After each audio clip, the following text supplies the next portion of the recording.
I never thought I would face such a difficult choice. I was originally the only son of a wealthy family, but I was abducted at the age of 3 and spent my childhood in an orphanage. When I was 16, my father suddenly found me, took me home, and immediately arranged a marriage for me.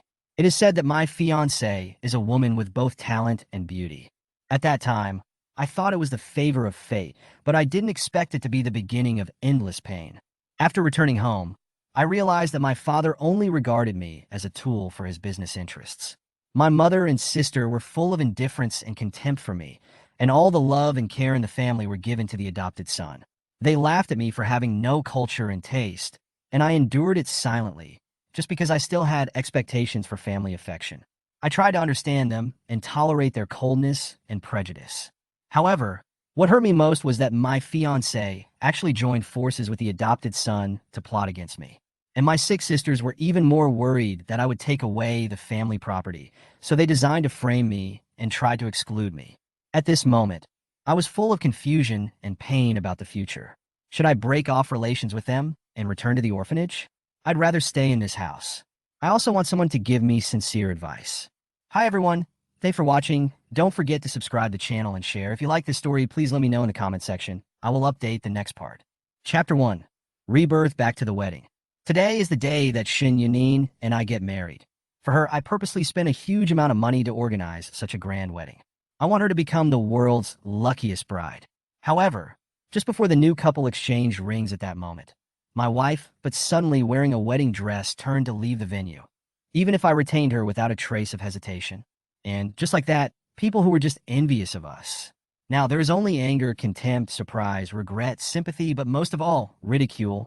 I was incredibly introspective. What had I done wrong? I thought I could be happy with my lover for the rest of my life under the witness of this 1,000-year-old tree. But it seems that the legends are all false. Just as I was filled with doubt, my father slapped me across the face, and I fell heavily to the ground, my father's curses ringing out shrilly and piercingly. Ningmian, if I had known that you were this kind of trash, I shouldn't have brought you back from the orphanage. I, Ning Sangmu, am truly unlucky to have a waste of a son like you. I struggled to open my eyes, and the sight of them put me in a trance. What's going on? Am I not dead? You punk. Your wife has run away, and you're still here, pretending to faint. Aren't you ashamed of me enough? Hurry up and get up for me. You punk. My father dragged me roughly from the floor by my collar with one big hand.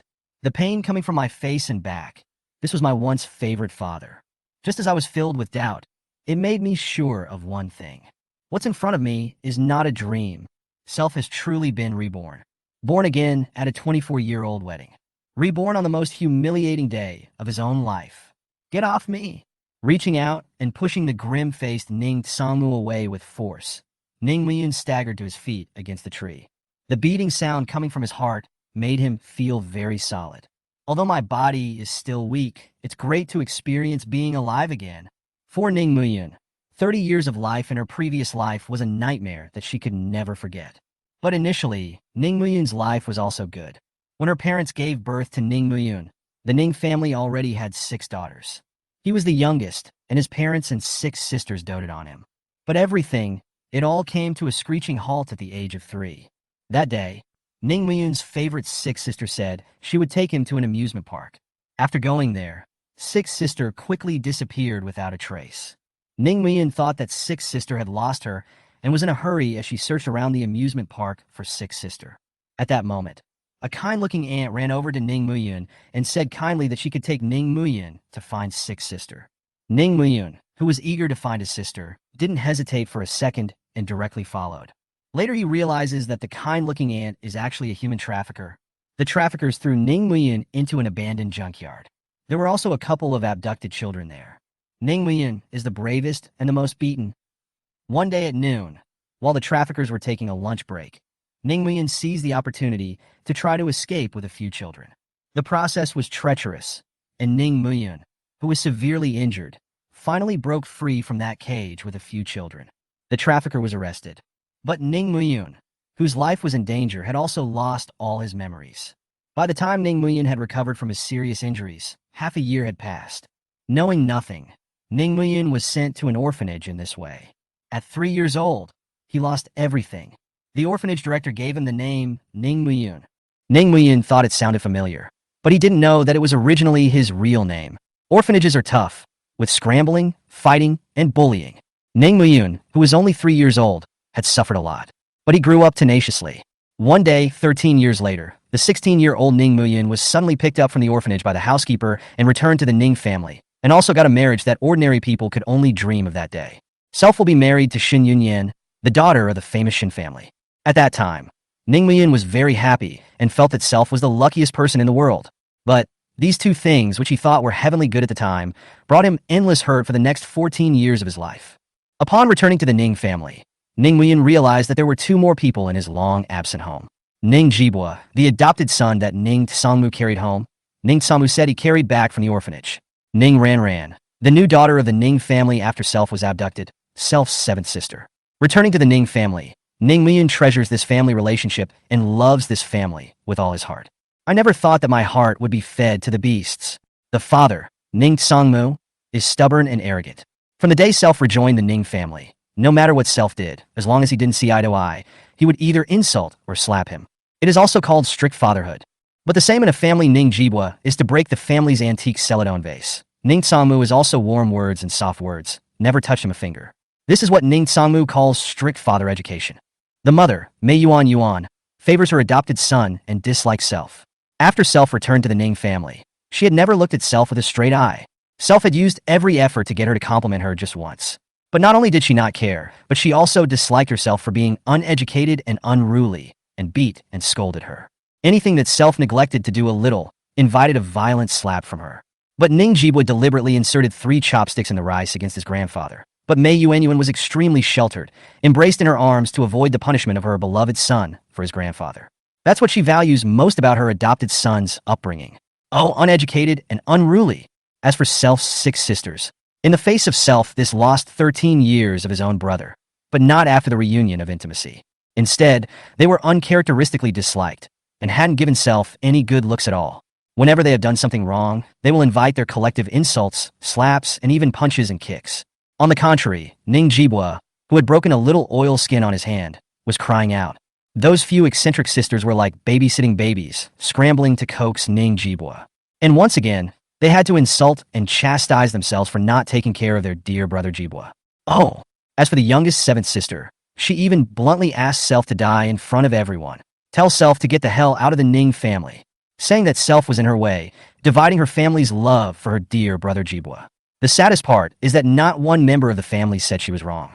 They have also pointed the finger at themselves, scolding themselves if they have made Ning Ranran angry somewhere. Haha, if this can be called love, Self really hopes that this family can be loved so much for more than 10 years. As for Ning Jibwa, he's no slouch either. Underneath the banal and ordinary exterior is a heart of unquestionable mischief. The planting of evidence against Self began when Self returned to the Ning family. Preening, playing the poor guy, spreading rumors, teabagging. He's done everything he can do to Self. It wasn't that Self hadn't thought about resisting. But whenever Self found evidence and put it in front of the Ning family, they would always say it was fake. It's the same every time. Prejudice is an insurmountable mountain. Ning Muyin was unable to change the prejudice in their hearts and could only become more and more silent. It's because of that bastard Ning Jibwa. Let this family treat Self more and more harshly. Who can believe it? After returning to the Ning family for only a short year, Self had become as skinny as a bone, bruised and battered. 13 years in an orphanage hadn't even made Self this miserable. If it wasn't for my grandfather's protection in the first few years, I probably wouldn't have lived to see the day I was killed at the age of 30 in my previous life. Snap. A loud slap directly to the face. You beast! How do you talk to me like that? Do you want to die? The blood-red slap marks on his skinny cheeks stung raw, and Ning Muyin lifted his eyes for a cold glance. The coldness in his eyes caused Ning Tsangmu's figure to tremble, and the angry curses that were about to be exported were blocked in his throat, unable to be uttered. Snap! Ning Muyin, you uneducated thing! Who told you to treat Dad like this? Another person slapped a heavy hand on the other side of Ning Muyun's face. The skinny face, the corner of the mouth that was hit with a gash, blood flowing. Ning Muyin stared coldly at the long-haired beauty in front of him, his heart churning with fury. Ning Shuxian, a famous jewelry designer, Ning Muyun's second sister. With her long flowing hair, she is the dream girl of many young handsome men in the Magic City. But only Ning Muyin knew that this seemingly gentle and watery second sister was actually a lunatic. Suffering from bipolar disorder, she gets hysterical from time to time. When she's sick, she hates to destroy the whole world. Aside from Ning Muyun, no one in the family was willing to be near her in those moments. Every time, it was Ning Muyun who detoxified her bipolar disorder. Every time, Ning Muyun's body was left with many scars. But in return for such dedication, this second sister had a dull backstabbing. Almost strangled himself over a design. Second sister, don't you touch this bitch. Beware of him dirtying your hands.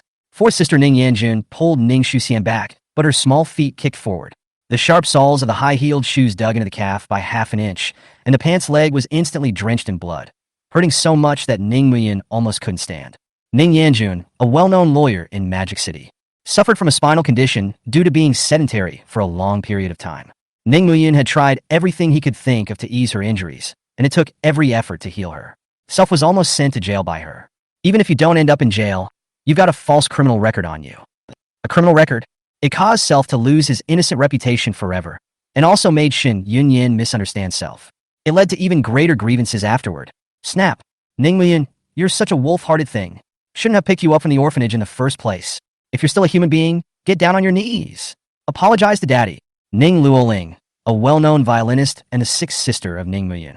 Because of playing the violin, Ning Luoling suffers from cervical spondylosis. In order to cure her with acupuncture, Ning Muyun did not hesitate to experiment with his own body. The disease was cured, and Ning Muyun's body had many more pinholes. A bruise was exchanged for Ning Luoling's even more violent curses. It's funny, Self didn't even complain about her deliberately bringing Self to the amusement park and losing her. She hates herself instead, that resentful gaze, as if it was her who had been left in the orphanage for 13 whole years. Even once, almost strangled himself with the strings. As for the eldest, third, fifth, and seventh sisters who did not speak, they didn't just stand by and watch, they didn't even come. At this point in my previous life, Self was still mentally excusing them, saying they were busy. But how can you be too busy to attend your own brother's wedding? Jibo, you should stay away from him in the future. This kind of thing doesn't have the slightest bit of upbringing and will only disgrace our family. Mom, don't talk about Brother Muyin like that. Although Brother Muyin might have done something wrong to attract Yun Yan's anger, but he is also very poor right now. Let's just sympathize with him. It's better for our Jibo, something so unruly. He doesn't deserve to be my son. Mei Yuan, the biological mother of her own blood, held Ning Jibua, a young man in his 20s, tightly in her arms. Those who know are mother and son, but those who don't think Ning Jibua has not been weaned. His face was full of love, but the words he spat out were vicious. Whether it's the green tea man's tea talk or the eccentric mom's extreme favoritism. It wasn't the first time Ning Muyun had heard these words, but no matter how many times he heard it, Ning Muyun felt sick to his stomach. Looking at these brutes as you spoke, and I spoke in a conspiratorial manner, mocking and insulting, Ning Muyun laughed. Self in his previous life had given everything for them and suffered humiliation. But in the end, only one collective betrayal. In his previous life, Self died under the combined operation of this group of them. Was 30 when he died. This is the family that Self gave everything and got. Our Yun is really pitiful to have to marry a loser like you. Bai Yin, Shin Yunyin's mother, Ning Muyun's mother-in-law in her previous life. Hardened speech, vitriol, vanity, and arrogance. After Self and Shin Yunin got married in her previous life, she kept looking for a home for Shin Yunin and often brought it into the house in front of Self. I've worked hard in that house, and I've been treated with respect, but this bitch treats me like a servant. Between the usual words, it was even more full of contempt. If it wasn't for Self, she would have been beaten to death for gambling. But in his previous life, Self had laughed the hardest in his last moments before he breathed his last. Her dying ears were filled with this bitch's snarky comments. Shouting, you need to review yourself. Is there something you've wronged Yun Yin again? Made Yun Yin angry? Otherwise Yun Yin would never have run away from the marriage. Shun Wenshan, Shin Yunyin's father, Ning Muyun's father-in-law in his previous life. If Bai Yin was a true villain, he was a hypocrite, posturing, self-important, and full of superiority. Beneath the facade of morality is the heart of a villain. On the surface, he is the helmsman of Shun Group, but in reality, he is a lewd villain who only keeps mistresses and plays with women. If it wasn't for Self in his previous life, Shun's group would have gone bankrupt. But he was so righteous and moralistic as to criticize Self at the moment before he died in his previous life, and smash the most precious thing in Self. Let Self die in peace. Seeing these people again after being reborn, Ningmian only felt unusually nauseous. These nominal relatives are worse than animals. The Self in his previous life had actually worked hard, endured, and suffered humiliation for the sake of these people. It's not worth it when you think about it that way. Looking at the smiling Shun Yunyin on the wedding photo, the gentleness in Ning Muyun's eyes slowly dispersed, and icy cold filled the whole body. Shun Yunyin, Self's wife. No one could say she wasn't a good woman just by looking at that cold exterior. But Self, who had lived with her for 6 whole years in his previous life, understood the woman's nature very well. Cold-blooded and self-serving. Profit-oriented cold-blooded animals. But then Self realized that she wasn't cold-blooded. Only cold to himself.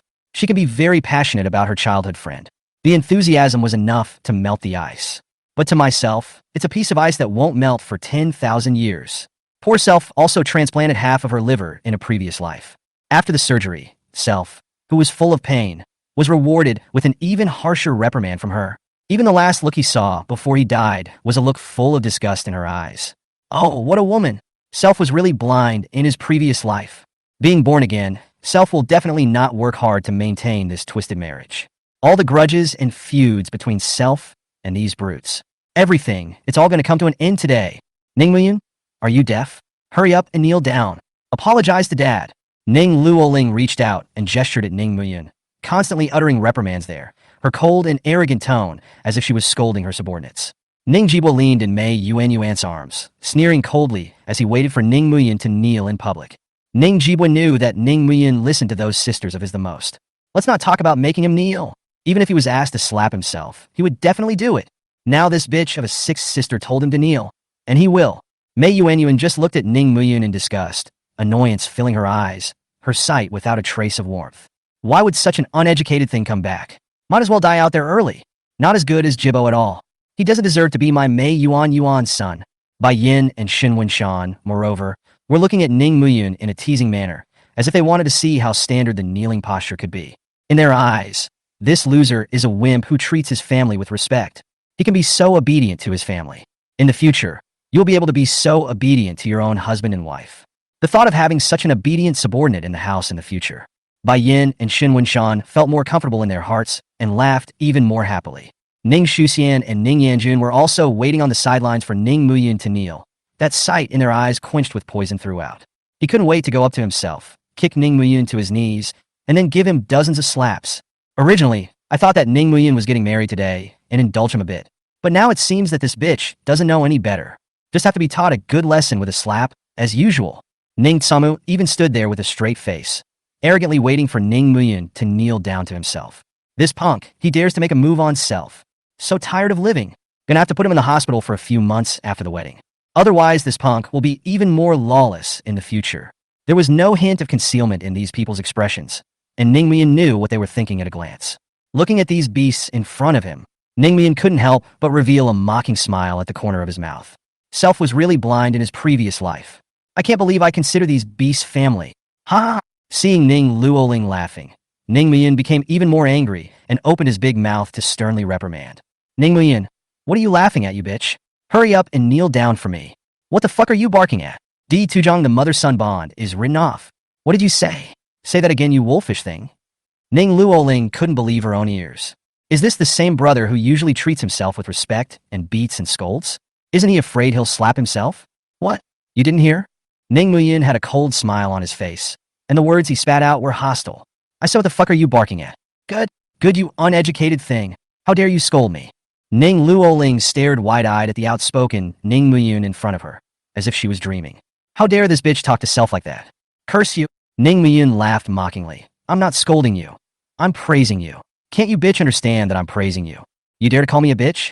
You're really looking for death. Ning Luoling angrily rushed forward, and in passing, she wanted to slap Ning Muyun again. Snap! The loud slapping sound rang out again, but the slap hit Ning Luoling in the face. Ning Muyun backhanded Ning Luoling with a slap that caused her to veer backwards. Ning Luoling couldn't hold up that vigorous force and was directly knocked to the ground, her ghostly blue gown stained with dirt, looking rather wretched. After freezing for a moment, the messy Ning Luoling stood up sluggishly. The bright red palm prints were unusually visible on the delicate face. The tingling sensation made Ning Luoling realize that this wasn't a dream. That obsequious, respectful, beat and scolded Ning Muyun unexpectedly threw himself a slap. Ning Muyun, yo bitch, how dare you hit sixth sister? See if I don't beat you to death today. Ning Yanjun took 3 steps and raised her foot in a gesture to kick Ning Muyun in the stomach. The heels of high-heeled shoes are as sharp as knives. Once kicked, damage can occur to the organs. What a poisonous heart! A cold light flashed in Ning Muyun's eyes, and his right foot rose at great speed, violently kicking outward. Bang! Ning Yanjun takes a head kick. The whole person made a graceful curve in the air, before crashing into the champagne tower before coming to a stop. The gorgeous and elegant champagne glasses shattered in unison, and the glass slag mixed with the transparent wine slurry smashed onto Ning Yanjun. It made Ning Yanjun, who was dressed in a matte black dress and was high and beautiful, look like she had been fished out of the water and was unusually wretched. Fourth sister. Ning Shuxian hurriedly ran to Ning Yanjun and helped her up. Fourth sister. Are you alright? Ning Yanjun covered her stomach and lay in Ning Shuxian's arms with a pale face, so painful that her speech was intermittent. Air! Second sister, help me well? Teach this. Bitch! Ning Muyun, you're simply a wolf with a heart of gold. How dare you hit your fourth sister like that? In the face of Ning Shuxian's hoarse cries, there was not a single fluctuation in Ning Muyun's eyes. What? They're only allowed to hit me? I can't fight back. You! Ning Shuxian looked at the smiling Ning Muyun and stayed in place, at a loss for words as she looked at her unfamiliar blood brother in front of her. On the other side, Ning Tsangmu Mei Yuan Yuan, Xinwenchan Bai Yin, and the two couples were dumbfounded. Is this still the original courteous and contrary Ning Muyun? How dare he hit his sister? Fourth sister. Sixth sister. Ning Jibwa ran to Ning Luoling's side, as if he was being whisked away by a dog, and before he could say anything, 2 lines of tears flowed down like they didn't need money. Brother Muyin, you've gone too far. You did something wrong yourself, and made Yin angry and run away from the wedding. It's not like it has anything to do with fourth sister, sixth sister, and the others. Why did you hit the sixth and fourth sisters? Look at what the fourth and sixth sisters have become. You're so out of line. After hearing this, the 3 Ning Shuxian sisters all looked at Ning Jibwa with touched faces. It's still Jibwa's brother who's good, and has been the most heartfelt to them. Thinking of this, the 3 sisters stared at Ning Muyun with hateful gazes again, as if they wanted to tear Ning Muyun apart. After seeing the 3 sisters' eyes become fierce, Ning Jibwa quietly lowered his head, appearing to be sad, but actually revealing a sinister smile where no one could see. Ning Muyun, you've caused a big trouble this time. These dear sisters of yours will definitely beat you to death this time. Let's see what you can do this time. Xin Yunin ran away from the wedding. Serves you right. So, what if you're engaged? You'll never get her. She'll always be mine. Snap. What a familiar tea talk. Ning Muyun smiled, laughing and clapping. I say, that bastard, can you act a little more fake? Why are you shedding tears so quickly? Where did you hide that I drop? Ning Jibwa glared at Ning Muyun with a resentful gaze, but quickly covered it up. Brother Muyun, I know you're in a lot of pain right now, but you shouldn't take it out on your sisters either. If you want to take it out on me, then just take it out on me. No matter how you hit me, I won't blame you. Ning Shuxian's 3 sisters were touched to the point where their hearts were sore and their eyes were hot, and their ill feelings towards Ning Muyun became even stronger by a few points. Ning Muyun, you bitch. See? You're not even half as good as Jibo's brother. Yeah. Ning Muyun smiled brightly, smiling with a hostile look in his eyes. Bastard, that's what you said. No matter how much I beat you, you won't blame me. Brother Muyun, Ning Jibwa instinctively felt a hint of bad luck and just wanted to speak to stall for a bit. Ning Muyun didn't give him a chance to escape at all, ruthlessly grabbing his hair and lifting him from the ground. Ah! Ouch, ouch, ouch, ouch, ouch. Ning Muyun, what do you want? Ning Shuxian felt that something was very wrong with Ning Muyun at the moment and only wanted to free Ning Jibwa from Ning Muyun. Ning Muyun simply ignored them, grabbing Ning Jibwa's hair and lifting him in midair like a small chicken. The tearing pain coming from the roots of his hair caused Ning Jibwa to grimace in pain. Bastard, don't think I don't know about the things you've done. Ning Jibwa panicked for a moment and covered it up with a roll of his eyes. I don't know what you're talking about. Acting confused? Ning Muyun laughed, his eyes filled with hostility. Bastard, I'm telling you, I understand all the things you've done over the years. Don't think you can hide it from the world with your little plotting and scheming. And don't even think that you think you'll be okay with them protecting you. One day a bastard. You'll always be a bastard. It's not over between us. Hearing these words, Ning Jibwa also tore off his disguise and looked at Ning Muyun with a pair of resentful eyes, whispering, Bastard, you quickly put me down. Believe it or not, I'll let mom and dad clean you up. Ning Muyun smiled brightly. Now that it's come to this, do you think I still care about them, these animal parents? You, shut up, snap. Ning Muyun backhanded Ning Jibwa, slapping him upside the head. Thinking of all the traps and grievances she had suffered in her past and present lives, Ning Muyun's eyes suddenly turned scarlet. Grabbing Ning Jibwa's hair and slamming it into the ground was a hard slam. Ning Jibwa's disgusted face slammed to the ground. Ning Muyun didn't give him a chance to get up and stomped on that greasy head again, rubbing it back and forth on the ground. That thick skin rubs against the ground. It looks like it's eating grass. Ah! Ning Jibwa groaned out in pain, but Ning Muyun's heart grew angrier and angrier. That's the bastard. He's the one who turned himself inside out. This is the bastard that ruined everything for Self. That's the bastard. The one who got himself killed in his last life. Anger instantly ignited reason. The blazing blood seared Ning Muyun's soul like lava. Bastard, let me tell you. Today I'll collect some interest first. I'll play with you slowly in the coming day. I'll play you to death in this life. Ning Muyun raised his right foot and stomped on Ning Jibua's arm and thigh fast and hard. Bone cracks accompanied by screams stretched through the venue. Jibua, son! Ning Muyun looked around the crowd with a sneer on his face. In the eyes of the crowd's hatred, the high-fashion leather shoes aimed at Ning Jibua's crotch and stomped down hard. 2 clicks. 2 eggs burst in response to the trampling of the hard soles. Miserable screams resounded throughout the wedding. When the people present saw this scene, their eyes widened in shock, and they let out a gasp of surprise. The 3 Ning Shuxian sisters and Ning Tsangmu were stunned when they saw this scene. The only one who reacted was Mei Yuan, who came forward screaming, "You bitch, let go of my son! Pain! It hurts so much!" Even though she had already decided to sever her relationship with them, she heard her own mother call herself that. Ning Muyun still felt as if his heart was cut to the bone. This is Self's own mother. Mei Yuan defiantly pushed Ning Muyun away and hugged Ning Jibua in her arms. Son, you're okay." The egg-crushing Ning Jibua had long been too sore to speak, and could only stare at Ning Muyun with a pair of resentful eyes. Mei Yuan noticed Ning Jibua's eyes, and a ball of anger surged in her heart. "Son, mom's taking it out on you." Mei Yuan stood up, her fierce gaze fixed on Ning Muyun, gritting her teeth so hard she couldn't wait to eat him alive. "You bitch! See if I don't beat you to death today." Ning Muyun looked at Mei Yuan, who was rushing towards Self, and only felt doubly miserable.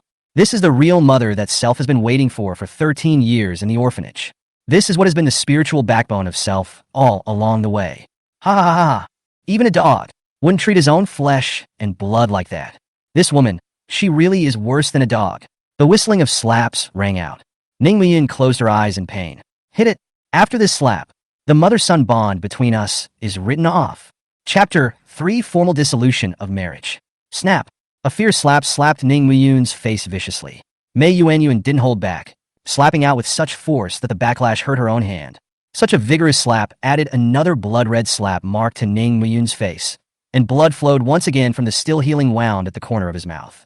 Seeing Ning Muyun's miserable state, the 2 Ning Shin families present breathed a sigh of relief in unison. That's right. This was the usual respectful, rebellious, beat and scolded trash Ning Muyun. His sudden defiance just now really startled these people. In case this punk becomes a bad bully, then how will they climb on top of him in the future to do their bidding? Luckily, it was just an accident. After the wedding, we'll give him a good beating in private. Let him learn a lesson. Let's see if this punk dares to resist in the future. Mei Yuan looked at the blood-red slap marks on Ning Muyun's face, and her heart ached unnaturally. Motherhood drove her to want to ask Ning Muyun if it hurt. But halfway to her hand, Mei Yuan suddenly remembered Ning Jibua. His dear son was hurt so badly by Ning Muyun. Once again, the anger that rolled through her destroyed the motherly nature that had been stirred in her nature. In the end, the only thing left behind was a heart of vengeance towards Ning Muyun. This bitch! How dare you hurt my son so badly? This unruly bitch must be cleaned up to take it out on Jibua. Anger churning, Mei Yuan used all her strength to fling out another slap. But just at the moment when the slap was about to hit Ning Muyun's face, Ning Muyun directly stretched out his hand and ruthlessly clamped down on Mei Yuan's wrist. Mei Yuan didn't expect Ning Muyun to dare to resist. "You bitch! Don't let go of..." Yet, before the words were finished, Ning Muyun slowly opened his eyes. The scarlet eyes were like ferocious beasts scaring Mei Yuan. Mei Yuan suddenly felt that what she was facing was not the beating and scolding Ning Muyun, but a ferocious and tyrannical bloodthirsty beast. The subdued Mei Yuan froze in place, her strands trembling and shivering. But only after calming down did Mei Yuan react to the fact that Self had been surprised by Ning Muyun. A strong sense of humiliation instantly spread throughout her body, provoking Mei Yuan to even greater anger. Mei Yuan instantly swung her other hand, ready to continue giving Ning Muyun a vicious slap. "How dare you look at me like that? You bitch! You're really tired of living." Mei Yuan swung her arm up and slapped it out. Snap! Crisp! Loud slaps rang out throughout the wedding venue. Mei Yuan was jerked off. She was slapped hard across the face by Ning Muyun's backhand and slapped away. The guests present were stunned to see this scene. What's going on here? Mrs. Ning has been slapped? The groom has slapped his own mother's face? Mei Yuan, who was dressed in a big red gown, slumped on the ground, half reacting to this fact. Self was actually slapped in the face? Self was actually slapped by Ning Muyun? Self was actually slapped by this unruly, uneducated bitch Ning Nguyen. Ah! Mei Yuanyuan screamed and climbed to her feet, grimacing, glaring deathly at Ning Miyun and hissing at the top of her voice. You little brute! How dare you hit me? I'm your mom, huh? You uneducated dead bitch. How dare you hit me? I have to beat you to death today. Ning Miyun only felt an evil fire rush straight to his head. How dare she call herself mother? How does a bitch like her deserve to be her mother? Bitches like her who are harsh and abusive, who beat and scold, who don't do half of their job as a mother, have the right to call themselves mothers. Anger seared Ning Muyun's soul like lava. At this moment, Ning Muyun, he could no longer hold back. Rushing forward, he grabbed her by the hair and ripped it off. Accompanied by miserable screams, Ning Miyun grabbed her by the hair and slammed her face down on the table. Smoothly, he drew the table knife from the cake and compared it to her neck. Punk, let go of your mom. Bitch, let go of mommy. The cold, glittering blade was close to Mei Yuanyuan's neck. No one would doubt that as long as Ning Muyun gave a slight tug, Mei Yuanyuan would be blood. Splattered on the spot, the dizzy Mei Yuanyuan felt a coldness in her neck and immediately came to her senses, staying there trembling and not daring to move. Even his voice became shaky. Bitch, you, what do you want? Adverse son, don't hurt your mom. Bitch, don't you dare hurt mommy. Ning Miyun indifferently swept a glance at the crowd without paying any attention, only lowering his head to the shivering Mei Yuanyuan, and said grimly, Mei Yuanyuan, from now on, don't let me ever hear from you again. Such words as, you're my mother. You're my son. Why can't I talk? Ning Miyun suppressed his anger as the cold blade gently slashed upwards, and a bloodstain instantly surfaced on Mei Yuanyuan's white neck. Wife! Mom L! Ning Songmu and the others were so scared that their livers exploded, but when they saw Ning Miyun's grim look, they didn't dare to go forward, and could only stare dryly from where they were. You! Don't! Hurt! Me! Ning Miyun cast a sidelong glance at the crowd and whispered angrily. Mei Yuan. Ask yourself with a clear conscience, do you deserve to be my mom?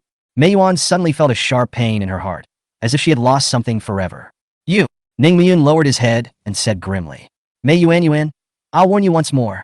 If I ever hear those words about you being my mother from your mouth again, I'll kill you alive. I'll do what I say. Ning Miyun, you piece of trash. Quickly let go of your mom. Ning Songmu couldn't hold back any longer and ran forward, wanting to kick Ning Miyun away to save Mei Yuanyuan. A cold light flashed in Ning Miyun's eyes as he violently kicked out a leg. Ning Kingyi was caught off guard and kicked to the ground. Struggling to his feet, he covered his chest on the ground and gasped in pain. Dad! Mom! Ning Shuxian's three sisters and the egg-crushing Ning Jibwa were dumbfounded as they watched the scene in front of them. What's wrong with Ning Muyun today? Usually, he'd just take it obediently anytime mom and dad beat him. So why did he suddenly learn to resist today? And you're fighting back so hard? Is this still the same weak and deceitful Ning Muyun? Ouch! Hubby, why is this little brute so fierce? How can we Yun Yin still marry him? It's a good thing that our Yun Yin escaped the wedding, or else she wouldn't have been beaten to death by this little brute. Bai Yin skimmed up her mouth and hid behind Xin Wenshan, talking sarcasm with an indignant face. Xin Wenshan, on the other hand, put on a moralistic appearance. Waste! You're like this. How can I trust you with my daughter? You've really let us down. It's really bad luck for the Ning family to have a son like you. Get out! What? You little brute still dares to scold us? Bai Yin immediately jumped out from behind Xin Wenshan and shouted in a savage and shameless rage. You're really looking for death. Ning Muyun turned his head, coldly looking at these two bitches with a furious cry. Get the hell out of here! Xin Wenshan was furious and rushed forward in a mischievous manner. You piece of shit! Say that again. Ning Muyun casually flung her hand away from Mei Yuanyuan. Carrying the scarlet table knife again, he slowly walked towards Xin Wenshan. The lingering aura around him made this moralistic hypocrite tremble in fear. Don't you come over! Xin Wenshan forced up his courage and asked in a trembling voice. What do you want? Ning Muyun condensed at Xin Wenshan and roared in a stern voice. Can't you hear me when I tell you to get lost? You! Xin Wenshan was so angry that he was trembling, his fingers shaking as he pointed at Ning Muyun. But he couldn't say a word. Point again, and I'll waste your hand. Xin Wenshan immediately lowered his hand. Ning Muyun glanced at him disdainfully and coldly spat out a sentence. Waste! After cursing, Ning Muyun crossed over to this hypocrite and turned to walk onto the stage. Bai Yin, who was hiding behind Xin Wenshan, was stunned and froze for half a day without reacting. Is this still the same respectful, beating, and scolding little punk? Is this little punk crazy? How dare he treat us like that? Isn't he afraid we'll make Yun Yin divorce him? Xin Wenshan, on the other hand, was so angry that his body was shaking and his legs were trembling, but he didn't dare to say a word more. As Ning Muyun walked onto the stage, the eyes of the guests were suddenly on him. The host was also a little intimidated by the groom after seeing what had just happened up close. Give me the microphone, please. Oh, oh, here. Thanks. The host was afraid that Ning Muyin would follow the trend and also slap himself. So he hurriedly handed over the microphone and left the stage in the twinkling of an eye. Ning Muyin tapped the microphone, and the dull tapping sound instantly resounded throughout the wedding site. Thank you all very much for taking time out of your busy schedules to attend my humble servant Ning Muyun's wedding. But you all have just seen it. The female soil of Shun Yunyan has abandoned my humble self and left the wedding site. A wedding is a ceremony where two people start a family. But it's clear that Lady Earth Shun Yunyan doesn't want to start a family with my humble servant. So, Ning Muyin turned her head to look at the beautiful wedding photo, and the last glimmer of light in her eyes went out. I declare that I, Ning Muyun, and Miss Shun Yunyan officially break off their engagement as of this moment. What? Ning Muyun wants to break off the engagement? The people in the room were stunned. Who among the people present didn't know that Ning Muyun liked Shun Yunyan for 8 whole years? For 8 years, Ning Muyin had used everything to love and protect Shun Yunyan. That deep love was very famous in the entire upper-class circle of Magic City. Now this affectionate Ning Muyin even wanted to break off the engagement with Shun Yunyan? It's almost like the sun is beating down. Has the world gone mad? Adversary, what are you talking about?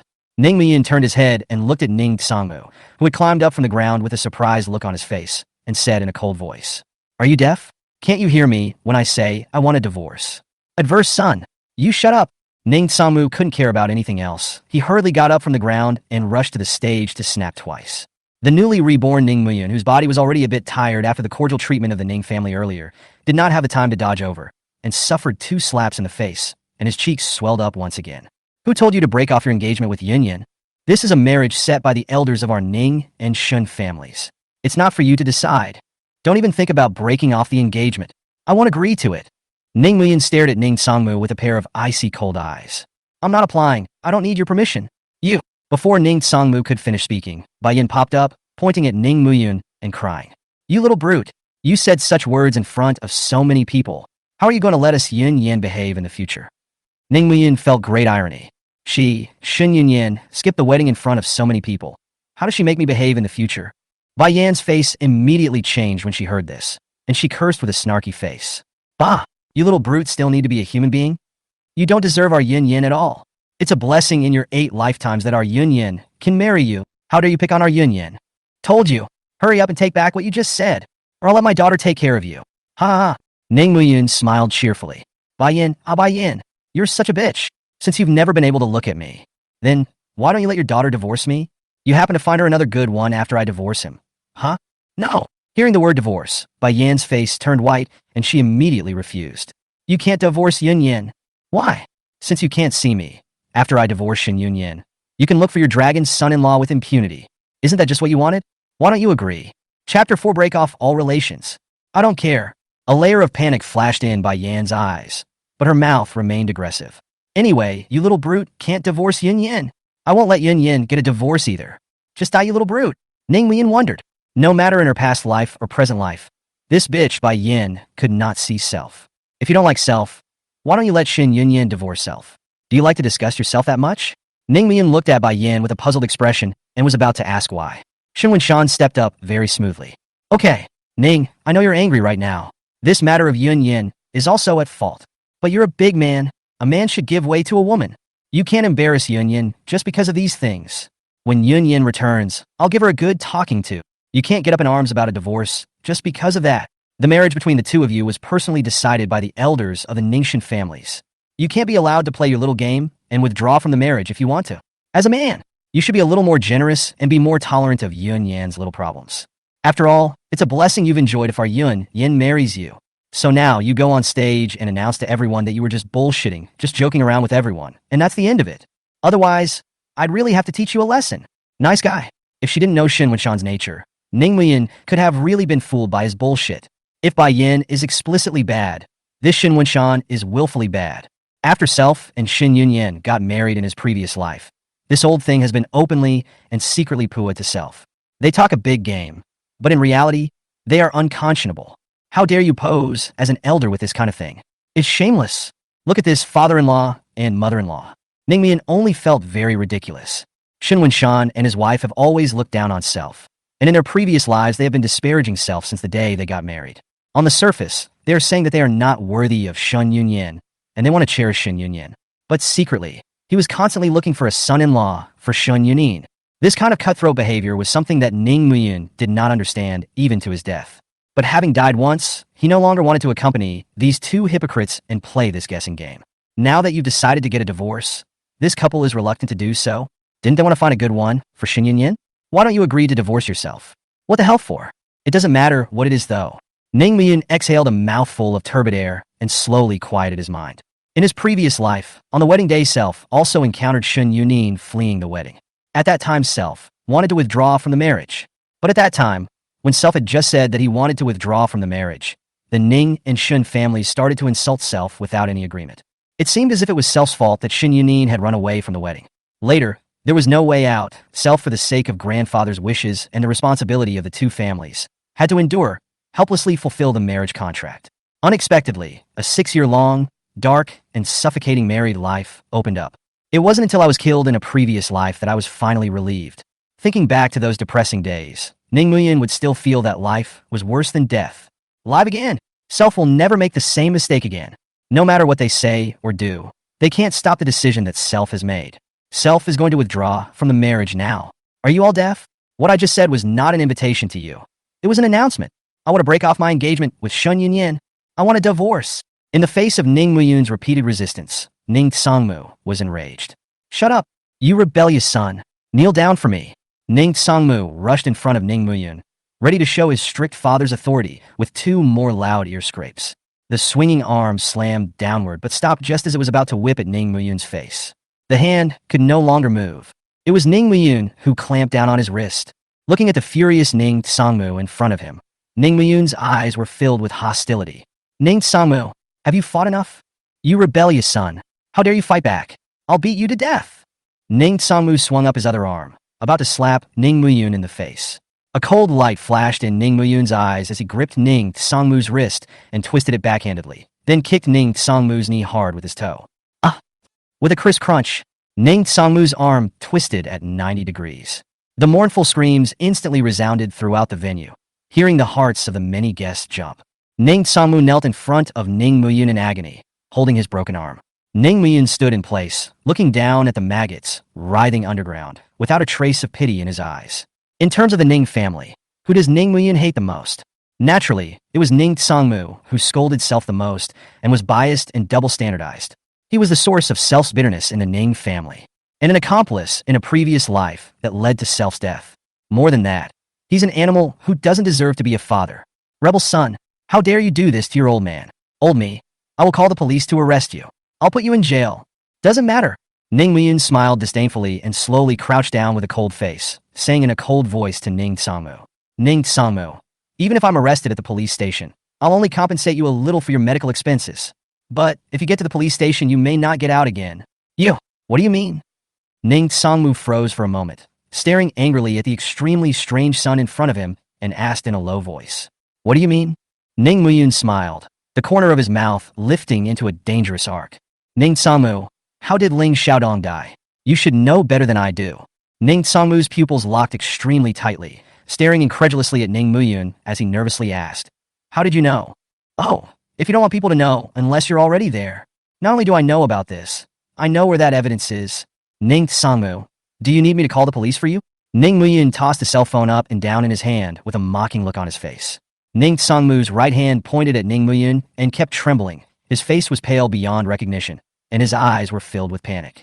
You, honey, daddy. Mei Yuan and Ning Shuxian rushed to the front and helped Ning Sangmu up. You bitch! How dare you put your hands on your father? We shouldn't have brought you back from the orphanage back then. Ning Muyun, you're really a wolf with a heart of gold. Aren't you afraid of heaven's wrath if you treat dad like this? Wrath of God. Ha ha ha ha. Ning Muyun suddenly laughed out loud. How can there be divine retribution? If there's divine retribution, how come these beasts didn't get their comeuppance? The crowd was startled as they looked at the suddenly laughing Ning Muyun. Ning Sangmu pretended that nothing had happened, forcibly endured the pain, and roared, rebellious son, I'm telling you, unless you sever your relationship with us, I will never agree to you breaking off your engagement with Shun Yunyan. Just die of this heart. Severance. Ning Muyun smiled disdainfully. Yes. What? Ning Sangmu was a bit turned around. Didn't this kid value his family the most? How can you agree to break it off? The 3 sisters, Mei Yuan and Ning Shuxian, also looked at Ning Muyun in a daze. What's wrong with him today? Normally when Self and others said a harsh word about him, he would have to apologize. Why don't you apologize today? How dare you hit someone? Is he out of his mind? Ning Muyin ignored the gazes of these people and simply picked up the table knife and walked towards the 2,000-year-old trees. The two families watched his movements dumbfounded, not understanding what he was up to. Just then, endless dark clouds converged here, and in just 2 or 3 seconds, they darkened the entire clear sky. Dark clouds covered the sun, and a cool, cloudy wind swept over the wedding site, and the people present felt chills run up their spines. Standing in front of the ancient tree, Ning Muyin picked up a table knife and made a cut on his index finger, and blood immediately gushed out. Ning Muyin used blood and wrote his own name on the ancient tree with a single stroke. When she saw the words cloud and smoke on the tree, Ning Muyin paused for a moment, but quickly continued writing. When Ning Muyin finished writing, what appeared on the trunk was a line of bloody words. I, Ning Muyin, sever my ties with Xin Yunyan and dissolve the marriage forever. After writing it, Ning Muyin threw the table knife to the side and turned around to go back on top of the stage. The guests looked at each other in disbelief, confused as to what drug Ning Muyin was selling. Ning Muyin ignored the gazes of the crowd and raised his head to look at the gloomy sky. His fingers then dripped a pool of blood on his chest. The Emperor's heaven is above. Hutu is the witness. I, Ning Muyin, swear by blood. From today onwards, I will sever all ties with the entire Ning family. We shall not recognize each other in this life. If this oath is violated, 5 thunderbolts, heaven and earth will be destroyed. The words just fell. The blood-colored lightning struck straight above the 2,000-year-old trees. Deafening thunder resounded throughout the venue. Blood-red raindrops sprinkled all over the ground in a blink of an eye. The crowd in the room watched this in front of them with jaws agape. What's going on here? The entire Ning family, looking at Ning Muyin, who was straightening up on the stage, were shocked. What's going on here? Did heaven and earth recognize his oath? After saying that, Ning Muyin threw down the microphone, took off his customized suit jacket, and threw it on the stage, wearing only a white shirt, stepped on the red carpet, and left the scene. The people present, looking at Ning Muyin's back, were all frozen at the scene, unable to say a word. No one noticed that the bloody words Ning Muyin had written on the ancient tree had completely disappeared. The blood rain only lasted for a few moments before it faded in color and became transparent and flawless again. The rain quickly diminished, and the downpour quickly turned into a thin curtain of rain. The two Ningxian families were frozen in place, watching Ning Muyin's back gradually fade into the rain and disappear. Dad! Mom! Jibwa fainted. Hearing Ning Shuxian's words, Mei Yuanyuan's spirit lifted, and without caring about the injury in her neck, she hurriedly pounced on Ning Jibwa. Son! You wake up! Don't ever scare Mom! Son, are you okay? Ning Luoling glanced at Ning Jibwa's moist crotch and her face changed drastically. Mom, Jibo seems to have been trampled there. Huh? Mei Yuanyuan's face went white with fear. Jibo is so seriously injured. What can we do? Mom, don't you worry. I'm going to ask the chauffeur to drive right now. We'll take Jibo to the first hospital there right away. Fifth sister, she's a doctor there. She can definitely save Jibo. Right? Mei Yuanyuan held Ning Luoling's hand tightly. Luoling, you quickly go and get the driver to drive. Don't let anything happen to Jibo. Mom, don't worry. I'm going now. After Ning Luoling finished speaking, she turned around and left. Mei Yuanyuan guarded Ning Jibwa. And even though she was in tears, her eyes still didn't blink for fear that Ning Jibwa would make any mistakes. Ning Shuxian picked up Ning Yanjun and walked slowly over to Ning Songmu. Dad, are you okay? Ning Songmu covered his twisted arm and struggled to stand up. It's nothing. Your sixth sister has gone to the car, and in a few moments we'll go to the hospital so your fifth sister can take a look at our injuries. Dad, this can't just be left alone. Ning Yanjun covered her stomach and said with a pale face. This bitch Ning Mian hurt Jibo and you so badly. I will definitely not let him off. Let's call the police to arrest him now. Ning Songmu became anxious as soon as he heard about the police. No police. Chapter 5. Anyone who calls the police, I'll kick her out of the house. Ning Yanjun's eyes widened as she looked at Ning Songmu, who was filled with anger, with a surprised expression. Dad, I know you can't bear to teach that bitch Ning Muyin a lesson, but he's just gone too far this time. Not only did he beat Jibwa to death, but he also struck out at us, his relatives, and twisted your arm. Tell me, are there a few such sons in this Mordor who have no respect for their elders and commit crimes? If we don't teach him a good lesson this time, he'll be even more lawless in the future. I think calling the police is fine. Let him go to jail for a few days. Let's see if he's still arrogant in the future. I'm calling the police right now. Are you deaf? Ning Songmu glared angrily. When I say no police, no police. Are you deaf? Dad, what are you talking about? Ning Yanjun was truly frozen this time. Ning Shuxian couldn't look away either. Dad, since when do you care so much about that bitch? You're that reluctant to let him do his time? I'm doing this for his own good. If he continues to be so lawless, how much trouble will he have to invite for our Ning family? Shut up. Ning Sangmu didn't want to explain too much and just gave the Ning sisters and Mei Yuan, who were present, a savage look. I'm telling you guys, none of you will call the police about today. Anyone who calls the police, I'll kick her out of the house. No mercy. Dad? Why? Why are you so biased in favor of that bitch Ning Muyun this time? Ning Shuxian and Ning Yanjun looked incredulous. There's no why. If I say no papers, I say no papers. Anyone who calls the police, I'll kick her out of the house. Do you hear me? Facing Ning Sangmu, who was close to a violent rage, Ning Yanjun had no choice but to give up her intention of calling the police. In his heart, he was even more resentful of Ning Muyun. Ning Muyun, you're such an animal. Dad treats you so well. I can't believe that's how you treated Dad. You twisted Dad's arm. This lady is not finished with you. You must be sent to jail to make you eat. You bitches just wait. Just as Ning Yanjun was thinking about how to implement these spiteful thoughts, two black Rolls-Royce Phantoms pulled up in front of a few people, and the doors quickly opened. Dad, Mom, second sister, fourth sister, I called big sister, and the girls. They're on their way to the first hospital right now, ready to meet us. Quickly take Jibwa and get in the car. We're going to the hospital right now. The two sisters, Mei Yuan and Ning Shuxian, carefully helped Ning Jibwa to the car and waited for Ning Sangmu to sit down. The two Rolls-Royces quickly closed their doors and headed toward the hospital. Ning Muyun greeted the rain curtain and watched the familiar Rolls-Royce speed past, without a single fluctuation in his cold brows. Just as the Rolls-Royce was pulling out of the Forest Park gate, a silver-gray Maserati MC20 drove slowly into the park gate in the same direction as the Rolls-Royce.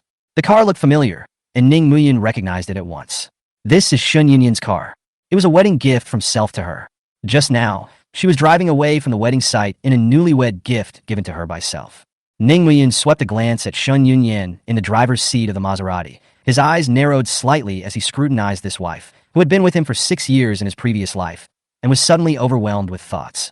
The gray memories kept coming back, and the footsteps never stopped. A man in a car traveling in two parallel straight lines, rubbing shoulders for a moment. Shin Yunyin looked at the silhouette in the rain outside the car and felt unusually familiar, but she didn't step on the brakes and just drove straight toward the wedding site. Ning Muyun stopped in his tracks, turned his head to look at the streamlined rear of the Maserati, and quickly withdrew his gaze. Once again, he walked slowly forward towards the park gates with nothing but determination in his eyes, never looking back. The Maserati was like a ray of light quickly pulling up to the wedding site. Shin Yunyin, in a white fishtail wedding dress, stepped on a pair of white satin high heels and walked down from the car with light steps. Looking at the chaotic and wretched wedding scene in front of her, Shin Yunyin's cold and colorful face was filled with doubts. What's happening here? Why is it so chaotic? Smokey, you're finally back. You don't even know what that punk Ning Muyun did just now. Bai Yin ran to Shin Yunyin's side as if she had been wronged by the heavens and kept complaining. Ning Muyun, what did he do? Where is he? Shin Yunyin looked around and did not find Ning Muyun's figure. Her heart was a little annoyed. It was the look in the eyes of the guests in the room that gave her some pause. It seemed like scorn and pity and some contempt, and the complexity of the look confused her greatly. Stop it! Shin Wenshan put on a majestic face and walked over to Shin Yunyin and said, Yunyin, that punk Ning Muyun made too much of a scene just now. How dare he say he wants to break off his engagement with you in front of all these people? He didn't even put the face of our Shun family in his eyes. No way. Shin Yunyin furrowed her clear brows, her upturned nose inhaling slightly. Ning Muyun, he will never break off the engagement with me. He can't afford to. Oh, foolish daughter. You really know people's faces and not their hearts. Bai Yin spoke with a look of exasperation. You don't know. That little brute is acting like a madman today. First he slapped his second and sixth sisters, and then he kicked his fourth sister to the ground, and stomped Jibwa on the ground afterward, and stomped that kid's that. Ouch! That miserable scream. It's scary. That? What that? Bai Yin was embarrassed for a moment and whispered, It's that thing that men have. Shin Yunyin couldn't maintain her cold face as she listened, and asked with an odd expression on her face. Mom, you're really talking about Ning Muyun? So there's a fake? Mom would lie to you? Bai Yin added, pointing to the table knife thrown on the stage and gesturing up and down. His mom went up to stop him and was slapped to the ground by that little brute, and he had a knife then on his own mother's neck. Almost. Just killed his mom. Your Uncle Ning went up to him to teach him a lesson and had his arm twisted. Your Uncle Ning and his family just carried Jibwa to the car and took him to the hospital. Daughter, you must be careful of that little brute Ning Muyun. He's really a bit off today. Shin Yunyin became more and more puzzled in her heart. Mom, are you really talking about Ning Muyun? How could he do that? He's usually the one who cares the most about his family, so how could he have done it? How can he say he wants to break off his engagement with me when he swore he would love me well for the rest of his life? Mom, you're not lying to me, are you? Daughter, Mom is so wronged. What Mom just said is true. Fearing that Shin Yun-yin wouldn't believe her, Bai Yin pulled her above the stage and pointed to the streak of blood and said, "This is where that little beast was just now, telling the guests present that he wants to break off his engagement with you." Here again, he made a blood oath that he would sever all ties with the entire Ning family. Everyone present saw it. If you don't believe me, go ask them. See if Mom lied to you. Shin Yun-yin looked at Bai Yin, still skeptical. Mom had always looked down on Ning Mu-yun, and Self knew it. Although Mom wouldn't lie to Self, such a polite, gentle, and kind person suddenly became so violent. Shin Yun-yin was still a bit unconvinced. Yun-yin, what your mom said is true. Shin Wen-shan saw that Shin Yun-yin didn't believe him and pointed to the guests around him. If you don't believe me, ask anyone, they all saw it. That punk really did those assholes. Faced with the double proof of her father and mother, Shin Yun-yin finally put down the doubts in her heart and believed in this fact. Although she believed it in her heart, Shin Yun-yin was getting more and more puzzled. What on earth had happened that could cause Ning Mu-yun, who had always treated people with gentleness, to have a drastic change in temperament? It's so confusing. The wedding scene was a mess, but Shin Yun-yin didn't care about that. She was going to personally ask Ning Mu-yun what had happened. Why say those things? Shin Yun-yin turned around to leave, and when she stepped on something, she suddenly stopped and looked down. The face that had been so bland was instantly filled with rage. What was at his feet turned out to be the wedding gown Self had given him. He just threw himself on the ground and left the wedding site. This is outrageous. Self must have a word with him. Shin Yun-yin angrily picked up the wedding dress that Ning Mu-yun had thrown on the ground and turned around, about to head out. Seeing that Shin Yun-yin was about to leave, Bai Yin hurriedly stepped forward and asked worriedly, "Daughter where are you going?" Shin Yun-yin's face was like frost. "I'm going to find Ning Mu-yun. He went too far today. I'm going to find him and ask for clarification." "Daughter, that little beast has gone mad today. You'd better not go to him. What if he hits you?" Chapter 6 Shin Yun-yin. "I'll go to him to get a statement." "No way." Shin Yun-yin frowned. "Mom, Ning Mu-yun, he doesn't dare to hit me. Just relax." "But..." Bai Yin wanted to say something else, but Shin Wen-shan had already walked up. "Yun-yin although that punk did something very out of character today, you're at fault too. You shouldn't have left the venue without saying a word while a wedding was taking place. That punk likes you though, but what you did today really pissed him off too. You might as well apologize properly to that punk." Before Shin Yun-yin could answer, Bai Yin was unhappy first. "On what grounds?" "It's his great fortune that our Yun-yin can marry him." "What did our Yun-yin do? Is he that angry?" "It's just that I was away for a while when I got married." "That's a mistake. Who is Yun-yin to apologize to him?" Seeing Bai Yin's strong words, Shin Wen-shan just wanted to persuade a few words. Remembering again that Ning Mu-yun had spoken out against Self today, he was also holding a wave of anger in his heart. The words that were meant to be persuasive were not persuaded out of his mouth. Shin Yun-yin didn't want to hear Bai Yin continue to talk about these things and quickly opened her mouth to change the topic. "Mom, don't you worry. I am not going to apologize. I left the scene today because of a sudden emergency. It's not like I did anything wrong. Why apologize to him?" Bai Yan's heart was relieved when she heard Shin Yun-yin say this. That one heavily made-up face was full of smugness. "Daughter, it's good of you to think so. You must never apologize to that little brute." "No, why should I apologize to him? He should be the one to apologize to me and your dad. He did those beastly things to your father and me today in front of all those people. He's lost face for both of us. And apologize to him? I shucks. And we have a score to settle with him." Shin Yun-yin frowned slightly. "What did he do to you too? He called the two of us fuck off in front of all those people and called your dad a loser." Bai Yin danced around performing what Ning Mu-yun had just done, not realizing that Shin Yun-yin's face was becoming more and more somber. "Mom, Ning Mu-yun, he's gone too far. I'm going to find him now." Shin Yun-yin wanted to continue to get on the car. Shin Wen-shan thought of something and stopped her again. "Daughter, that punk looks out of place today. You have to be careful. He just said in front of all those people that he wants to divorce you. So many people present heard it. You mustn't let him divorce you. And make him publicly apologize and say that Self was talking out of his ass. Or there could be big trouble." Shin Wen-shan said and sighed somewhat helplessly. "Dad also knows that you don't want to marry Ning Mu-yun. But this marriage is very important to the Shun family. You also know that our Shun family hasn't had a good time these past 2 years. If he divorces you publicly, all of us in the Shun family will suffer. You mustn't let him get a divorce." In the face of Shin Wen-shan's instructions, Shin Yun-yin waved her hand unusually confidently and said, "Dad, you don't have to say anything. I understand everything. I will honor this marriage no matter what. As for Ning Mu-yun saying he wants to withdraw from the marriage, Dad, don't you worry. Ning Mu-yun, he will never divorce. From the time he was betrothed, he has always cherished this marriage with me.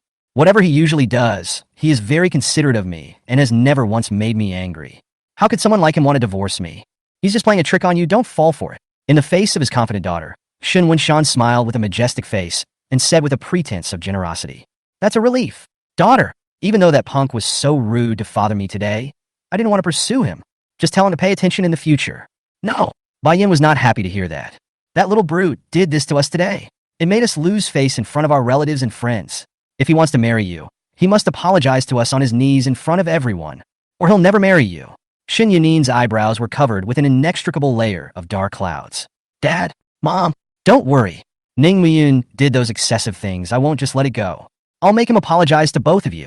It will be to your satisfaction. After Shen Yunyin finished speaking, she carried Ning Muyun's soaked gown to the car. A rush of engines sounded. The smooth lines of the Maserati MC-20 turned into a shadow, hidden into the rain and fog. Bai Yin stood there with a smug look on her face, as if she had already seen the scene where Ning Muyun would kneel down to her in front of everyone. Shen Wenshan looked at the messy wedding scene. The heart is full of depression. How did a good wedding turn into what it is now? Alas! While Shen Wenshan was worried about what to do at the wedding site, the First People's Hospital of Magic City, the spacious white hall was filled with patients who came to see the doctor. The flurry of people made the hall seem unusually chaotic and noisy. Right in the middle of this tumultuous tide of sound, tada! 3 sharp and rhythmic taps of heels were quite loud. It was enough to hear the immense eagerness of the sender. The crowd in the middle of the hall looked up, only to see 3 rather elegant beauties hurriedly bursting into the hospital lobby and rushing towards the second floor. Hey, isn't that Ning Yushi? Why is she here? I recognize her. I even saw that movie she made. What's the big star doing in the hospital? It looks so anxious. I don't know, it's probably to visit a patient. The 3 sisters ignored the comments of passersby and went straight outside the operating room. In the middle of the empty and quiet corridor, only Ning Luoling and Mei Yuanyuan sat on the cold bench, anxiously waiting for Ning Jibua in the operating room. Mom, how's Jiba doing? Mom, I just heard the news and rushed over from the theater. Is Jibi okay? Mom, is he okay, brother? Mei Yuan looked up, her eyes still streaked with tears. Sijia Yuyan ran. You're all here? Mom, what the hell happened? Ning Sijia, the eldest of the Ning family, walked up and asked in a small voice. Weren't you guys going to attend that little brute Ning Muyun's wedding? How did it turn out like this? As soon as she heard the words Ning Muyun, Mei Yuanyuan became so angry that her hands trembled. Don't mention that bitch. Mom, what's wrong? Did he make you mad? The 3 Ning Sijia sisters looked at the furious Mei Yuanyuan and asked cautiously. Mei Yuanyuan was so angry that her face turned white and she trembled. Ning Luoling was afraid that she would get angry, so while stroking Mei Yuanyuan's back to help her smooth out her anger, she gave the 3 sisters a good account of what had happened today. However, perhaps it was because they were unwilling to admit that Ning Muyun had severed their relationship with them. Ning Luoling didn't tell the 3 sisters about severing their relationship. The 3 sisters who had just arrived at the hospital immediately exploded with anger when they heard about the things Ning Muyun had done. What did you say? Not only did that little brute beat up Xu Xian and the girls, but he also made a move on Mom and Dad. Chapter 7, Sister, he's disowned us. Yeah, big sister. Ning Luoling nodded, also saying with an incredulous expression. That bitch is like crazy today. Not only did he beat Jibwa to death, he stomped that thing of Jibwa's. Outrageous. A thick layer of gloom covered Ning Sijia's face. This little beast. It's getting more and more lawless. When he gets back, I'm going to break his legs. I definitely won't let him off the hook this time. I, Ning Sijia, will never have this brother again. Ning Yuyin, the 3rd oldest member of the Ning family, did not look any better. This bitch really doesn't deserve to be our brother. We treated him so well. How dare he treat us like that? Shouldn't have let him off the hook that time before. Big sister, this time we must beat him to death alive. Keeping such a scourge. It's also a disgrace to our Ning family. Ning Ranran was even crying with an indignant face. I've told you all before.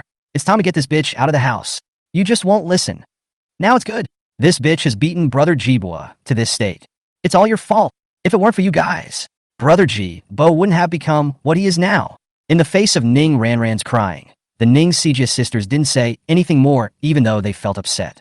After all, not kicking Ning Muyun out of the house was indeed an oversight on their part. Mei Yuan lowered her head even more in self-recrimination, without stopping to recite why he hadn't kicked Ning Muyun out of the house in the first place. Her son wouldn't be so miserable if she kicked the bitch out of the house. Ning Sijia had no place to vent her evil fire, and subconsciously wanted to vent it on Ning Muyun. 6th sister, call that little brute. Tell that little brute to get his ass to the hospital within 10 minutes. Yeah, 6th sister, tell that bitch to get her ass to the hospital right now. I have to slap him dozens of times today. Sixth sister, tell that bitch to come over quickly. I want that bastard to kowtow and apologize to brother Jibo. Faced with the three sisters' request in unison, Ning Luoling nodded in approval. Taking out his cell phone, he called Ning Muyun. Sorry, the number you have dialed is in the middle of a call. Please dial again later. Ning Luoling glanced at the cell phone in surprise and hung up. Dialed again. Sorry, the number you have dialed is in the middle of a call. Please dial again later. The three sisters of the Ning family surrounded Ning Luoling, wanting to wait for the phone to connect before raging over the phone. But the delayed call made the trio feel very annoyed, and at the same time, they felt that something was wrong somewhere. Ning Luoling was also very strange. In the past, when Self called, Ning Muyun would pick up the first time. What's going on today? Why can't you get through on the phone twice? Ning Luoling dialed the phone again. Sorry, the number you have dialed is in the middle of a call. Please dial again later. 3 times the same response finally made Ning Luoling think of something. Big sis, he seems to have blackballed me. Huh? All 3 sisters froze for a moment at the news, then all said in unison, no way. How could that little brute, who is usually afraid of missing our calls, have blacked you out? He must be up to something again. Sixth sister, you hit him a couple more times. I just don't believe it. That little brute dares not to answer your calls. Ning Luoling did as he was told. Sorry, the number you have dialed is in the middle of a call. Please dial again later. Sorry, the number you have dialed is in the middle of a call. Please dial again later. Sorry, the number you have dialed is in the middle of a call. Please dial again later. Ning Luoling hung up the phone and said with great consternation, Big sister, he really did pull the plug on me. Outrageous. This damned little beast. What a lawlessness. Ning Sijia was going crazy with anger. Sixth sister, give me his phone number. I'll call him. Sorry, the number you have dialed is in the middle of a call. Please dial again later. Ning Sijia looked at the L phone in her hand and hardened her anger so much that she pressed down the cell phone screen. This little brute, he even blacked out my phone number too. Third sister, you call that little beast? Yes. Big sister. Ning Yuyin picked up her phone and waved it in front of her face, waiting for the face recognition to unlock. Immediately, he entered the cell phone number he had gotten from Ning Sijia and called it. Sorry, the number you have dialed is in the middle of a call. Please dial again later. Ning Yuyin looked at the cell phone in her hand in dismay, unable to believe the fact that Self had also been blacked out. This bitch! How dare you really blackball me? Third sister. I'll do it. Sorry, the number you have dialed is in the middle of a call. Please dial again later. The 3 sisters froze. What the hell is going on here? Ning Muyun, who usually spoke in a fine voice and didn't dare to reject Self and the others at all. I can't believe I blacked out my Self sister's phone today. The dismay was followed by an even greater wave of anger. Ning Sijia suppressed her monstrous anger and hissed in a low voice. This little brute, I will never let him go. I will not recognize him as my brother again, even if he dies on his knees in front of me. Me too. Ning Yuyin wasn't willing to lag behind either. I'll only have Jibo as a younger brother from now on as well. This bitch Ning Muyun will never want to call me third sister again. Ning Ranran clenched her small fists, her eyes filled with anger. I don't have such a bitch a brother. I'll beat him to death if he ever dares to say he calls me a sister again. Looking at the 3 sisters who were talking to each other, Ning Luoling, for some reason, suddenly felt very uncomfortable in her heart. Big sister, third sister, seventh sister. He has disowned us. The cursing came to an abrupt end, and the 3 sisters looked at Ning Luoling in puzzlement. Sixth sister. What do you mean that little beast has disowned us? Sixth sister. Did that bitch say something? Sixth sister. What do you mean by that? Ning Luoling glanced at the 3 sisters and looked down at her toes in a lost voice. At the wedding site, he swore to heaven and earth with his blood, saying that he severed all ties with the entirety of our Ning family. He will never recognize us again if he violates the oath. Just, on what? Just 5 thunderbolts, heaven and earth? The words fell, and the cold corridor was frighteningly quiet. Chapter 8 Jibe is permanently incapacitated. Sixth sister, don't be fooled by that bitch. Ning Ranran broke the quiet first. That bitch must have an ulterior motive for saying those things. Don't you fall for his tricks. Severance. Cut. That's a nice thing to say. Is he willing to cut us off? Ning Yuyin chimed in. Sixth sister, you're still too kind. I've seen all these kinds of tricks in the entertainment industry. That bitch's words are the only thing you still believe about him. Ning Sijia even had a sneer on her face. Sixth sister, don't you know what that little beast is? As long as you can stay in our Ning family, you can beat him and scold him. And how could he ever want to cut ties with our family? Looking at the unusually confident trio of sisters, Ning Luoling didn't say anything else. Would Ning Muyun really be the same as what Big Sister and the others said this time? Ning Luoling felt vaguely in her heart that Big Sister and the others were afraid that they would be disappointed this time. The lights in the operating room suddenly went out. The 3 sisters immediately stopped cursing Ning Muyun, and together with Mei Yuan and Ning Luoling, they surrounded towards the operating room in unison. Fifth sister, how is Jiba doing? Ning Shirwei, who had come out of the operating room, took off her mask and shook her head grimly at the crowd present. That bastard Ning Mian hit too hard. Those two things of Jibo's are all rotten. There's no way to keep it with today's medical technology. In order to save Jibo's life, those two things can only be removed first. Mei Yuanyuan's face turned pale when she heard this, and she hurriedly grabbed Ning Shirwei and asked, "Shirwei, what do you mean? What's wrong with Jibo?" Ning Shirwei didn't move and broke free from Mei Yuanyuan's hands. Disgusted, he rubbed his hands together. "Mom, I mean Jibo is permanently sterile. In other words, Jibo will never be able to have children again." Huh? Mei Yuanyuan froze for a moment, then fainted. "Mom! Mom! Mom, wake up! Mom!" The four sisters rushed to help Mei Yuanyuan on the chair, and Ning Luoling carefully held her. "What should we do now, big sister?" Ning Sijia's eyes were filled with a scarlet glow, and her hands trembled with anger. "I'm going to kill him. I'm going to kill that little beast." Ning Yuyin was also trembling with anger. "That bitch! He put Jibo in this state. I won't let him go. I'm going to make him pay." Ning Ranran was even more furious and cried out, "No way! I absolutely can't let this bitch go. He hurt brother Jibo like this. I will never let him go. I'll call the police now. Let the police arrest him." "No police!" A sharp cry scared the three sisters, and they turned their heads in unison.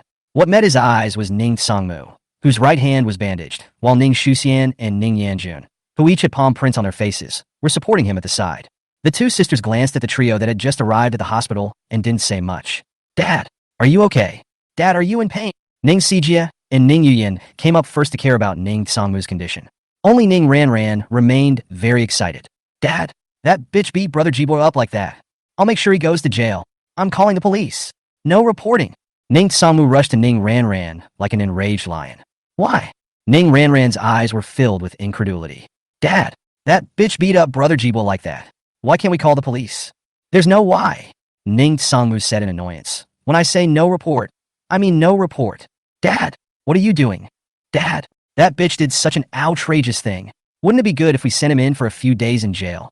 In the face of successive discouragement from the eldest and third daughters, Ning Songmu shouted in a violent rage. "Shut up!" The three sisters were stunned when they heard Ning Songmu's words. "Dad, what the hell is wrong with you? Don't you usually discipline that little brute? Why did he do such a lawless thing today? Instead, you don't care?" Ning Songmu swept a circle of the surrounding women and said in a chilling voice, "All 7 of you listen up. No one calls the police about today. This is a private matter for our Ning family. Anyone who dares to call the police, I'll kick her out of the house. Never recognize her as my daughter. Do you understand, Dad? *7". Shut up. Ning Songmu was like a pale lion lecturing his own pride. "Do you hear me?" Facing the furious Ning Songmu, the 7 sisters could only force themselves to endure it even if they were angry. "We heard you, Dad. That's enough for today. Let's go check on Jibo first." The door to the operating room suddenly opened, and several nursing earth pushed a hospital bed out of the operating room. "Son, Jibo, *6". "Brother." Ning Songmu and his group gathered around Ning Jibo in unison, unable to stop the tears from flowing down their faces. Now Ning Jibo, all wrapped up like a mummy, especially the crotch. It's even wrapped up like a bowling ball. "Families, get out of the way. We'll push to the ward, and you'll see." "Fine." After Ning Muyin stepped aside, the Earth Protectors carefully pushed Ning Jibo towards the VLP ward. Ning Songmu and his group followed carefully behind. Ning Ranran was the only one standing still, holding her cell phone to capture a video of the crowd escorting Ning Jibo to the hospital room. "Ning Muyun, Yobit, do you think that I won't have a way to send you to jail just because Dad won't let the police be called?" "Humph!" Falling into my Ning Ranran's hands. "Don't even think about it." Ning Ranran quickly used editing software to match the recorded video from earlier with text. To wit, Ning Muyun is a beast worse than a pig or a dog. Not only did he beat up his own father and mother, but he also beat up his own younger brother and stomped on his brother's balls, making his brother lose his fertility forever. The whole thing is unconscionable and animalistic.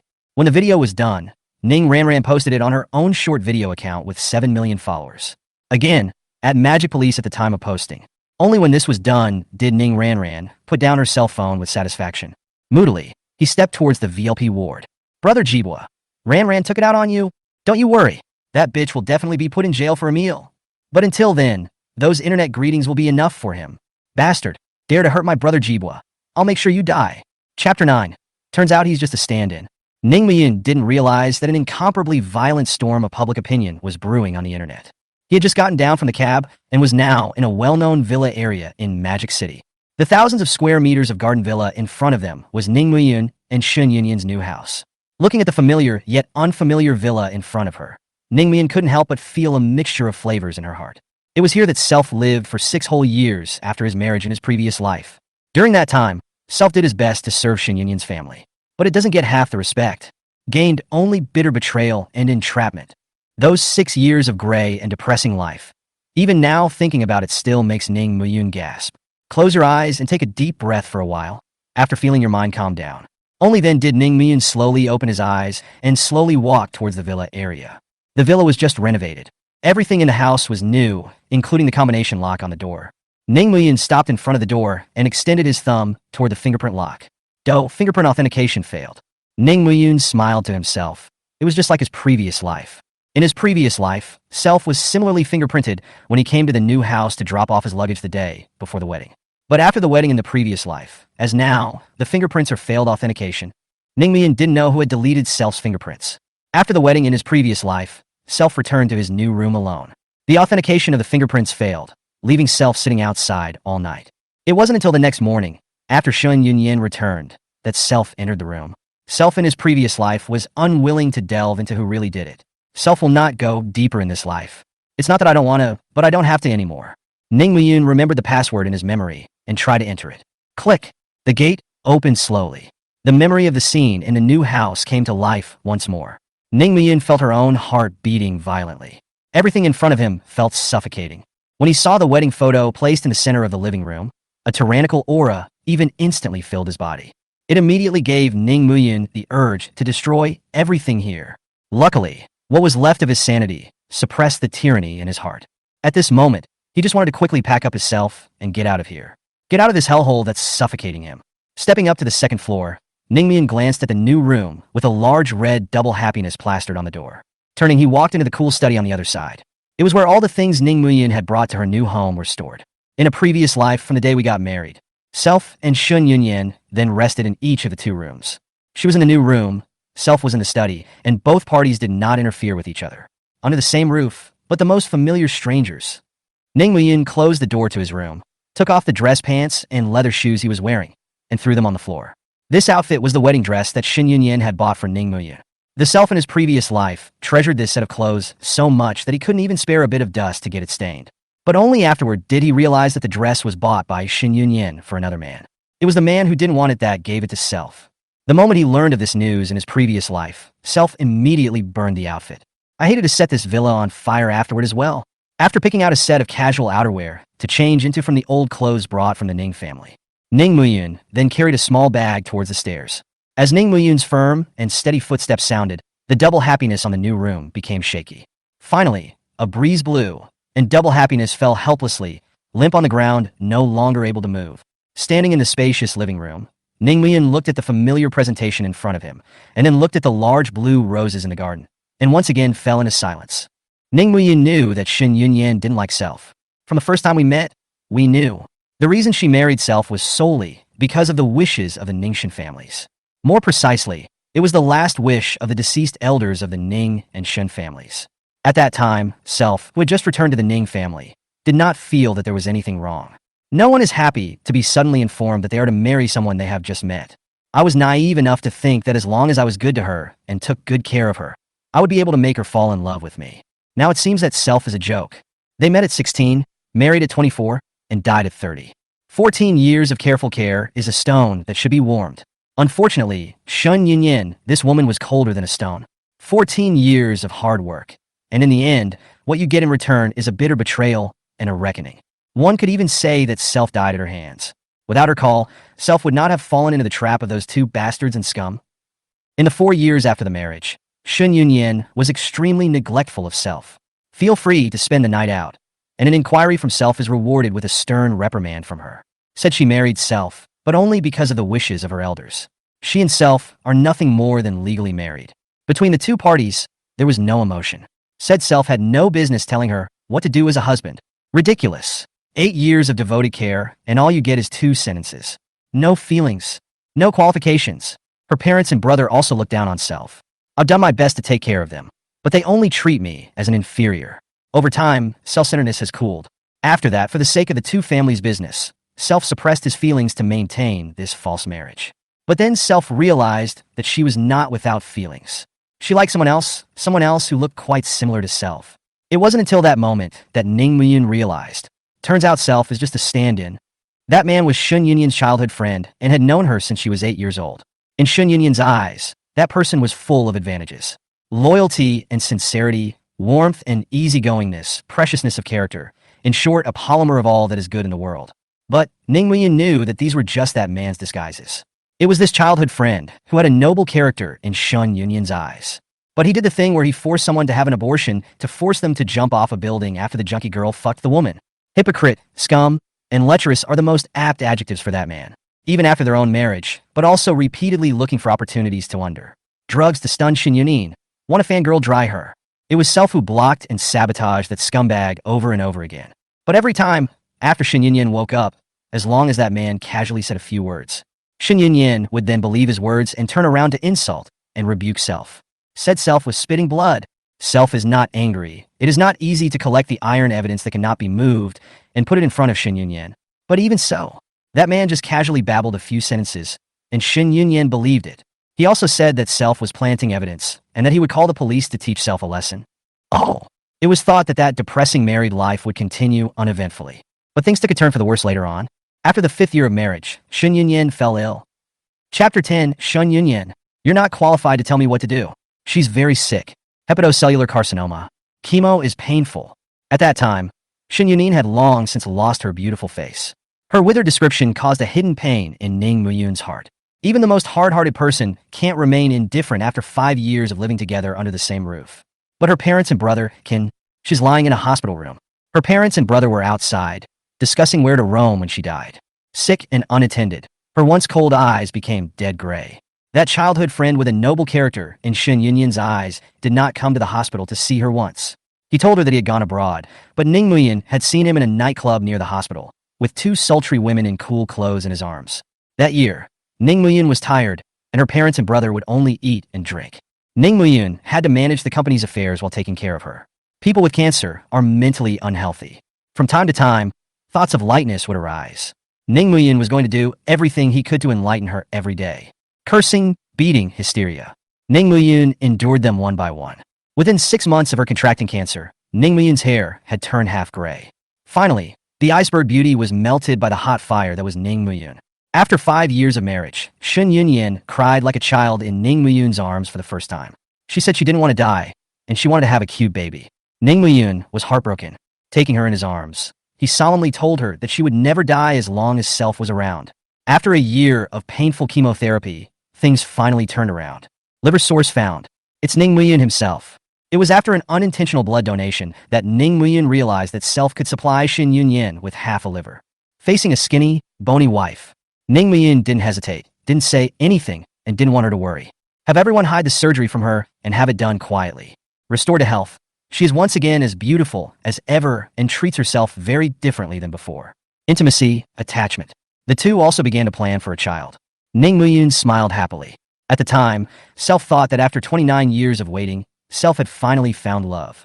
Although after the operation, Self often suffered from pain all over his body because he was missing half of his liver, it was all worth it as long as he could see her smiling face.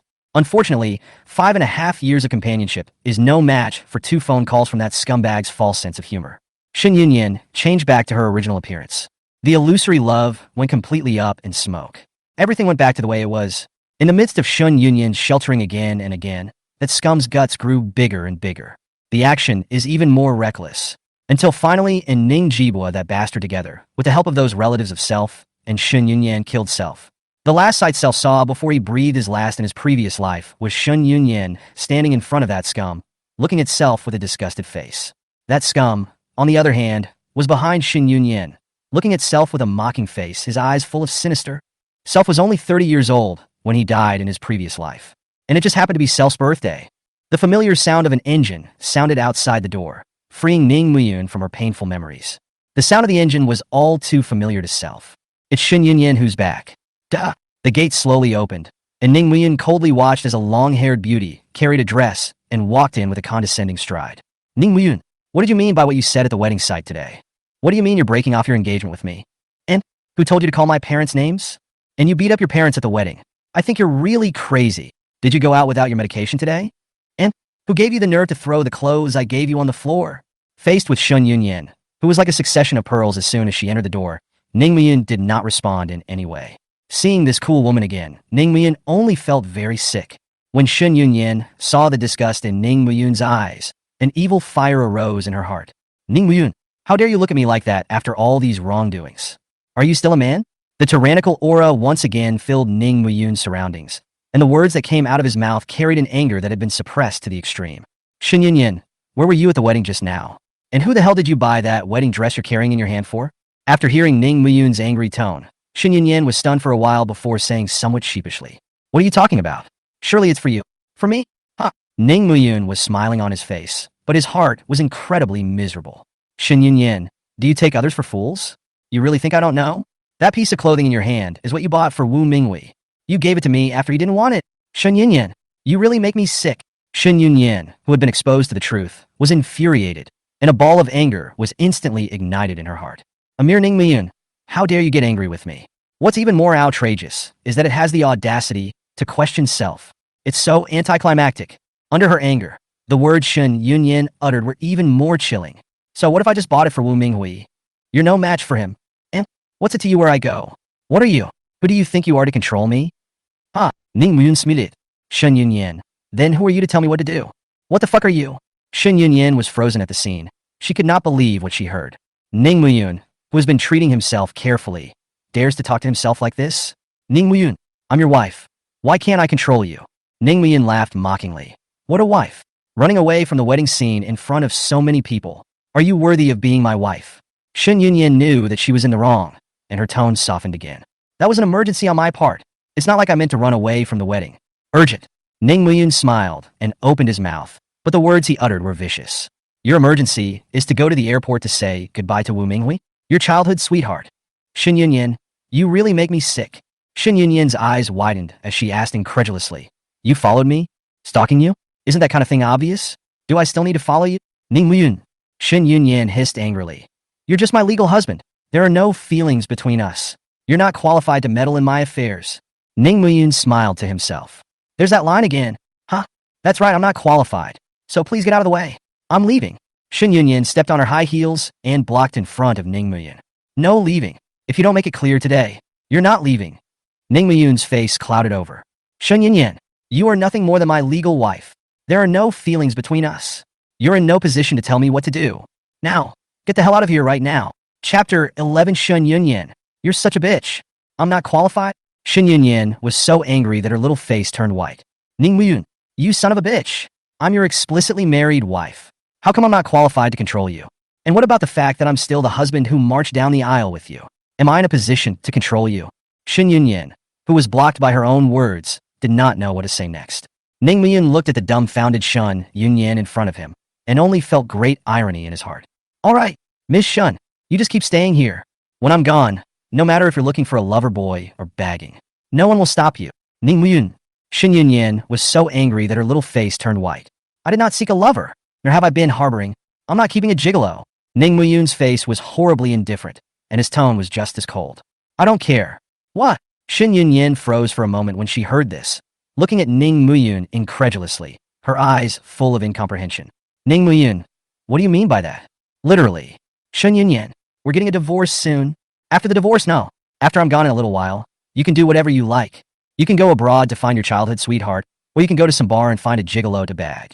You can go abroad to find your childhood sweetheart, or go to a bar and find a white boy to keep.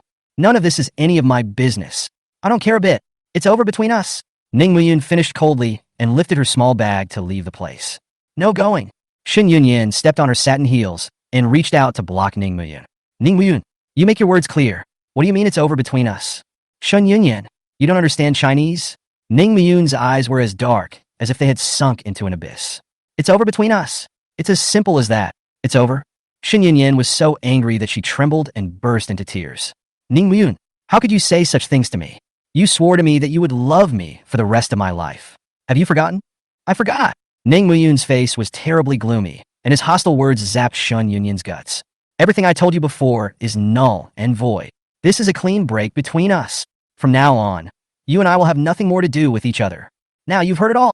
Hearing Ning Muyun's icy tone, Shin Yunyan wanted to get angry, but for some reason her heart was a little flustered. Ning Muyun, I was a bit hasty in today's matter. I shouldn't have left you to see off Ming Hui. But he's leaving the country soon. After he leaves the country this time, he'll never come back. We've been childhood friends for so many years. I can't not go to see him off, can I? Hearing the word Ming Hui, Ning Muyun's tone once again became tyrannical. Shin Yunyan, you listen to me. I've said it before. There's nothing more between us. It's none of my business whoever you like to send it to. Even if you divorce me today and marry him tomorrow, it's none of my business. Ning Muyun left after saying that, without stopping in the slightest. Shin Yunin panicked and blocked in front of Ning Muyun, pulling on Ning Muyun's sleeve and begging bitterly. Ning Muyun, I really have nothing to do with Ming Hui. Why can't you listen to a word I say? Are you still a man? Shin Yunyan, what exactly do you want to do? Ning Muyun's patience had been depleted to the extreme, and his hands had unnaturally clenched into fists. Shin Yunyan glared at Ning Muyun in a justified manner. Number one, you will apologize to me. I left the wedding today for a completely valid reason. You shouldn't have doubted me like that. And you shouldn't talk about me like that. I'm so upset right now. If you're a man, you should apologize to me. Second, you will apologize to my parents. They're your elders, and soon to be your mom and dad, even if they both don't like you. And you shouldn't have insulted them in front of all those people. It puts them to shame. You should apologize to them if you still know how to be polite. Third, you will apologize to your parents. No matter what they did to you, they are your parents. You shouldn't have hit them. If you're still a human being, you should go and apologize to them. Fourth, you're going to go back to the wedding with me and announce to those guests that what you said today was nonsense, that you have no intention of divorcing me. You're the one who said you'd love me for the rest of my life in the first place. You can't go back on your word like that. You have to come back with me and explain to those people. Shin Yunyan was still talking to herself there, completely unaware that Ning Muyun's face had become increasingly somber. Fifth, you're going to visit Ning Jibwa in the hospital. You shouldn't have beaten him like that. No matter how unrelated, that's still your brother. Sixth, you need to call and apologize to Ming Hui and say you. Shut up. Ning Muyun suddenly copied the vase in front of him and smashed it hard on the ground. The sharp cracking sound scared Shin Yunyan into letting out a mournful scream. Ning Muyun, are you crazy? What are you doing? Shin Yunyan looked at Ning Muyun, who was like a fierce beast in front of her, and felt a wave of fear in her heart as she involuntarily stepped back. Ning Muyun tried to suppress his anger and said in a cold voice, Shin Yunyan, I'll repeat myself. You are nothing more than my legal wife. There are no feelings between us. You're in no position to meddle in my affairs. Let me hear you telling me what to do again, and I won't be surprised if I don't treat you right. Shin Yunyan's temper also came up, and she blurted out in anger. Ning Muyun, I'm telling you, today you must do as I say. Apologize to me, my parents, your parents, and Jibwa Minghui, and the rest of them, or I'll divorce you. Yes. Ning Muyun sneered. That's not exactly right. Shin Yunyan, the Civil Affairs Bureau, isn't closed yet. You take the documents. We're getting a divorce now. Only then did Shin Yunin react to the fact that it was Ning Muyun who had been wanting a divorce, so she quickly changed her words. No way. I will never divorce you. Ha ha ha. Ning Muyun laughed so hard that tears came out of her eyes, her smile filled with sadness and desolation. Shin Yunyan, you're such a bitch. Ning Muyun, how dare you call me a slut? Shin Yunyan couldn't believe her ears. Ning Muyun, who had always liked herself the most, even called herself a bitch? Shin Yunyan, you're not only a bitch, it's also a blind, stupid bitch. Ning Muyun, don't you go too far? Don't think I'm afraid to divorce you. Shin Yunin looked angrily at her husband, who was laughing freely in front of her, and her eyes slowly filled with tears. Shin Yunyan, are you deaf? I've always wanted to divorce you. It's you. You've been dragging your feet about getting a divorce. Shin Yunyan, if you really want a divorce, we'll go to the Civil Affairs Bureau now. Don't pester me here. Chapter 12, if you don't sign, I'll sue you for divorce. Just a few moments away from... Shin Yunyan was just about to agree, but suddenly remembered her father's commission. Her face changed, and she said indifferently, Ning Muyun, I'm telling you, I will never divorce you. The smile on Ning Muyun's face completely dissipated, once again turning into that cold and icy look. It doesn't matter if you want to or not. I've decided to divorce you.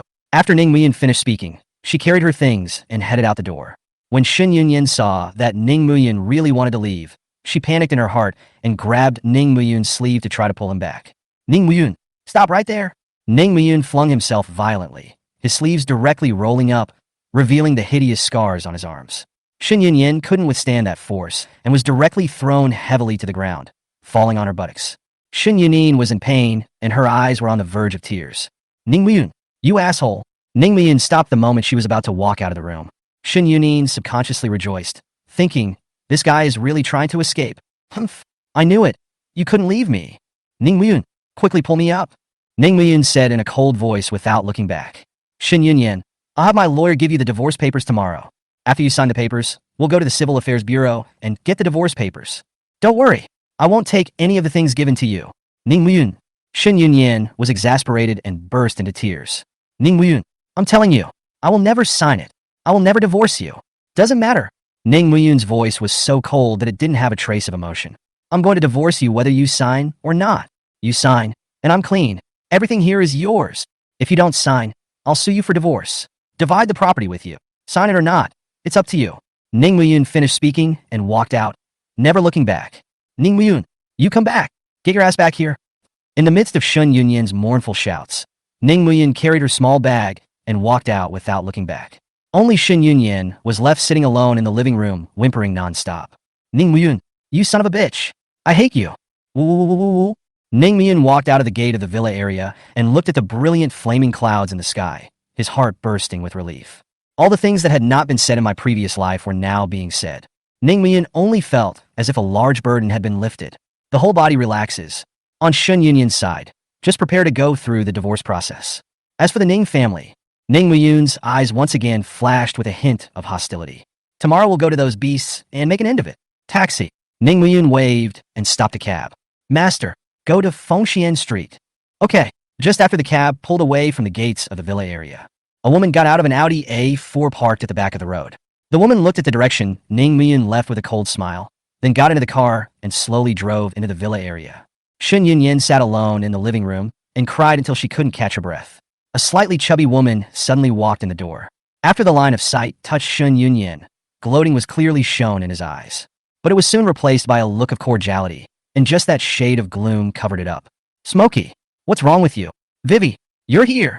Shin Yunyan tearfully looked at her best friend Lu Xiaowei, who walked in, and very aggrievedly jumped into her arms.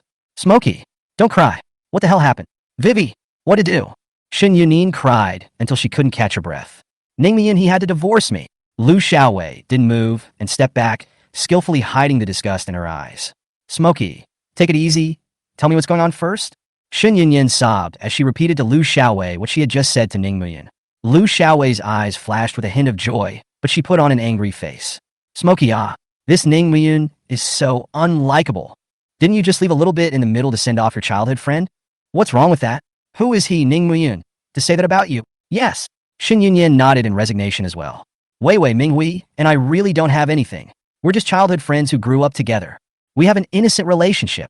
Ning Muyun, and yet he thinks there's something between Minghui and me. He had to divorce me. Vivi, what am I going to do? A trace of resentment flashed in Lu Xiaowei's eyes, but her tone of voice grew gentler. Smokey, don't be afraid. That Ning Muyun is just lusting after you. You don't pay any attention to those tricks of his. He made up his mind that you wouldn't dare sign it. He wants you to go to him and apologize. His kind of trick. I don't know how many times I've usually seen it. Who can you scare? Didn't he say he'd have his lawyer send you divorce papers tomorrow? Tomorrow the lawyer brings it and you just sign it. I can't believe that guy really wants to divorce you. He's been in love with you for 8 years since he met you. With a relationship that deep, I don't believe he can break it off all at once. Wait until tomorrow when you sign. Ning Muyun will naturally panic. When the time comes, you'll just wait for him to apologize to you. And later on, you can use this thing as a handle to threaten him properly, so that he never dares to make any more trouble. From now on at home, it's not all up to you. Shin Yunyan listened and nodded frequently, and her tears gradually stopped. Right? That's what I thought. I knew from the beginning that he was playing the lustful game. Vivi, thank you so much. Without you waking me up, I really fell for his trick. Lu Xiaowei smiled gently and touched Shin Yunyan's hair affectionately. Smokey, you're getting raw, just saying that. We're the best of girlfriends. In the future, if you have anything else, just come and ask me. I'll help you out. Guaranteed you won't suffer. I got it. I really thank you this time. Vivi, we're going to be best friends for life. Yeah, we're besties for life. Lu Xiaowei said this sentence unusually affectionately. Only the eyes are cold and terrible. The cab sped down the flat tarmac road, cars backing up on either side. Ning Muyun sat in the back seat, thinking about where to find a house. Since deciding to cut ties with those brutes, Ning Muyun then had no intention of returning to the places that had suffocated him. The first order of business was to find a house for self to land in before the sun went down. Mordor is big, but small. It was one of the largest cities in the Divine State, inhabited by countless people and covering a vast area. But when one tries to get a foothold here, one realizes that there is not a single space left for the self in this small place. After contacting a familiar real estate agent on his cell phone, Ning Muyun then put down his cell phone and turned his head to look out the window at the extremely fast backward traffic to fall into memories. On the day he died in his previous life, Self was also driving fast on the road like this. Chapter 13, There's no such thing as a bad day in life. Self was working that day when he suddenly received a phone call. The call came from Shun Yunyan herself. She said something had happened to herself and asked Self to come to her rescue. Self, who had never been a dangerous driver, didn't let off the gas that day on the road. The car sped right up to 200 kilometers. Ning Muyun only remembers that at that time, the cars on both sides of the road were also like today, turned into a backward streaming shadow. What's on your mind, young man? Why do you look so sad? The voice of the master taxi driver broke Ning Muyun out of her memories. Oh, nothing, just remembering something bad. Ning Muyun forced a smile, took his eyes back to the car, and began to rest his eyes. The master taxi driver slightly turned the steering wheel, lightly stepped on the gas pedal, and overtook a GTR while taking another sip from his teacup. Lad, look away. There's no such thing as a bad day in life. When God closes a door for you, he also leaves you a window. When you're bored, you look elsewhere more often, and it might just be another different life. Ning Muyun was silent for a long time, and finally gently let out a mouthful of turbid air, nodding his head and reluctantly smiling. Master, thank you for comforting me. Hey, the master taxi driver waved his hand. What's the point of thanking me? All of it worked because you figured it out. I'm just giving you a little advice. All things in life are self-made decisions, and outsiders are but spectators. Lad, don't look so sad. Life is so beautiful, and you're so bitter. How can that be? Cool me. Uncle will play you a song. Let's relax. Facing this talkative brother, Ning Muyun's heart was also much lighter, and she smiled a bit more naturally. Master Cabby reached over and removed a disc from the visor and inserted it into the CD player. Within moments, the tuneful, inspirational song resonated through the car. Drink a few, I'm not drunk. Drink a few, I'm not drunk. Soju as dry as possible to open, unless I lose my mind. Soju, try to pull to open. The master taxi driver's voice became lighter as he listened to the melodious song. Boy, my favorite is that little pony from Heroes of Might and Magic. Look at him, a man who went single-handedly to Maplewood Pavilion on his own to avenge Brother Hao's death. In the end, even if it was death, and did not hang his head in shame. Uncle, love this kind of young man the most. The taxi master glanced at Ning Muyun from the rearview mirror. Lad, don't you think a man lives for a backbone? Right. Ning Muyun smiled and nodded. A man should have a backbone. Hey, that's right. The master taxi driver nodded in satisfaction. Man, no matter what hurdles you encounter, you can't lose your backbone. Become downhearted. The hardest thing is to die. Do you think so? Yes. Ning Muyun nodded solemnly, noticing that the flaming clouds in the sky were becoming more and more radiant. While the two were enjoying the music, the CD player suddenly developed a problem. The mellifluous sound of the music became shrill and harsh. Ouch! This broken machine. You can't even make Uncle listen to a song properly. Forget it. The master taxi driver turned off the CD player and turned on the radio. Boy, the CD player is broken. Let's have to listen to the radio. Both. Ning Muyun smiled and turned his head to look at the scenery outside the car. After a rustling sound, the radio blared through the car. The recent downward trend in the share price of Huangfu International is still affecting the stock market. It's rumored that the chairman of Huangfu International had an accident 7 days ago and died in a car crash. Huangfu International has been down for a week straight. Shareholders have been making sell-offs in the face of today's situation at Huangfu International. And the whole stock market is in a slump as a result. The master taxi driver could not help but exclaim when he heard the news. This company is so awesome. It can even influence the stock market now. The chairman must be very rich then. But what's the point of having money? Lives are gone. What good is more money? Boy, don't you think so? It's... In the face of her brother's exclamation, Ning Muyun casually coped and fell into her memories. Huangfu International. This company is a supergiant multinational. With businesses spanning countless industries, it can be called a super enterprise that has gathered the entire industry chain of miniature. In his previous life, the year of Shun Yunin's chemotherapy, Self replaced her in the management of Shun's group and dealt with this company once. At that time, Shun's group was already incomparable under Self's management. The company's market capitalization has appreciated by 50% from its original base. Self was wondering at the time if he could enter into a partnership with Huangfu International, take Shun's group to the next level. But after the door-to-door visit, he was told that Shun's group was not qualified at all. Upon learning this news, Self had to call it quits. After that, he operated on himself and transplanted half a liver to Shun Yunyan. While your body gets worse, you don't have as much energy as you used to. There would be no more energy to create a connection with Royalty International. However, in his previous life, he did not hear the news of the death of the chairman of Huangfu International until he died. And I don't know what's going on in this life. Iksa, boy, Bongyan Street is here. Ah, good. Ning Muyin got out of the car after paying, standing on a historic and obsolete street corner. The mottled red bricks and ancient alleyways in front of us all reflect the traces of age. With her body in the middle of this stale environment, Ning Muyin completely relaxed.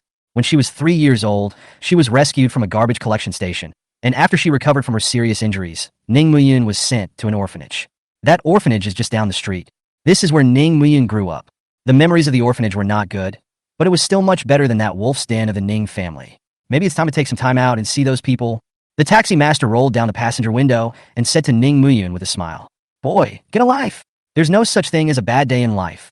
Ning Muyin nodded and said with a smile, "Got it, master. Take care on the road. Have a safe trip." The cabbie waved his hand and was about to drive off in his cab. "Ugh, master, wait." A very familiar female voice rang in her ears. Ning Muyin followed the sound. A woman in a white shirt, a small gray suit, and a pair of matte black heels stood in front of the cab. Although the woman did not have any makeup, it could be seen that she was a beautiful woman with quite a young woman's charm. The woman was in a hurry at the moment and wanted to leave immediately. Ning Muyin froze for a moment when he saw the familiar woman, and a warm smile appeared on his face. "Mr. Han, why are you here?" Chapter 14. How about Ning Jibua? Gurton, Ga egg? Ning. Teacher Han also looked at Ning Muyin with a surprised expression.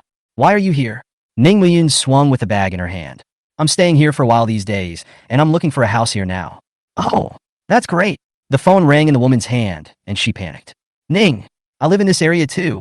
When you have time later, you come to my place as a guest. I have urgent business. Just leave first." With that, the woman got into a cab and took off. Ning Muyin looked at the departing woman and smiled helplessly. "How old are you? And you still look like this."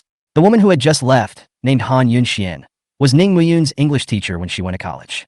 From the first time we met, she was often adventurous, but is very nice and gets along with every student.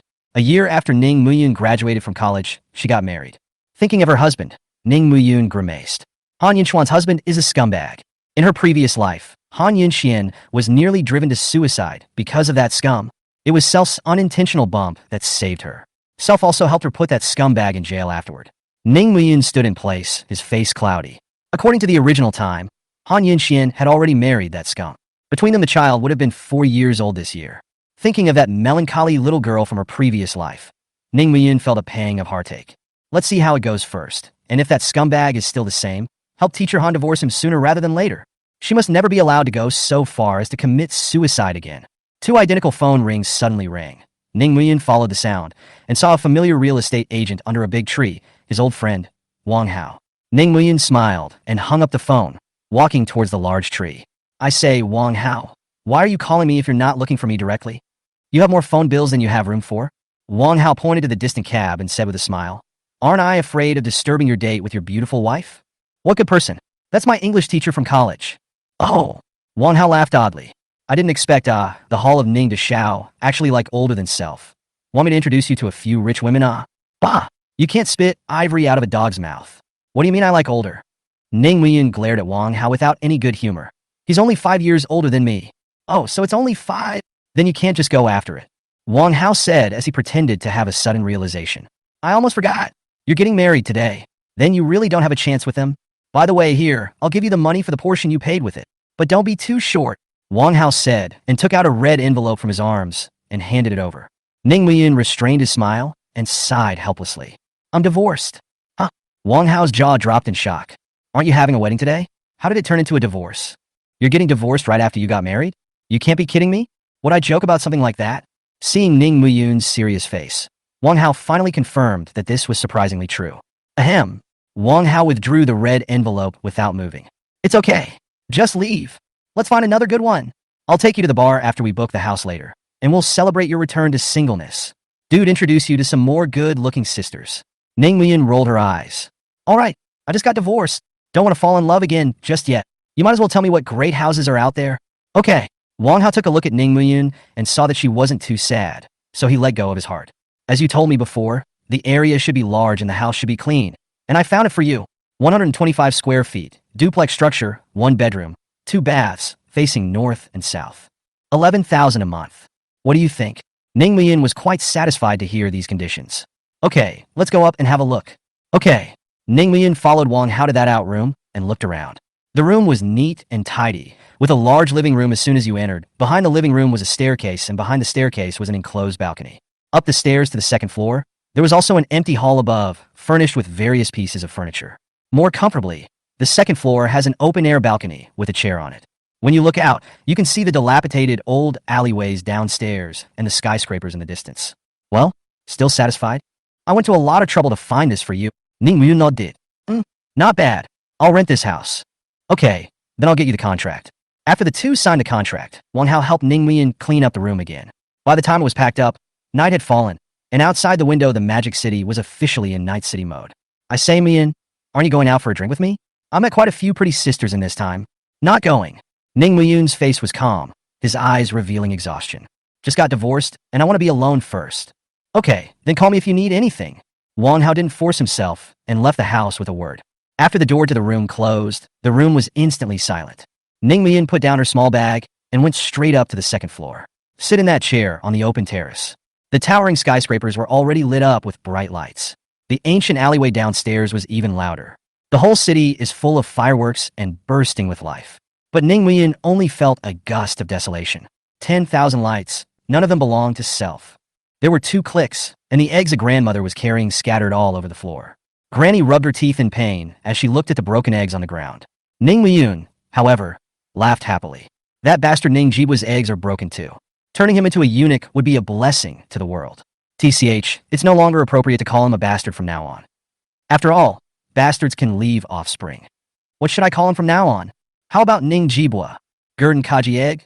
When I think of that bastard Ning Jibua, he's in such a miserable state. Ning Muyin just couldn't stop laughing.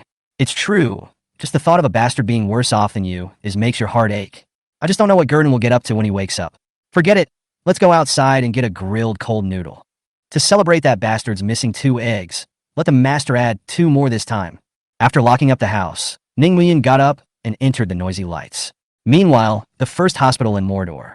The mummified Ning Jibua slowly opened his eyes under the stimulation of the light. Chapter 15 Jibua. Do you want your sisters to call the police for you? Dad? Mom? Son? You're awake. Mei Yuanyuan jumped down in front of the hospital bed. Happy at the same time. 2 lines of tears keep flowing down. Jibua. Brother Jibul. Brother. Brother. The oldest Ning Sijia, the second Ning Shuxian, the 6th Ning Luoling, and the youngest Ning Ranran all gathered around. Looking at the crowd that had gathered around, a trace of resentment flashed under Ning Jibua's eyes, but it was quickly concealed. Mom, big sister, second sister, 6th sister, 7th sister, you're all here. Aha! Mei Yuan nodded. When they heard about your accident, your big sister and the others came over. Your 3rd sister and their crew couldn't live without her, so they called her back again. There's a case at your 4th sister's law firm that she needs to handle. Oh! Ning Jibua responded, while his eyes kept scanning Ning Muyun's figure. Mom, where's my dad? Mei Yuan wiped her tears and sobbed. Your father is in pain after breaking his arm. Your 5th sister is accompanying him for a full-body checkup. A hint of annoyance flashed through Ning Jibua's eyes. That wasn't what he wanted to know. Mom, where's Brother Muyin? You guys didn't chastise him, did you? Ning Jibua was now very eager to hear about Ning Muyun's tragic situation. In his opinion, that bitch Ning Muyun beat self up like this, according to how this family of fools favored self. They'll tear him apart. The moment he thought of Ning Muyun's miserable face as he was beaten half to death, the corners of Ning Jibua's lips even involuntarily rose up. Jibua, don't you ever mention that little brute again. Ning Sijia was so angry that her veins flared up and her fists were clenched to the point that her knuckles turned white. Seeing how angry Ning Sijia was, Ning Jibua was overjoyed. By the looks of it, Ning Muyin should have gotten his leg broken. Ha, that bitch is crippled from now on. Yeah, Brother Jibul. Ning Shuxian also came up. Don't you mention him anymore. He's no longer a member of our Ning family. That's great. Ning Jibua couldn't help but cheer in his heart. The bitch has finally been kicked out. The Ning family fortune will all be mine in the future. Ha! Brother, stop worrying about that bitch. Everything will be fine. Ning Luoling was even more distressed and shed tears. Ning Jibua got even more excited. Old 6, who's usually the best to that cheap bastard, said so. That bitch is dead this time. Ning Ranran was even crying with red eyes. Brother Jibua, don't worry. Even if your balls are gone, you're still my brother. I'll never admit that bitch is my brother. Good. Old 7 is mine forever. Ning Jibua was so jubilant that he practically wanted to turn a few cartwheels on the hospital bed. Suddenly, He realized a small problem in Ning Ranran's words just now. What do you mean? Balls no more? Seventh sister. What did you just say? Ning Ranran froze and cried even louder.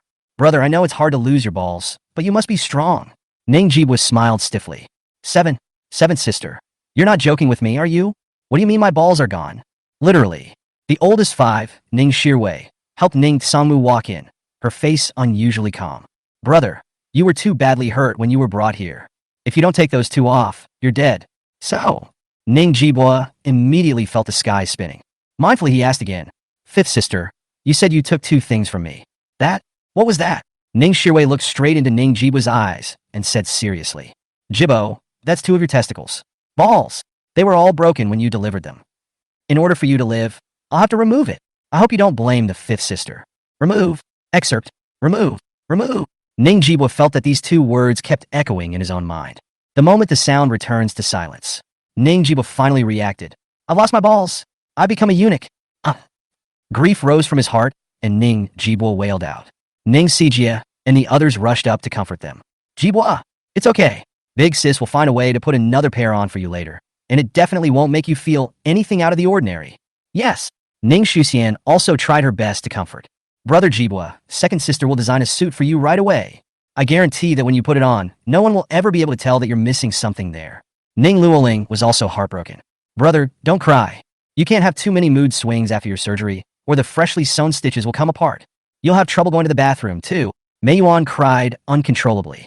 Son, don't worry. No matter what you become in the future, you'll always be mom's most manly son.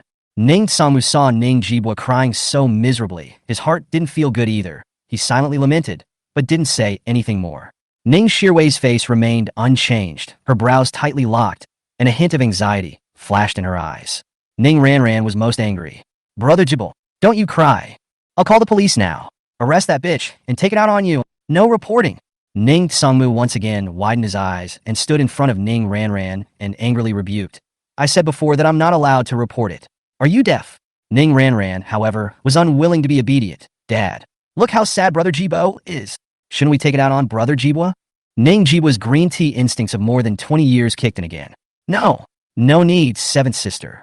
Brother Muyan was also careless before he hurt me like this. I'll be fine. You mustn't call the police. You must not hit him. Ning Sangmu hadn't said anything yet, but Ning Sijia and the girls couldn't help themselves. Jibwa, don't you worry. I'll call the police right now and take that little brood in to take it out on you. Brother Jibbo, we'll report it now. Brother, you're just too nice. We'll never let you suffer this aggravation for nothing. The three sisters also pulled out their cell phones and prepared to call the police. Ning Jibbo looked on, his heart finally feeling better. When these idiots call the police, their bitchy kiss-ass brother should be in jail. When the time comes, I'll pay someone to get him killed inside. Otherwise, I can't get rid of this bad anger in my heart. No reporting.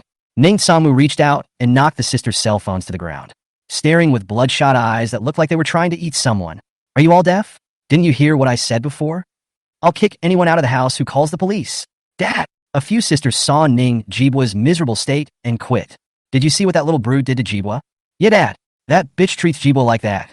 Jibo still cares about him so much. Shouldn't he be taught a good lesson? The remaining few sisters still wanted to persuade, but Ning Sangmu directly interrupted the few. Jibwa has said not to call the police. Are you going to go against his wishes? Huh? Hearing these words, several sisters all turned their eyes towards Ning Jibwa. Jibwa, you say, do you want your sisters to call the police for you? Topped it on Alta Ning Moon. I'm going to kill you. Yeah, Brother Jibwa, if you say the word, second sister will help you call the police. Brother, don't you worry about Dad. Just say whatever you want. Yeah, Brother Jibwa, I'll go to the police right now if you want. When Ning Sangmu heard that his daughters were so disobedient, he was so angry that he blew his beard and eyes out. Facing the Ning sisters' eager gazes, Ning Jibwa was tempted to agree. But if he were to agree so easily, the disguise that had been so carefully prepared for so many years would be demolished because of this short sentence. If these stupid women noticed anything out of the ordinary, it would be a bad idea to soak up the plans for the future. A little impatience goes a long way.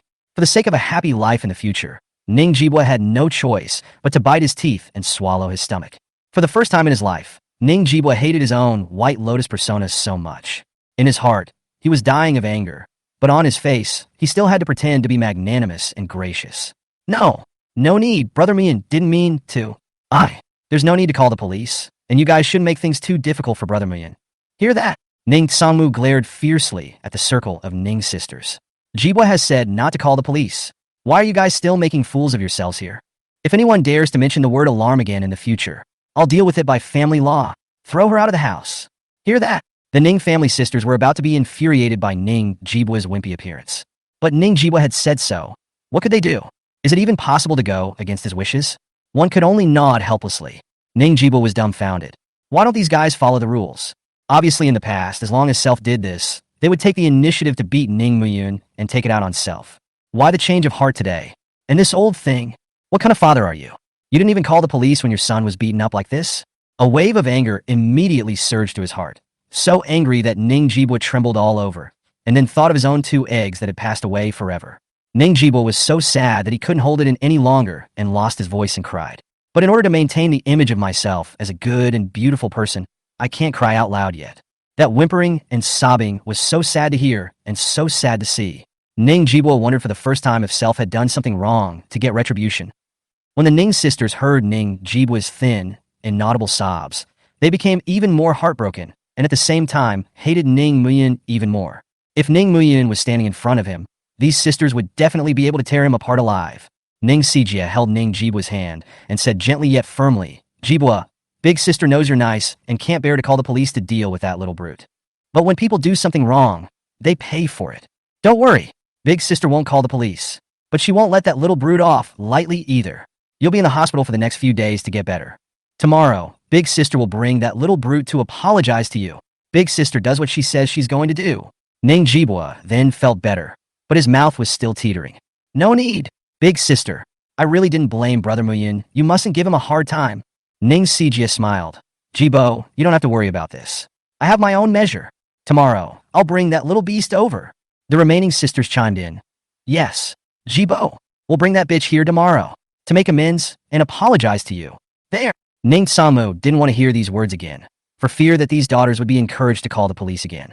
"Shirwei, arrange for a few earth guards to take good care of your brother. Those of us who have been tired all day should go back and rest too. Wait until tomorrow, and we'll see Jibe." Ning Shirwei nodded. "I'll arrange it." "Well, come on you guys, don't stay here. Come home with me.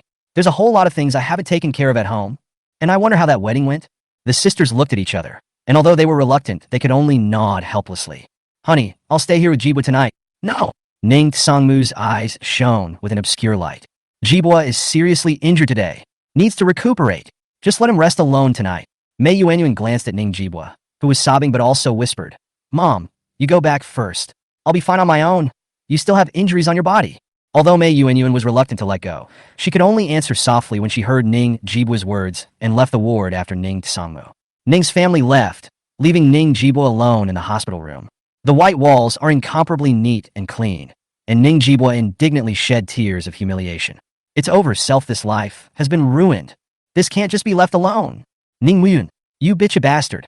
I will never let you go. I want revenge. I will kill you." Ning Jibwa in the hospital room had fallen into hysterics.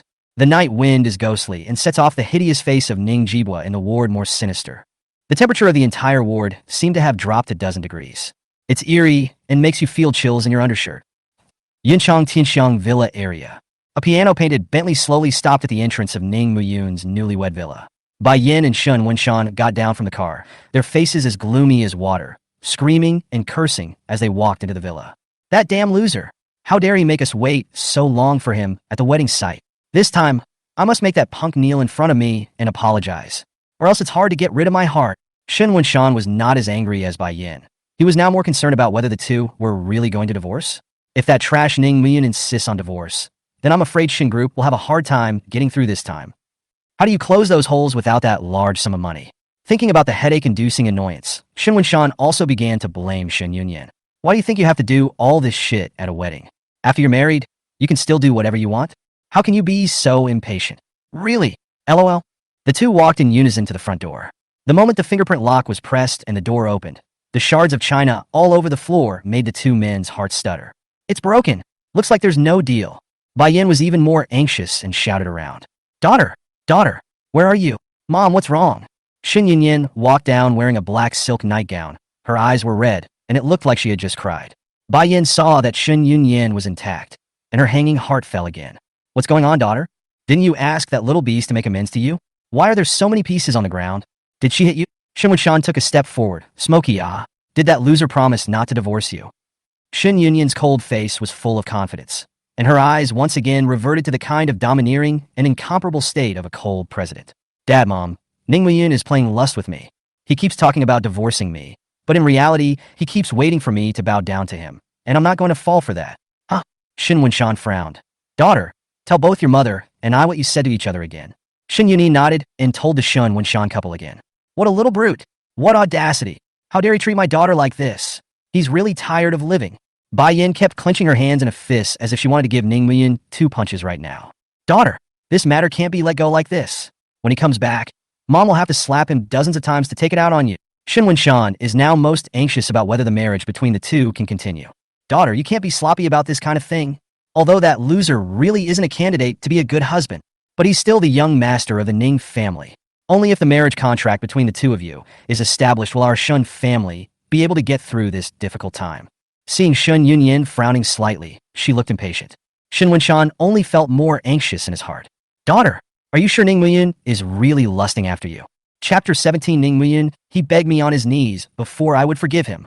Of course, I saw it at a glance. Shin Yunin raised her high and proud neck, her tone carrying an unquestionable certainty. That little trick of his is just enough to fool the little underage girls. Who am I, Shin Yunyin? Can I fall for his tricks? He can't fool me. Shin Yunyin smiled with exceptional confidence, as if everything was in her grasp.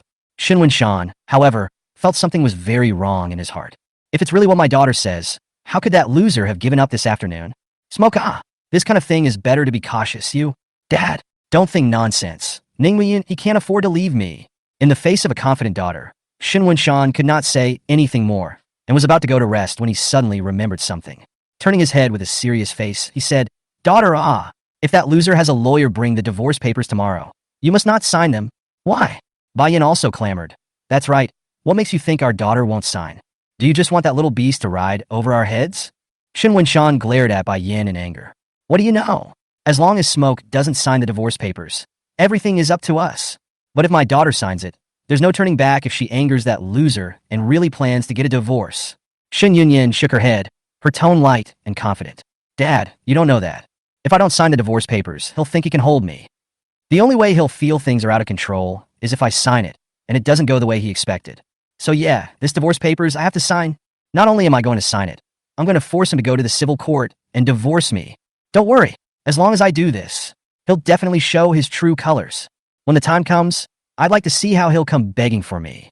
I must make Ning Muyun he beg me on his knees before I'll forgive him. Right. Bai Yin couldn't wait to call out, picking up the corner of her eye and glancing at Shin Wunshan. Daughter, you're right. Don't ever listen to your father. Definitely can't let that little brute have his way. It's just a divorce agreement. He doesn't even have to draft it. Smokey, you draft one now. When he comes tomorrow, just have him sign it. Let's see if he still dares to say those heavy words. Oh, right? Daughter, you can remember this. Make sure that little brute is cleaned out of the house. The car he gave you and this villa should never be shared. I'd like to see if he'll be as tough tomorrow as he was today. Without that money, I don't see how he's going to be able to look good without it. Shin Yunyin smiled good-naturedly. Mom, I'll draft the divorce papers later. You and my dad have been tired all day, so you guys should get some early rest. Anything tomorrow? Bai Yin nodded in satisfaction. Good. You remember, just do what Mom says. Tomorrow, as soon as you sign it, he'll absolutely be on his knees begging for it. When the time comes, you can rub him all you want. I still don't believe it. That little brute can still turn against the heavens. I'll make sure that little brute kneels down for me and admits his mistake to my face. Listening to the mother and daughter singing together, Shin Wunshan felt right at first, but he felt that there was something wrong. With some soul scratching on his mind, he decided to add an insurance policy anyway. So much for signing divorce papers. However, after signing the divorce papers, you should not go to the civil office. Why? Shin Yunyin looked at her self-same father in disbelief. Dad, how am I going to force him to apologize to you too if I don't go to the civil office? Yes. Bai Yin jumped to her feet and quit. Shin Wunshan, I can tell you, it's up to you if you want to forgive that. But I'm going to make sure that little brute kneels and apologizes to me. This is not negotiable. Shin Wunshan frowned in annoyance. I don't care that much. Anyway, you should not go to the civil office tomorrow. There's no legal validity to signing a divorce decree. But go to the Civil Service Bureau if he gets a head start and gets a divorce license from you. Then you two are legally married. We won't be able to use that money. Daughter, do you understand? Shin Yunyan clearly showed impatience. Dad, don't get any ideas. Ning Muyin, he will never divorce me. If there's nothing else, I'll go upstairs and rest. I have to go to work at the office tomorrow. You. Shin Yunyan went upstairs without waiting for Shun Wenshan to finish. Bai Yin glanced at Shun Wenshan, snorted coldly, and went to rest as well. Shun Wenshan stood in place, looking at his wife and daughter's departing backs, his brows furrowed. Let's hope that Punk doesn't do anything impulsive. The Shun group's hold can't really be delayed. The air is fresh and cool in the early summer morning. Opening her eyes, Ning Muyin looked at the clean white ceiling, her spirit in a trance. It took a long time to realize that Self was still alive.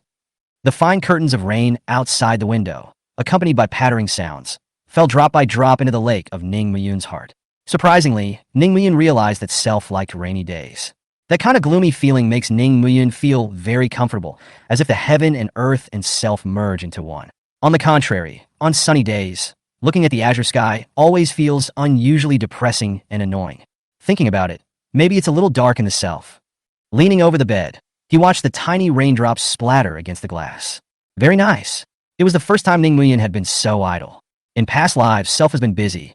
Busy surviving and growing up in the orphanage. Busy caring for his family in the Ning family. Busy managing the company in Shun. Busy at the end of the day. Busy comes to nothing. Ning Muyin couldn't tell you how she already felt about the city. Although he grew up in this city, Ning Muyin really didn't have many happy memories. There is mostly pain, disappointment, hopelessness, and apathy. Staying in this city always reminds me of the things that make Self sad. Self will leave the city when he's finished with those people. Go and see the sights that have not been seen since. Perhaps elsewhere, Self can find true happiness. Get up, wash up, and change into a casual suit. Use the microwave to heat up the breakfast I bought back last night. Ning Muyin carried a transparent umbrella out the door. Chapter 18. Painful Memories, Sad Places. The umbrella was bought last night and is hanging in the window of the supermarket. Ning Muyin expected to be able to use it to see through this incomprehensible world. Raindrops hitting the transparent raincloth and splattering will add a thin veil to this cold city. Exceptionally gorgeous. After going out, the rain was decreasing, and the rain curtain turned into a thin layer of rain. Pedestrians, with their breakfasts in assorted small bags, rushed to work. Among the busy pedestrians, Ning Muyin was an anomaly. He walked so leisurely, so steadily. There's a simple reason to be laid back. Ning Muyin doesn't need to go to work. During his senior year internship, he originally wanted to work for Ning's group. Recruitment, written exams, interviews, Ning Muyin did very well. The results of all scores put her first. But at the moment of signing the labor contract, Ning Sijie grabbed the neutral pen from Ning Muyun's hand and pouted it into two halves, tore the contract to shreds. The words of that day were still remembered by Ning Muyun now. Little beast, don't you try to play any tricks. I'm telling you, Ning will be G-Bo's sooner or later. Ning Muyun didn't say anything more, picked up the small bag, and left Ning's group. Walking down the street was frustrating. He obviously didn't have that thought, but they think so badly of Self. After that, Ning Muyin never mentioned the matter of going to work at Ning's to the Ning family again.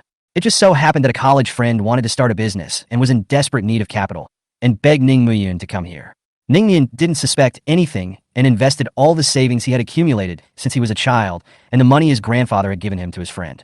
Ning Muyin wasn't in a hurry to use it anyway, and Ning Muyin was happy to be able to help that sincere friend. My friend was touched and said that in the future, even if Ning Muyin wanted to eat soft rice, she was willing to let him eat. Ning Muyin helplessly blanked his friend and waved his hand to bid farewell at this point. Later, my friend met the windfall and the company received several rounds of investment. It's already valued at $1 billion before it even goes public. After the listing is a continuous stop. On the day of his friend's success, he gleefully approached Ning Muyin and wanted to give him half of the company. Ning Muyin refused. It's a credit to my friends that the company got big. Ning Muyin didn't want to get a piece of the pie for nothing. The friend left disappointed, but never forgot the incident in his mind. In return for Ning Muyun's snowfall, the friend turned Ning Muyin into the largest shareholder besides her. The annual dividends are enough for Ning Muyin to buy a house by the Huanglong River. Although this amount of dividends was insignificant compared to the Ning family's fortune.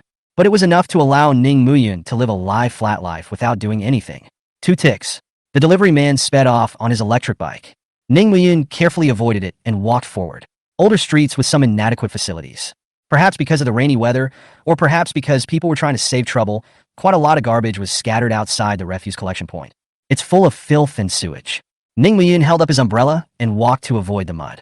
A standing standard Mercedes-Benz C-Class deliberately drove down the street, forcing Ning Muyin closer to the dump.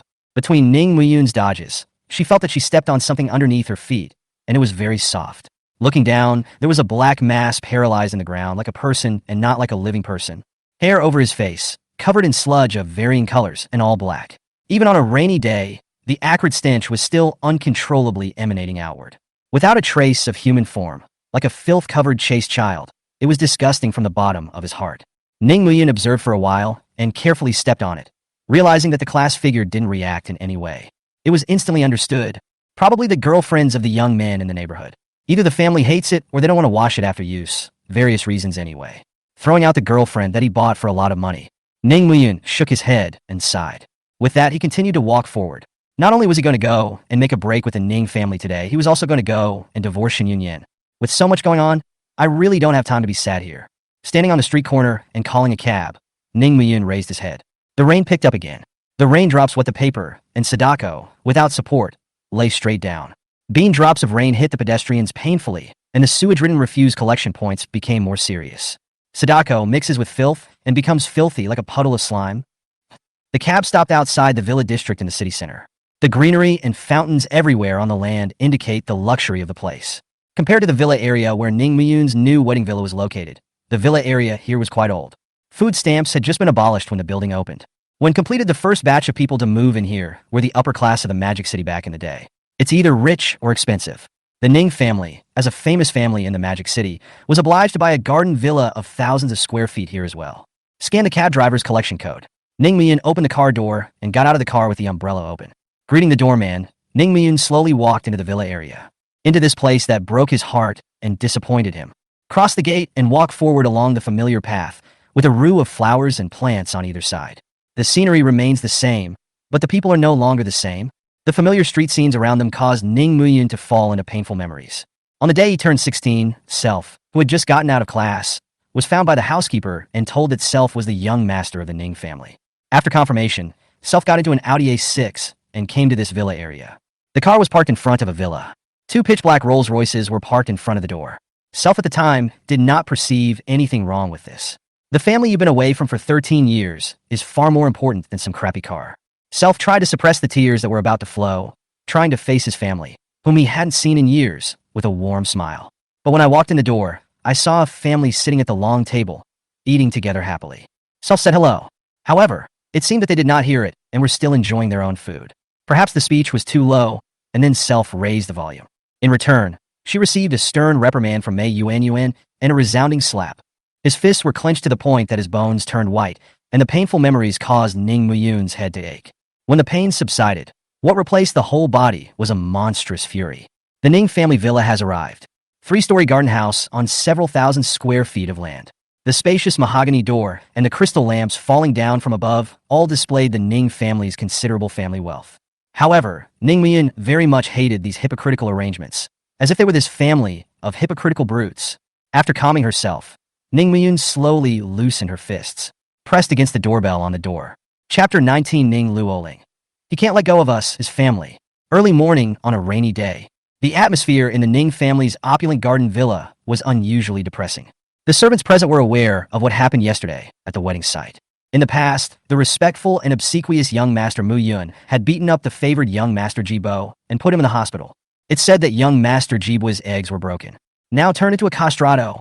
Privately, the servants were talking, but on the surface they were doing things more cautiously. No one wanted to touch his lordship at this time. On the long table of yellow pear wood, Ning Sungmu, who had a plaster tied to his arm, sat in the main seat, holding a newspaper in one hand and viewing the recent financial news with a gloomy face. The tide of the stock market crash has also affected the Ning Group, which is mainly engaged in financial investment. The market capitalization plummeted in addition to Ning Miyun's brilliant performance yesterday, making Ning Sungmu feel self-conscious about losing face in front of the crowd. His eyes became more and more cloudy. Even the formerly smooth white porridge and green vegetables set before them did not move at all.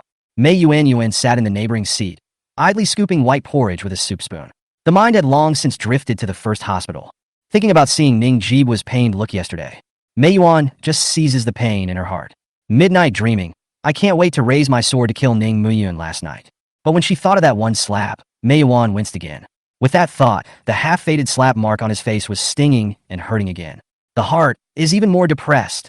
The oldest 4, Ning Yanjun, and the oldest 6, Ning Luoling, were both listlessly eating their breakfast. Dark circles around the eyes and depressed frowns. Nothing indicates how the two tossed and turned last night. Ning Yanjun couldn't figure out, even after thinking about it all night, why her father didn't want to call the police. Obviously, he is usually treated harshly at home, scolded, punished, slapped, and even hit like a baseball. Never saw my father loving this bitch. But when he did something that's serious, his father just wouldn't call the police.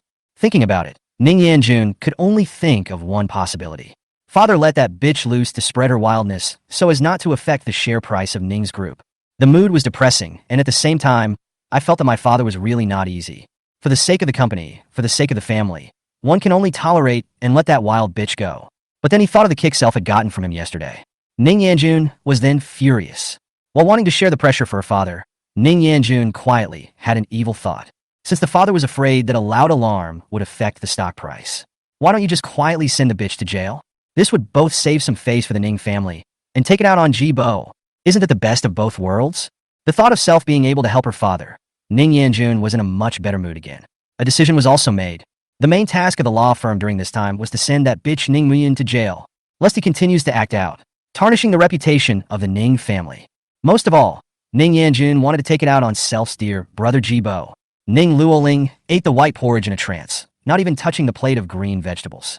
The eyes were sometimes struggling, sometimes sinister, sometimes guilty, sometimes resentful. It was as if he was thinking about something, and then it was as if he wasn't thinking about anything at all. The youngest, Ning Ranran, was in a good mood. While eating the white porridge, he also had green vegetables from time to time, and his little face was happy. Before going to sleep last night, Ning Ranran checked her own short video account. Posting that short video at the hospital has already gotten 300,000 retweets. When I looked at it this morning, it was more like 2 or 3 million plays. This amount of airplay is already not bad, and you can say that it has been very prominent in the category of same city. And that number continues to climb. The thought of that bitch getting netted by so many people. Right. Ning Ranran's heart just burst with joy. So what if Dad won't let me call the police? I can still get back at that bitch. Besides, even if he didn't call the police, wouldn't they have arrested him? Self was at Magic Police last night.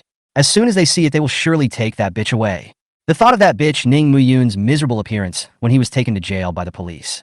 Ning Ranran just couldn't sleep at night with excitement.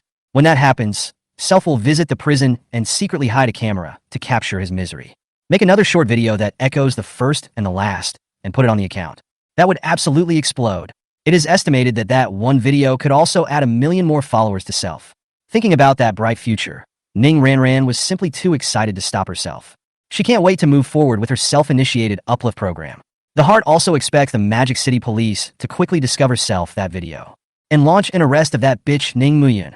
The living room became more and more silent as several people had their own thoughts. Ding dong. The doorbell rang softly, and all the people in the Ning family looked towards the front door in unison. Mrs. Liu, go see who's here. Aye, master. Mrs. Liu took small steps to the doorway and took a closer look into the cat's eye, and her eyes widened. Master, it's the young master who's back. Jib's back? The Ning sisters twisted their heads to look at each other suspiciously. Isn't Jib still in the hospital? Why are you suddenly back? Mei Yuan was so anxious that she stood up and ran for the door. How can that body of Jibwa come back now? What the hell is wrong with Shirwei? How come Jibber got out of the hospital without telling me? The three sisters also stood up, ready to greet Ning Jibwa. Seeing several people running over, Luma hurriedly explained, Mistress, it's not young Master Jibo outside the door. It's young Master Mu Yun. Ning Muyin? Mei Yuan. Several mothers and daughters froze for a moment and stopped in their tracks in unison. Mrs. Liu, you said it was that bitch outside the door? Luma also felt very harsh when she heard the word bitch, but since she was a subordinate, she was not qualified to care about these things. One could only nod helplessly. Yeah, beat my son like that. How dare he come back? Mei Yuan rubbed her fists together, itching to open the door and give Ningmin dozens of slaps right now. Humph. Didn't he say that he wanted to sever all ties with the entirety of our Ning family? What's he coming back for now? Ning Yanjun looked at the doorway with a contemptuous face and said in a conspiratorial manner, It's not like you're trying to backtrack, is it? Ding dong. The doorbell rang again. Ning Luoling glanced at the gate, her heart somehow suddenly relieved. The tone of the speech became much more conciliatory, but the words were still harsh. That bitch must know it's wrong. He can't let go of us, his family, or the favorable environment of the Ning family. Fourth sister, do you think this is good? The few people in the living room all looked towards Ning Loring. This bitch Ning Mian, didn't he want to come back? Let's just punish him by kneeling outside for a day and a night, so he can get wet and learn a lesson. And then beat him severely to take the edge off Jibbo. What do you think? Chapter 20. Ning Muyin. Are all you animals deaf? No. Mei Yuan Yuan, Ning Yanjun, and Ning Ranran shouted at the same time. That bitch hurt my son like that. How can I just let that bitch go so easily? Ning Yanjun nodded approvingly as well. Sixth sister, I know you're soft-hearted, but this is not the time for you to be soft-hearted. This bitch. Yesterday, at the wedding venue, she disgraced our Ning family. Not only did he beat us, but he broke Dad's arm in the beating. He also caused Jibbo to lose his fertility forever. You say, such a big mistake. You want to get rid of it just by getting a beating? How can it be so cheap? Ding dong. The doorbell rang for the third time. The bells rang at exactly half the intervals than before, enough to see the urgency of the person at the door. Ning Luoling felt better about herself, and her tone became more relaxed. So what do you want to do, fourth sister? It's easy. A spiteful smile appeared at the corner of Ning Yanjun's mouth. I'm going to send this bitch to jail. Let him have a good couple years in there. I don't want to discipline this bitch. Just let the prison guards discipline him. Right? Fourth sister is so right. Ning Ranran nodded with unusual excitement. This bitch should have been sent to jail for hurting brother Jibwa. Now it's only because Dad wouldn't that I didn't call the police last night. Isn't he arrogant? I'd like to see if he can continue to be arrogant after he goes to prison. I don't believe this bitch can stay hard. Ding dong. The doorbell rang for the fourth time. Right? That's it. Mei Yuan gritted her teeth and said, after sending him to jail, Mom will find someone to continue cleaning him up inside. He caused Jibo to cut off his children and grandchildren. He definitely can't be let off just like that. Let him also taste what happens to a broken son. No. Ning Tsamu threw down the newspaper and stood up, glaring angrily at the Ning family's crowd. I said no police. I said no police. What I said last night, did you all just fart? Dad. Ding dong. The doorbell rang for the fifth time. Dad. Mei Yuan's mother and a few daughters glared fiercely at the gate and walked back to the long table to persuade Ning Tsangmu. Honey, you can't favor that bitch too much. Jibwa, he's still lying in the hospital? Don't you ever feel sorry for Jibwa? Yeah. Dad! Ning Yanjun was also extremely persuasive. He's right outside the door right now, trying to ask us to forgive him. Bitches like him, you don't teach him a lesson. He won't realize the error of his ways. Dad, believe it or not, I don't care what I do to him. Even if I beat him to death, he won't say a word. Ning Tsamu glanced at Ning Yanjun, indicating that Self was very skeptical. Ning Yanjun, however, took this as Ning Tsamu agreeing, and hurriedly took advantage of the heat to persuade him. Dad, as long as we send him to jail quietly, it will never affect the company. Besides, he broke your arm. Don't you want to teach him a lesson? Let's just send him to jail. Okay. Ning Luoling also chimed in. Yeah, Dad, this bitch did so many wrong things yesterday. We just sent him to jail. We didn't do anything to him. Besides, it's for his own good. Just the way he was lawless yesterday. Sooner or later he'll cause big trouble. Might as well just send him to jail, so he can learn a lesson. Ding dong. The doorbell rang for the sixth time. Dad, just listen to fourth sister and the others. You haven't seen how anxious that bitch is now. After ringing the doorbell so many times, he must have known to be scared. We just beat that cunt up and sent him to jail. It's not like we did anything to him. Dad, will you just promise us? Ning Ranran shook Ning Tsangmu's arm and said petulantly. Ning Tsangmu was also a bit shaken. Does that little beast really know it's wrong? But didn't he blackmail me with that Ling Xiaodong thing yesterday? Did he confess last night? Ding dong. The doorbell rang for the seventh time. Hearing the urgent doorbell, Ning Tsangmu finally let go of all her worries. Once again, he reverted to that condescending, self-satisfied look. Fine, just go with you guys for once. When this little beast comes in, you will beat him severely. Beat him so hard he can't move. And then, send him to jail. Teach him a lesson. Yeah, honey, it's great that you figured it out. Dad, you were great. Oh, great. Long live Dad. Several people, including Mei Yuan's mother and daughter, cheered. Perhaps it was the elimination of the shadow weighing on his heart. Ning Tsangmu regained his appetite. Come, you guys sit down and eat this porridge first. Let that little brute stand outside and wait first. Let him get wet in the rain. Let him learn a lesson. A few of the mother and daughter responded and sat down again. This time, one of them ate extraordinarily well and looked at the door with an amused expression, waiting for Ning Muyin to walk into the room to beg for mercy from a few people. Ding dong. The doorbell rang for the eighth time. Luma stood at the doorway and said with difficulty, Master, ma'am, why don't we just let young Master Muyin in first? Is there anything you can't say at home? Mrs. Liu, Ning Tsamu said in an unusually dignified manner. Go about your business. There's no need for you to interfere in this matter. This is our family matter. Mrs. Liu nodded helplessly, gave the gate a somewhat guilty look, and slowly walked into the kitchen. She was also puzzled. Obviously, young Master Muyin was their biological son, but why were they so harsh? Mrs. Liu sighed and walked into the kitchen, never wanting to come out and see this twisted family again. Ding dong. The doorbell rang for the ninth time. A few people at the table laughed even more. Mom, look, that bitch can't hold back. Seventh sister, don't mention that bitch. I'm in the middle of eating. Don't want to hear disgusting things. Seventh sister, fourth sister is right. Don't mention that wolf-hearted thing at the dinner table. Well, you guys hurry up and have some porridge. There's going to be a fight later. Got it, Ning Samu said with an arrogant face. All right, you guys hurry up and eat. Now let that little brute stand outside for a while first. Then we'll deal with him. The living room was once again quiet. Everyone is looking forward to the feast in a few moments. But after waiting a while, the doorbell didn't ring either. Several people in the living room looked puzzled. Dad, that bitch wouldn't be running. Boo! With a deafening thud, the door detached itself from the frame and slammed straight down on the table like a slap in the face. The huge door panel smashed everything on the long table. The Ning family's crowd looked toward the doorway incredulously. Ning Muyin put down his right foot with a fury on his face and looked disdainfully at the people present and chilledly drank. I pressed it a full 9 times. Are you Steph? Top did you get him up, but Ning Muyin? I'm gonna send you to jail. The Ning Muyin outside the gate made the few members of the Ning family who had been to the wedding site shudder. The cold, stern look was all too familiar to them.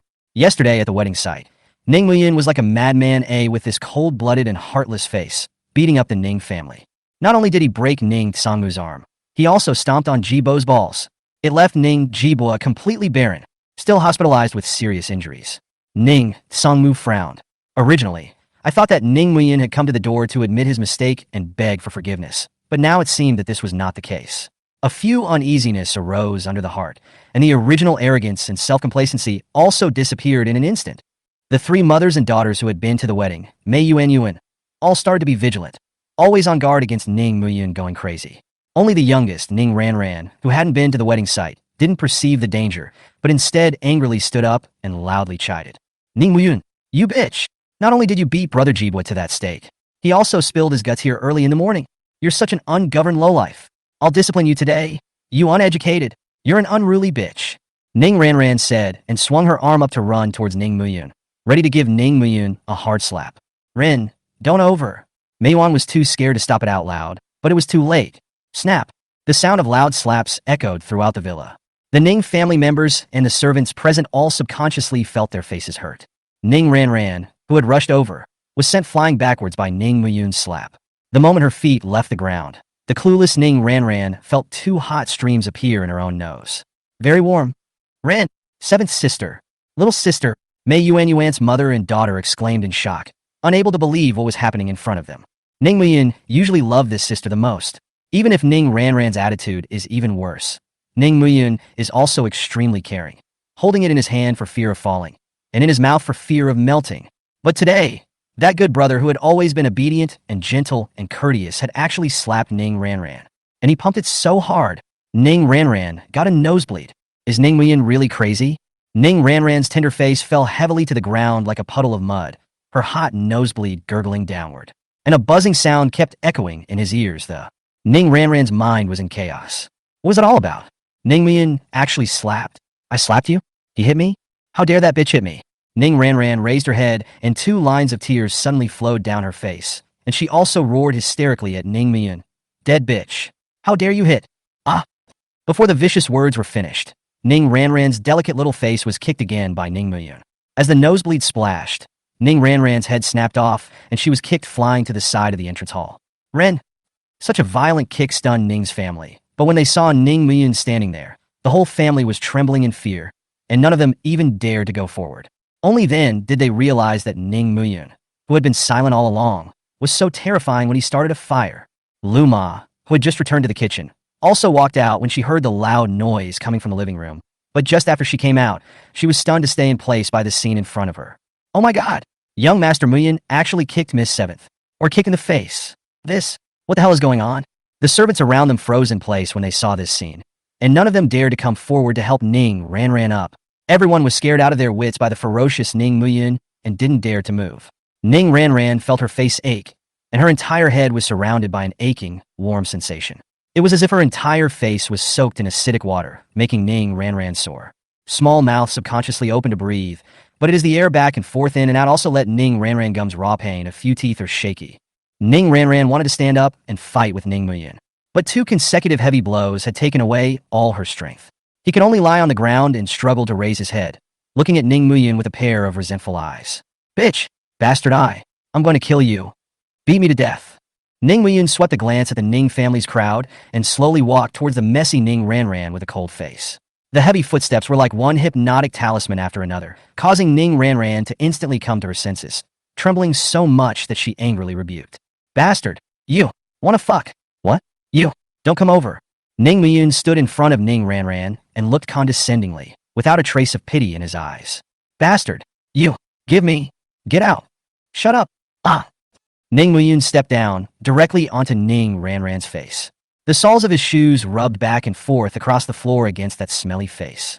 Ning Ranran's mournful screams rang out in the living room from time to time, causing Mei Yuanyuan's heart to break as she listened. Mei Yuanyuan recklessly tried to come up and save Ning Ranran. Ning Yanjun and Ning Luoling pulled her back with a deadly grip, fearing that she would be beaten as well. Ning Yin didn't pay any attention to Mei Yuanyuan, just bent down and looked disdainfully at Ning Ranran in a chilling voice. Ning Ranran, you're a thing that has a life and no one to teach it. Today I'm going to teach you properly how to be a human being. Bastard, let go of Ning Ranran, when addressing another person, you should call them by their name, not bitch. As soon as the words fell, Ning Ranran received another kick in the stomach and was once again kicked out. Ning Ranran let out a miserable scream, and her entire body crashed into the long table before she stopped. Ran, seventh sister. It was only then that Mei Yuanyuan's mother and daughter awoke from their panic and hurriedly helped Ning Ranran up. Looking at the bruised and swollen Ning Ranran in her arms, the three of them dropped tears of heartache. Ning Muyun, you bitch. She's your own sister. How could you hit her so hard? Kissing sister? Ning Muyun looked at these beasts with cold eyes. What kind of real sister calls her real brother a cheap bastard? You! Mei Yuanyuan was momentarily speechless, not knowing how to refute Ning Muyun. Ning Muyun, you bitch, don't you forget. It was you who said yesterday that you would sever all ties with us up and down the line. Ren is not your sister now. Calling you a cheap bastard isn't even an exaggeration. Ning Yanjun cursed Ning Muyun angrily in a series of beads. Well then according to you, indeed it's not too much. Ning Muyun cupped his chin and nodded with feigned approval. It's good that you know it's not excessive. You bitch beat up seventh sister like this. You apologize to seventh sister. Stupid X, since she's not my sister. So what if I beat her? Who am I to apologize to an uneducated bitch like her? Anyone who calls me that, I'll beat them to death. How come you have to apologize when it comes to you? Or is bitchy a very wonderful word to your ears? Bastard Ning Yunkuan. You! Ning Yanjun hugged Ning Ranran, and her eyes turned red with anger. Ning Muyun, you dare to beat up seventh sister like this today. I will definitely not let you go. I'm going to put you in jail. Chapter 22, Why You Are Destroying It. Doesn't matter. Ning Muyun smiled wistfully. If you think you can put me in jail, then you can try. Ning Luoling also raised her head to look resentfully at Ning Muyun, but she was unusually flustered in her heart. Why did things go not at all as Self had imagined? Why is he still so angry at Ning Muyun? Hasn't he come to ask for our forgiveness? You. Shut up. Ning Sangmu interrupted Ning Yanjun's provocation and stood in front of Ning Muyun with his broken arm raised, asking with a gloomy face. Rebel son, didn't you want to sever your ties with us? Then what the hell are you doing here today? Come to play your bully in front of us? Or, do you want to show us how great you are? Ning Sangmu, don't think too highly of yourself. Your opinions mean nothing to me. So what the hell are you doing back here? Ning Muyun glanced at the servant's room at the bottom of the stairs and said in a chilling voice. I'm here to come back for what's mine. There's nothing for you here. Ning Sangmu waved his hand violently, staring at Ning Muyun and hissing furiously. Everything here is my Ning family's assets. It has nothing to do with you at all. Now, you get out of here right now. Ning Muyun slowly stepped forward and coldly stared at Ning Sangmu. Ning Sangmu, don't think that your Ning family stuff is that good. To tell you the truth, in my eyes, all these people from your Ning family are a stinking pile of shit. You beasts make me feel very sick just looking at you, not to mention the things you used, which are more than worthy of being thrown in a cesspool. Ning Sangmu stared needlessly at Ning Muyun and questioned in a stern voice. And what exactly did you come back for? I'm taking everything I brought into this house. And Ning Muyun swept a glance at the Ning family's crowd. I'm going to break off legal ties with all of you. You dream. Ning Sangmu's gloomy eyes were filled with ferocity. Tell you what, I will never agree to break off relations with you. Don't you think you can stand on your own apart from our Ning family? Don't you be delusional here. Meh. Ning Muyun gasped and laughed. Ning Sangmu, are you an old thing with dementia? My account was already moved out by you on the day I got a marriage license with Shun Yunyan. In other words, I'm already on another account. I've made my own way. Now, what are you going to do to stop me? With that thick skin of yours? You. Ning Sangmu was trembling with anger, pointing at Ning Muyun and unable to speak for half a day. Damn it, I should have known better than to move the account of this rebellious son.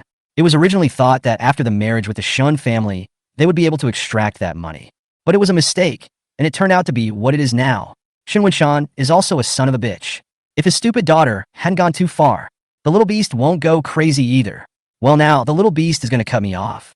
If he breaks it off, that money will go down the drain. When the time came, both Ning and Shun would have to suffer heavily. That's fucked up. Countless thoughts mixed in Ning Sangmu's heart, causing him to feel remorse. The resentment toward Shun Wenshan in his heart also surpassed Ning Muyun in a short period of time. Ning Muyun didn't say anything either, just stood in place, coldly staring at the gloomy-faced Ning Sangmu. Just as the two men confronted each other, a burning odor came in from outside the garden. Everyone in the room was surprised by this sudden appearance of fireworks. The pungent smell of smoke made all the Ning family members frown. Ning Muyun froze for a moment and suddenly thought of something, his face changing. Pushing Ning Sangmu away, he recklessly ran towards the back door. Ning Sangmu staggered to his feet and looked in shock at Ning Muyun, who had suddenly gone berserk. I don't know what happened. The people present exchanged glances and followed Ning Muyun, wanting to find out what was going on. Ning Muyun had just rushed into the garden when she saw a pile of debris burning there. Fine raindrops kept dripping onto the flames, causing gusts of smoke. Inside the smoldering fire were tattered clothes, yellowed letters, broken homemade toys, and a heavy journal. That was Ning Muyun's most precious thing. It was a birthday gift from the deceased orphanage director to Ning Muyun on his 12th birthday. It was filled with Ning Muyun's pain and suffering over the years, a testimony to Ning Muyun's life. Now, all of these things that had accompanied Ning Muyun as he grew up were burning amidst the flames. Ning Sijia, what are you doing? Ning Sijia turned her head slyly, looking grimly at Ning Muyun, spitting out dirty and vicious words. Little beast, these filthy things you brought are just like you. It doesn't deserve to stay in our Ning family at all. Little beast, you'd better come with me to the doctor today. Ning Muyun rushed into the fire without waiting for Ning Sijia to finish. Desperate to salvage something, Ning Sijia froze for a moment. She didn't think that Ning Muyun would dare to rush into the midst of the blazing fire. But soon, that consternation turned into a sinister sneer. So what if I go into the fire? Those things have burned clean. Rushing in won't save it. Ning Muyun ignored the scorching blaze and directly put his hand into the fire, trying to get those things out. But water and fire were merciless. The fire had already been doused with gasoline by Ning Sijia, and Ning Muyun had arrived too late. Even though Ning Muyun endured the burning of the flames to forcefully resuscitate. But in the end, only half a charred diary was salvaged. Everything that was left had all been reduced to ashes in the roaring fire. Ning Muyun's hands were also burned on the way to rescue, and the whitish burn wounds and large blisters replaced the originally smooth skin. Even though her hands were trembling with pain, Ning Muyun was not willing to let go of the charred half of the diary. Just keep your head down and hug your diary hard, and don't say a word. The Ning family members felt very relieved to see this scene. The bruised and swollen Ning Ran even revealed a happy smile. Let your bitch ass hit me. Serves you right, Ning Sijia said with an even more disdainful sneer. Little beast, so you have a sad moment too? When you hit Jibbo, did you think about how upset he'd be? You deserve it. This is just a little bit of my punishment for you. Now, get your ass to the hospital right now. Kneel down in front of Jibbo's hospital bed and repent for me, or I'll beat you to death today. Ning Muyun didn't reply, only asking in a chilling voice with his head lowered. Why? Why did you destroy the most precious thing I have? Why? Ning Sijia sneered spitefully. Are you deaf? Just because you beat Jibbo up like that? Ning Muyun didn't seem to hear Ning Sijia's reply and just said to himself. Why? Why are you doing this to me? I'm just trying to get back what's mine. Why did you destroy it? Ning Sijia frowned impatiently. Little beast, are you deaf or what? Didn't I say I was going to give you... What? Ning Muyun raised his head and opened his scarlet eyes as he hissed angrily. Why are you destroying it? Chapter 23, a heavy punch was swung at Ning Sijia's smelly face. I love it. What? I'm happy to do it. The rain picked up again, and Ning Muyun knelt in the grass with a stunned look on his face as he drenched himself in the rain and looked at Ning Sijia. Just because you like it? You're destroying the most precious thing I have. That's right. Ning Sijia's glib words were full of malice. Little brute, don't you want to sever your ties with us? I'll fulfill you. Ning Sijia sneered as she took out 2 documents and flung them in front of Ning Muyun. Here are 2 severance agreements. As long as you sign it, there will no longer be any relationship between you and our Ning family. You won't take a single cent of the Ning family's money. Well, sign it or not. Ning Muyun lowered his head, letting the cold raindrops hit his head, only to slowly stuff half of the diary into his arms and silently stand up. When Ning Sijia saw that Ning Muyun didn't say anything, she thought that he didn't want to cut ties with the Ning family. So he smiled contemptuously and said in a conspiratorial manner, "Yo, I thought you little brute was so great. Didn't you speak so resolutely and decisively before? How come you're not signing now that I'm asking you to? Don't you want to sever ties with our Ning family? You sign it. You sign the papers, and we'll never have anything to do with each other again. Go wherever you like." "Well, are you signing or not?" Ning Muyun still didn't say anything and stood there motionlessly, his entire body's clothes also wet from the rain. Seeing this, Ning Sijia became even more arrogant, crossing her arms and cursing.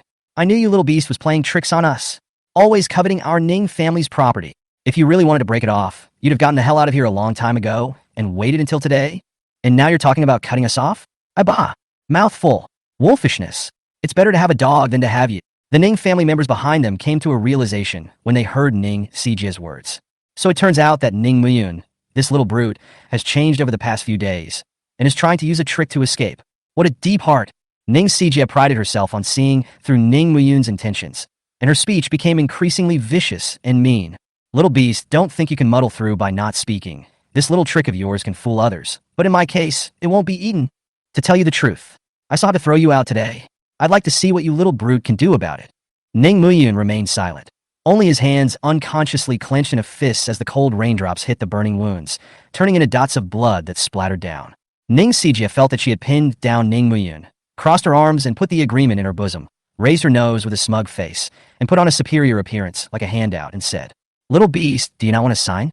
Not willing to go? Hee, it's fine if you want me to agree to you staying in the Ning family." Ning Sijia coldly lowered her face and pointed at the distance and chided. "Now you get your ass to the hospital right now. Kneel in front of Jibu's hospital bed and kneel down and self-slap to beg for his forgiveness. And then you waste your own hand. And after that go to the hospital and get a ligature. As long as you do all of these, I might be able to consider thinking about letting you stay in the Ning family and give a bite to eat. Well, would you like to?"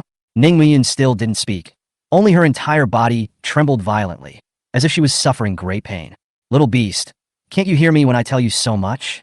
Seeing that Ning Muyun had been ignoring herself, Ning Sijia lost her patience and reached out to hit. "How dare you pretend to be deaf and dumb? I'll beat you to death today," Ning Sijia said and swung her arm, which had just swung up. A swift, heavy punch broke through the rain like lightning, ruthlessly smashing into Ning Sijia's condescending, smelly face, knocking her to the ground. The smell of muddy water and weeds instantly filled Ning Sijia's nostrils, making her very wretched. "Sijia, big sister," several people, including Mei Yuanyuan's mother and daughter, exclaimed in shock.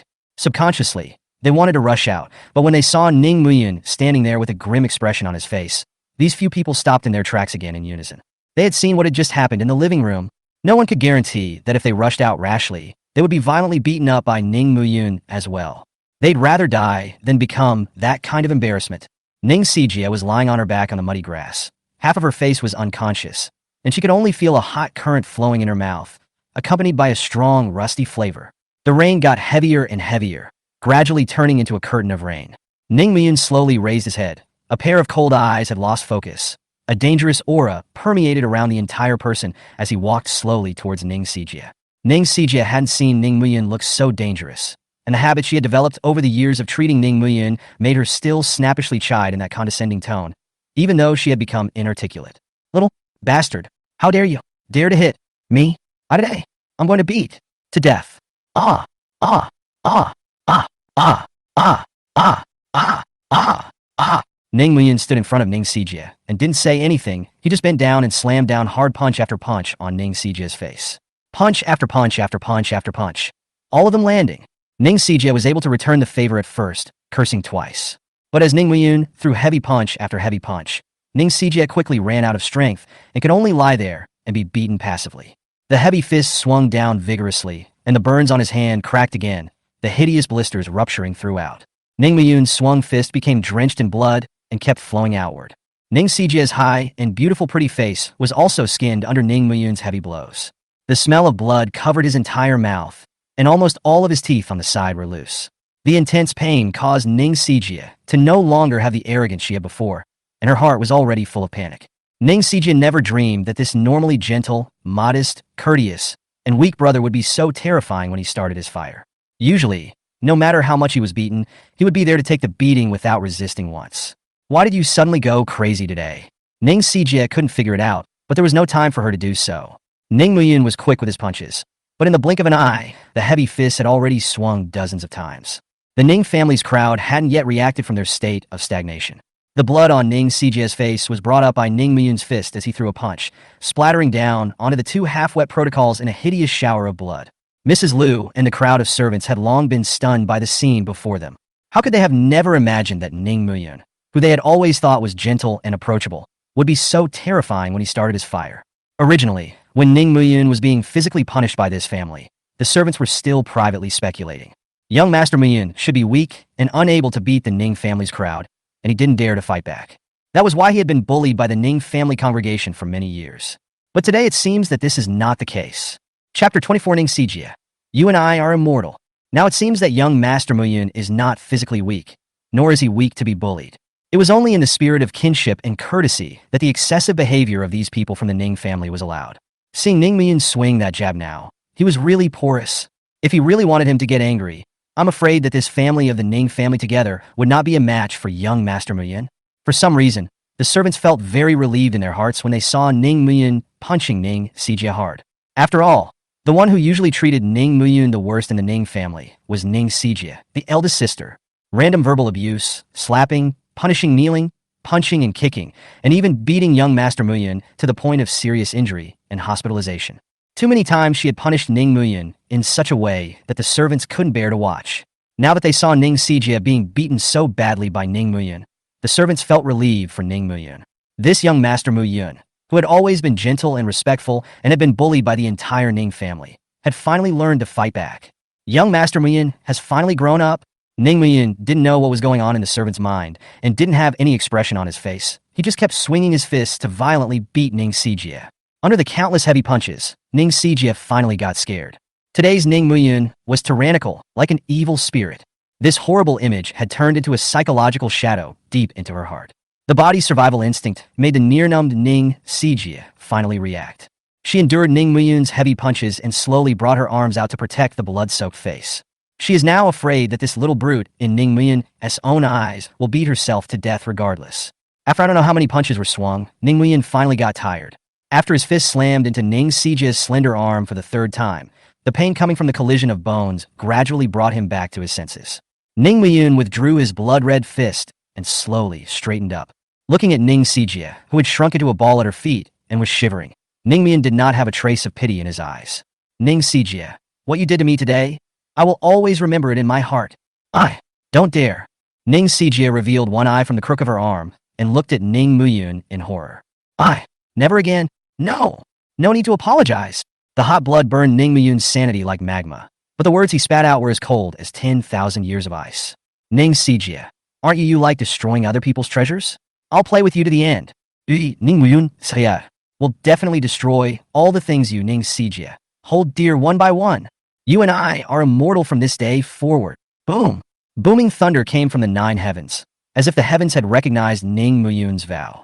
Ning Muyun, yo, stop it. Only then did Mei Yuanyuan react and hastily raised her voice to scold her. You bitch! How dare you hit your big sister like that? Sijie. Mei Yuanyuan rushed into the grass like a madwoman and hugged Ning Sijie in her arms. Sijie, how are you doing? Are you okay? Ning Sijie hid in Mei Yuanyuan's arms in fear, trembling in terror at the sight of Ning Muyun's cold face. When Mei Yuanyuan saw that her proud eldest daughter had turned into such a miserable state, she was so distressed that she couldn't stop her tears from flowing down, and she cursed Ning Muyun when she looked at her.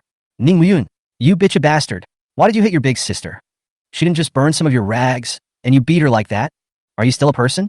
You're such an animal. I should never have had you back then. Mei Yuanyuan, don't have a son like you. You shall not die. Get out of here. Ning Muyun looked at Mei Yuanyuan, who was so distressed that she was in tears, and a wave of sadness flooded her heart. What a model mom. So she has so much motherly love too? So why hasn't Self gotten a slice of the pie? 14 years in a previous life, 8 years in this one. What kind of life has Self lived since he identified himself with these heartless beasts? How many times have I been beaten? Not to mention being beaten to the skin, or broken bones, cracked ribs, and bleeding internal organs. It was even cut with a knife, burned with smoke, and poured with boiling water. Which one of these animals hasn't done it before? Even many of the wounds were left by Mei Yuan as she watched. How come she hasn't shed a single tear for Self? How come she hasn't cried out for herself once? Self just hit Ning Sijia this once, and he shall not die. Ha ha ha ha, what a joke. This family is really worse than animals. If I hadn't died once since, I'm afraid I would still be imprisoned in the trap of affection and responsibility. Don't dare to resist for the rest of your life, right? There was no greater sorrow than death, and Ning Muyun no longer had any interest in paying any attention to Mei Yuan. The woman in front of him, who had hissed incessantly itself, had been completely erased from her consciousness. Ning Muyun turned around to leave, and her foot suddenly stepped on the two soaked protocols. The protocols, flooded with hideous blood splatters, were so blinding. Ning Muyun slowly bent down to pick up the two documents, his hands trembling with severe pain as he unfolded them. Sure enough, a mocking smile appeared at the corner of Ning Muyun's mouth. It's really worthy of the Ning family. This kind of handiwork is truly eye-opening. The terms of the severance agreement were very bright. Not only does Ning Sijia want to give up all her inheritance rights, but she also wants to return all the things she got from the Ning family, including the ones given to Self by his late grandfather when he was alive. Self still overestimates the moral lower limits of these brutes. After scanning it again and again to make sure Self was right, Ning Muyun coldly glanced at Ning Sijia. Don't hit me! Don't hit me! Ning Sijia shrank in Mei Yuan's arms and kept begging for mercy. Ning Muyun ignored Ning Sijia's pleas for mercy and simply lowered his face gloomily. Ning Sijia, I won't sign this severance agreement. Once Ning Sangmu heard this, he breathed a sigh of relief in his heart and hurriedly spoke out angrily while the iron was hot. Rebel son, since you don't want to sever ties with us, then why did you beat your big sister like this? That's your big sister. You damned little brute. Do you still have a conscience? Ning Sangmu. Ning Muyun's sudden outburst startled Ning Sangmu. Ning Sangmu subconsciously took a step back. Rebellious son. You. What do you want? Ning Yanjun and Ning Luoling also subconsciously took a step back. Today's Ning Muyun was too dangerous, and they didn't dare to get too close. Ning Muyun silently took in the reactions of the Ning family members and ignored them. Ning Sangmu, don't misunderstand. I still say that. I, Ning Muyun, will sever all ties with the entirety of your Ning family. Ning Yanjun became enraged upon hearing this. You want to sever all ties with us, then sign. Why don't you sign? Chapter 25. Ning Muyun, who let me be abducted at the age of 3. Look at this. Ning Muyun casually flung out and unfolded the agreement, laying it in front of the crowd and tapping the place where he signed his name with a blood-soaked finger. Look carefully. There's only one person's name here, Ning Sijia. Ning Luoling was very puzzled and stared at Ning Muyun as she carefully asked, Ning Muyun, what do you mean by that? It doesn't mean anything. Ning Muyun swept a glance at the Ning family's crowd and said without the slightest bit of emotion, I said that I'm going to sever all ties with the entirety of your Ning family. Ning Muyun looked askance at Ning Sijia, who was cowering into a ball, and nodded again at the agreement. In addition to her Ning Sijia, there are still 8 signatures missing here. When, as a family, you all sign your names, come back to me. Otherwise, I won't sign it. You. Seeing Ning Muyun being so arrogant, several of Ning Sangmu's father and daughter were so angry that their blood pressure soared, but there was nothing they could do about it, so they could only stand in place and sulk. It was Mei Yuan who sat in the rain and counted for a while, then suddenly looked up and asked, how come there are 8 names missing? Shouldn't there be 9 names missing? Ning Muyun knew what Mei Yuan was thinking and glanced at her coldly, saying in a chilling voice, when I say all of the Ning family, I don't include that bastard Ning Jibua. It's not a Ning. I have nothing to do with that bastard, and I don't need to cut ties with him. Rebel son. Bitch. Ning Sangmu Ning Yanjun became furious when he heard this. Shut up. Mei Yuan furiously stood up and came up to slap Ning Muyun. Bitch, how dare you call my son a bastard? I'll beat you to death. Ning Muyun, who had swung so many heavy punches, was already a bit off his feet and didn't dodge over. Mei Yuan's violent slap slapped Ning Muyun's face hard, adding a blood-red slap mark to his face. Bitch, you apologize to Jibo right now, immediately, or I'll hit. Boo. The heavy fist swung again. Ning Muyun didn't show the slightest bit of mercy and threw a heavy punch towards Mei Yuan's face. Caught off guard by a punch, Mei Yuan was smashed and collapsed beside Ning Sijia, muddy water staining her whole body, making Mei Yuan, a noble woman who has always remained high and mighty, become a mess. Mom! Wife! Mei Yuan covered her red and swollen face and looked at Ning Muyun incredulously. In just 2 days, she had already been beaten by Ning Muyun for the second time. The pain coming from her face drove Mei Yuan nearly insane. This bitch is too much. He was so unruly that he dared to make a move and dare to hit his own mother. This little beast shall not die. You hit me? How dare you hit me again? I'm your mom. How dare you hit me? Shut up. Ning Muyun bent down and lowered his head and said in a cold, chilling voice. Mei Yuan, this is the last time. Next time you dare to make a move, it'll be more than just a punch. Ning Muyun slowly straightened up and threw the agreement in front of Mei Yuanyuan. Get those remaining 8 signatures and get back to me. Or don't call me. Bitch. Ning Muyun turned around and left without a hint of hesitation. Ning Sangmu's few people looked at Ning Muyun walking towards self, their hearts panicked, and they subconsciously asked, Rebel son, what do you want? Ning Muyun coldly glanced at these timid and cowering relatives, and paid no attention to them, just walked straight out. Seeing this, several people subconsciously made way for Ning Muyun. Only after Ning Muyun had crossed over a few people did Ning Sangmu feel that he had lost face, and a wave of pent-up anger suddenly settled in his heart, exasperated. He couldn't figure out how a nice person could suddenly look like a different person. Obviously, before the wedding, this rebellious son was still respectful and obedient to the entire Ning family. What's with the sudden insanity and getting so crazy? Could it be that Shun Yunin's escape from marriage was such a great stimulus to him? Blame it on that son of a bitch Shin Wenshan. If that bitch hadn't run away from the wedding, the little beast wouldn't have gone crazy. Ning Yanjun stared at Ning Muyun's gradually fading back, her eyes red with anger, and she shouted in a stern and angry voice. Ning Muyun, you don't want to leave today. I'm going to call the police to put you in jail. Ning Muyun didn't even care and just walked forward by himself in the rain. Ning Luoling looked at Ning Muyun, who had become unusually unfamiliar and was incomparably uneasy in her heart, and couldn't help but open her mouth to ask, Ning Muyun, why have you become like this? Jibua, big sister, seven sister, mom, they are all your relatives. Why do you beat them like that? Have you no conscience at all? Ning Muyun stopped his steps and silently turned around, looking slyly at the sighing Ning Luoling as he asked in a cold voice. Ning Luoling, it's been 8 years since I recognized the Ning family at the age of 16. These 8 years. How you people have treated me. Don't you know? More than once I've been knocked to the ground by you guys, and I can't move. Why didn't you speak up for me at that time? Not even a word of comfort has I ever heard from you. Why didn't you ask me if I had a conscience then? Or am I the only one with a conscience if I'm being bullied by you random people? Ning Muyun asked as he stood still, staring coldly at Ning Luoling. Now, I'd like to ask you the same thing. Are you blind not to see me being abused? Are you deaf to hear that I'm being severely beaten? Do you have a conscience? Are you still a human being? Ning Luoling was momentarily speechless, and in her haste, she casually said, We're doing this to you for your own good.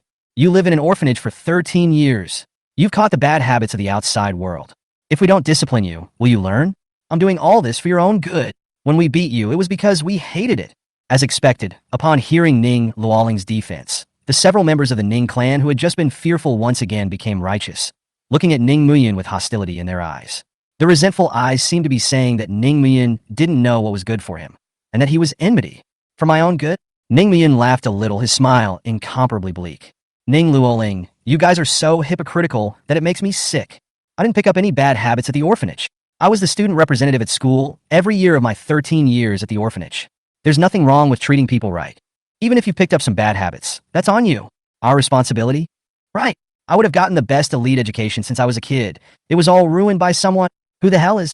Ning Muyun paused for a moment and viciously gouged out Ning Luoling, who had me abducted at the age of 3 and ended up in an orphanage. Chapter 26. The police are coming.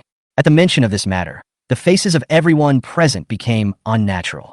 Especially Ning Sangmu and Mei Yuanyuan had a rare guilty look in their eyes. On the contrary, it was Ning Luoling whose eyes became flustered in an instant. Her body trembled incessantly, as if she had been poked in the heart about something. I don't know what you're talking about. No. Ning Muyun's voice became incomparably cold. Ning Luoling, why did you take me, who was merely 3 years old, to an amusement park back then? Are you really trying to take me out? Or? Ning Muyun paused for a moment, and Ning Luoling only felt that the air froze at that moment, suffocating her to the point where she couldn't breathe. Trying to throw me off?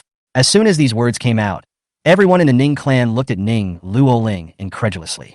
Back then, when the whole family learned of Ning Muyun's disappearance, the family was devastated.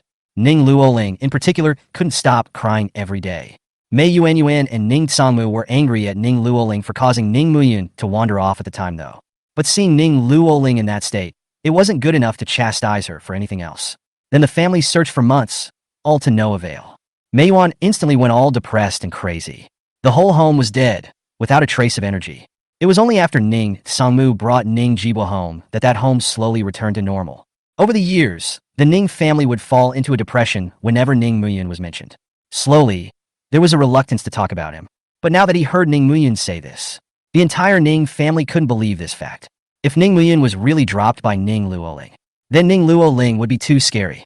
Seeing the many eyes focused on self, Ning Luoling was so flustered that her eyes darted about and she slurred her words. I'm not. I wasn't. I'm.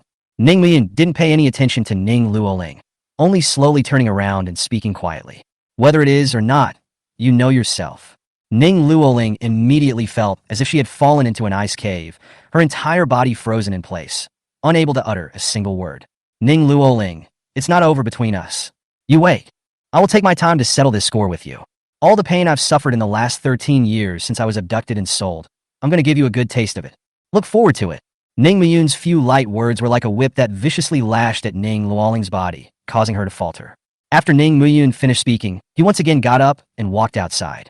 The servants along the way saw Ning Muyun approaching, and all took it upon themselves to make way for him.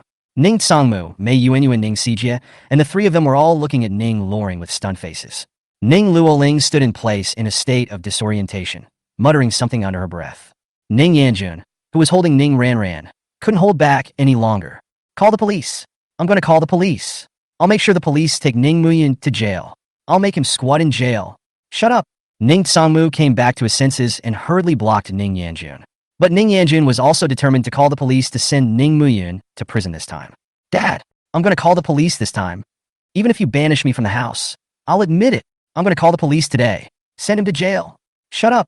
Ning Ranran, who had rested for a while and slowed down, chimed in. Yeah, Dad, I'm calling the police too. This cheap bastard hurt his brother and beat his big sister like that. I'm going to make sure the police take this bitch to jail. Sixth sister, hurry up and call the police. Ning Ranran looked towards Ning Luoling. But Ning Luoling just stood there lost in thought, without any response. Ning Tsangmu saw that he really couldn't suppress it this time, so he had to make a killer move. I told you, anyone who calls the police, I'll expel her from the house. Not only that, I'll also sever my relationship with her. There will be no part of the Ning family's property for you in the future either. Dad! Ning Yanjun and Ning Ranran looked at Ning Tsangmu incredulously. He all but beat up big sister and mom like this? Why are you still so biased in favor of this bitch? You're so out of line. Ning Tsangmu was helpless, and he also hated to beat Ning Muyun to death alive. But Ning Muyun knew those things, in case the police take him into the police station and make him shake those things out. That's a lot of fun. Ning Muyun's willful injury is only 3 years at most. That thing Self did, if the police found out about it, it would be a death sentence. Even for the sake of his own life, Ning Tsangmu had to stop this family from calling the police. Say no more. What I say is the decision. If any of you dare to call the police, I'll kick her out of the house, sever her relationship, and disinherit her property. I'll leave it at that. You're on your own. Hearing Ning Tsangmu make such a harsh statement, Ning Yanjun and Ning Ranran had to forcefully suppress their anger to dispel the idea of calling the police. In his heart, however, he hated Ning Muyun more and more. Ning Muyun ignored the tug-of-war between the Ning family members behind him and simply walked forward on his own. The moment Ning Muyun was about to walk out of the doorway, 2 police officers suddenly appeared in front of him. Hello, may I ask if this is Mr. Ning Aki's house? We have a case we'd like to talk to you about. Police? Ning Muyun wasn't afraid, he just looked back at Ning Tsangmu coldly, without a single fluctuation in his eyes. When Ning Tsangmu saw the police standing in the doorway, he immediately turned pale, his spine went cold, and a chill instantly filled his body. Self's worst fears had come true. The police are here. Ning Tsangmu looked at his wife and daughters in the garden and tried to suppress his anger as he asked, who called the police? Ning Ranran couldn't be happier since she saw the police. Originally, she was still furious because Ning Tsangmu was not allowed to call the police. Now it looks like that video posted last night is finally working. The police finally came. That bitch, Ning Muyun, is finally going to be put in jail. Thinking about this, the aching Ning Ranran actually gained a few points of strength and stood up from the arms of the surprised Ning Yanjun. Said to Ning Tsangmu with a joyful smile, Dad, I called the cops. Ning Tsangmu felt that Self was about to be exasperated by this little daughter. I've ordered them not to call the police. But I didn't expect her to report it anyway. When did you call the police? Didn't I tell you not to call the police? Ning Ranran pulled out her cell phone from her arms and proudly placed it in front of Ning Tsangmu. Dad, I didn't call the police. I just ID the police in this short video. Short video? It doesn't matter if you don't look at it. Ning Tsangmu almost gasped out a cerebral hemorrhage when he took this look. The short video clearly states above. Ning Muyun is a beast worse than a pig or a dog. Not only did he beat up his own father and mother at the wedding site, he also stomped on the balls of his own brother, Ning Jibua, leaving Ning Jibua permanently barren. That's enough information to blow up. The key thing is that Ning Ranran took in the family when she made this video. With the exception of Ning Muyun, everyone had revealed their own true faces online. Chapter 27 Ning Ran. Dad, you hit me? When exactly did you make this video? Ning Sangmu grimaced and asked under his breath. Dad, that's when you guys pushed Brother Jibo to the hospital room. You guys went ahead, and I stayed behind alone to sneak the shots. Ning Ran was unusually pleased with herself, her red and swollen face, her large eyes blinking comically. Well, I got a good shot, didn't I? Every one of you got a clear shot. None of those vlogs taken by travel bloggers look as good as the ones I took. Ning Ran was holding up her cell phone in nonstop self-appreciation. Behind her, Mei Yuan and the others watched her fall into a daze. Ning Sangmu was so angry that his lips trembled, and with a trembling hand, he pointed at Ning Ran and asked, You, why did you post this video? Who told you, Dad, not to let me call the police? Ning Ran complained with an aggrieved and disgruntled beak. Not only did that bitch beat up Dad and you and Mom, but she also beat up Brother Jibo like that. I would have called the police first thing. Dad, you're strong-arming us to keep us from calling the police. I'd love to say yes, but I can't swallow it in my heart. There's no way around it. Since I can get the police uncle to punish him, I'll just have to get someone to cyber storm this bitch. That's why I made this video. I purposely filmed Brother Jibo a bit more miserably. That way people will sympathize with Brother Jibo even more after seeing it. The video seems to be working surprisingly well right now. Dad, look, there are so many people who are cursing that bitch Ning Muyin in the comments section. Ning Ran took her cell phone and waved it in front of Ning Sangmu's eyes. Some unpleasant comments were instantly imprinted into Ning Sangmu's eyes. This person is really heartless. Even his own father and mother can do this to him. What's the point of beating up your own parents? You don't see him stomping his brother's balls. I'll go. How ruthless. This person lying on the bed should be the last eunuch in China, right? Duh. This eunuch is called Ning Jibwa? Then he should be able to be handed over to Jibwa now, right? What ah? I'm only missing 2 balls and I still have that stick. Oh, that was indeed the wrong name. It should be called Ga Air Dan. Ego. Heroes see the same thing. Hey, I saw Ning Yuyin, a big star. So that eunuch is his brother. The eunuch brother of a big star? That Karma Erden is going to be a hit. In the future, we can't call Karma Erden so flippantly. It's time to call him Brother Broken Egg. That's a good name, Broken Egg. I know that old man too. He's the chairman of the Ning group. The big boss. What good is a big boss? Isn't the son still a eunuch? It's over. I even bought Ning group stock. It's going to fall badly now. Me too. I'm going. It's down at the open. Sell this crap stock quickly. It won't go back up. Haha. The crown prince of the Ning group has turned into a eunuch. This is great. All of the Ning family's assets can't be retained. Isn't there another son then? It's all been fought like this. We must have flipped out with them. I know that man. His wife ran away when he got married, and he broke off the engagement with that woman right then and there. Ugh, so tough. Who is that woman? It seems to be the chairman of Shun Group. It's a female president. It's over. I bought Shun stock too. I have to dump it quickly. Haha. Now Ning's group and Shun's group are going to plummet. Ning Sangmu almost fainted in anger when he saw these comments. He did not expect that his favorite little daughter would give herself such a backstabbing off guard. Ning Sangmu asked, pressing his forehead and closing his eyes in an effort to calm his anger. Ren, do you realize what will happen if you post this video? I know. Ning Ran proudly held up the swollen face, her nose twitching. That bitch Ning Mian will be all over the net. Riot. And will also be taken to jail by the police. I've finally taken a bite out of Brother Jiwa's ass. You. Ning Sangmu really couldn't tense up anymore. He had been stunned by Ning Ran's brain circuitry. After 20 years of raising my daughter, I've never felt so stupid as I do today. Ning Sangmu wondered from the bottom of his heart if the richly raised daughter had been given the wrong kind of parenting. Ning Sangmu was flabbergasted in place, pointing at Ning Ran and unable to speak for half a day. Seeing Ning Sangmu like this, Ning Ran thought he was happy, so she held her cell phone up in front of Ning Sangmu's eyes as if inviting credit. Dad, look quickly.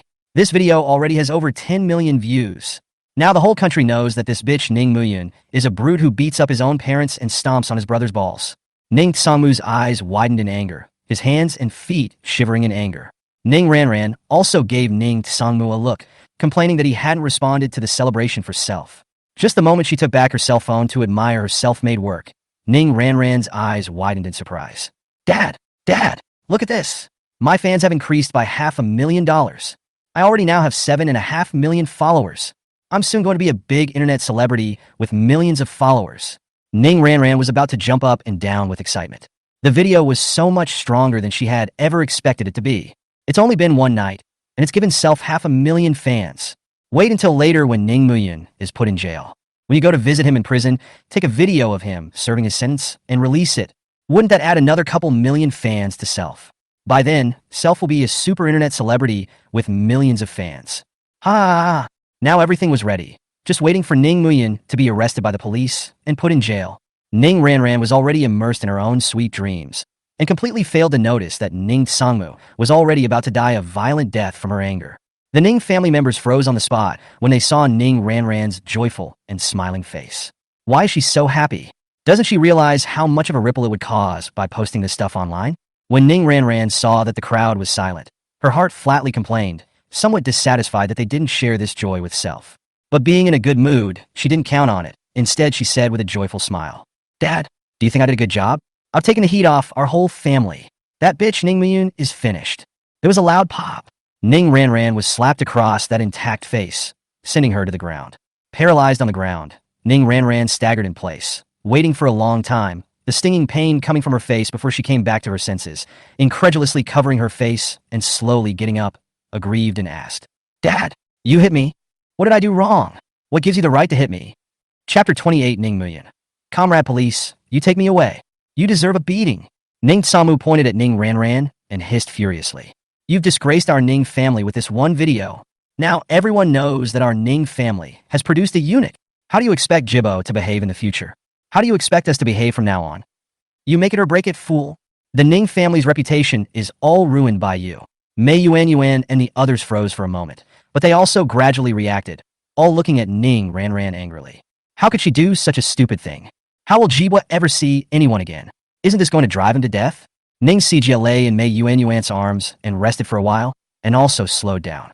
The seventh sister slapped Jibwa's face in. Now everyone who saw that video knows that Jibbo lost his fertility. How will he ever get married again? Ning Sijia hurriedly picked up her cell phone and opened the software to take a look at the more than 10 million plays that almost made her gasp. It's over $10 million. So many people know. How will Jibwa live from now on? Things had already happened, and although Ning Sijia was furious, her reasoning was still intact. Just when he wanted to advise Ning Sangmu not to be angry, the urgent cell phone ringing suddenly rang. "Mr. Ning, something big is wrong.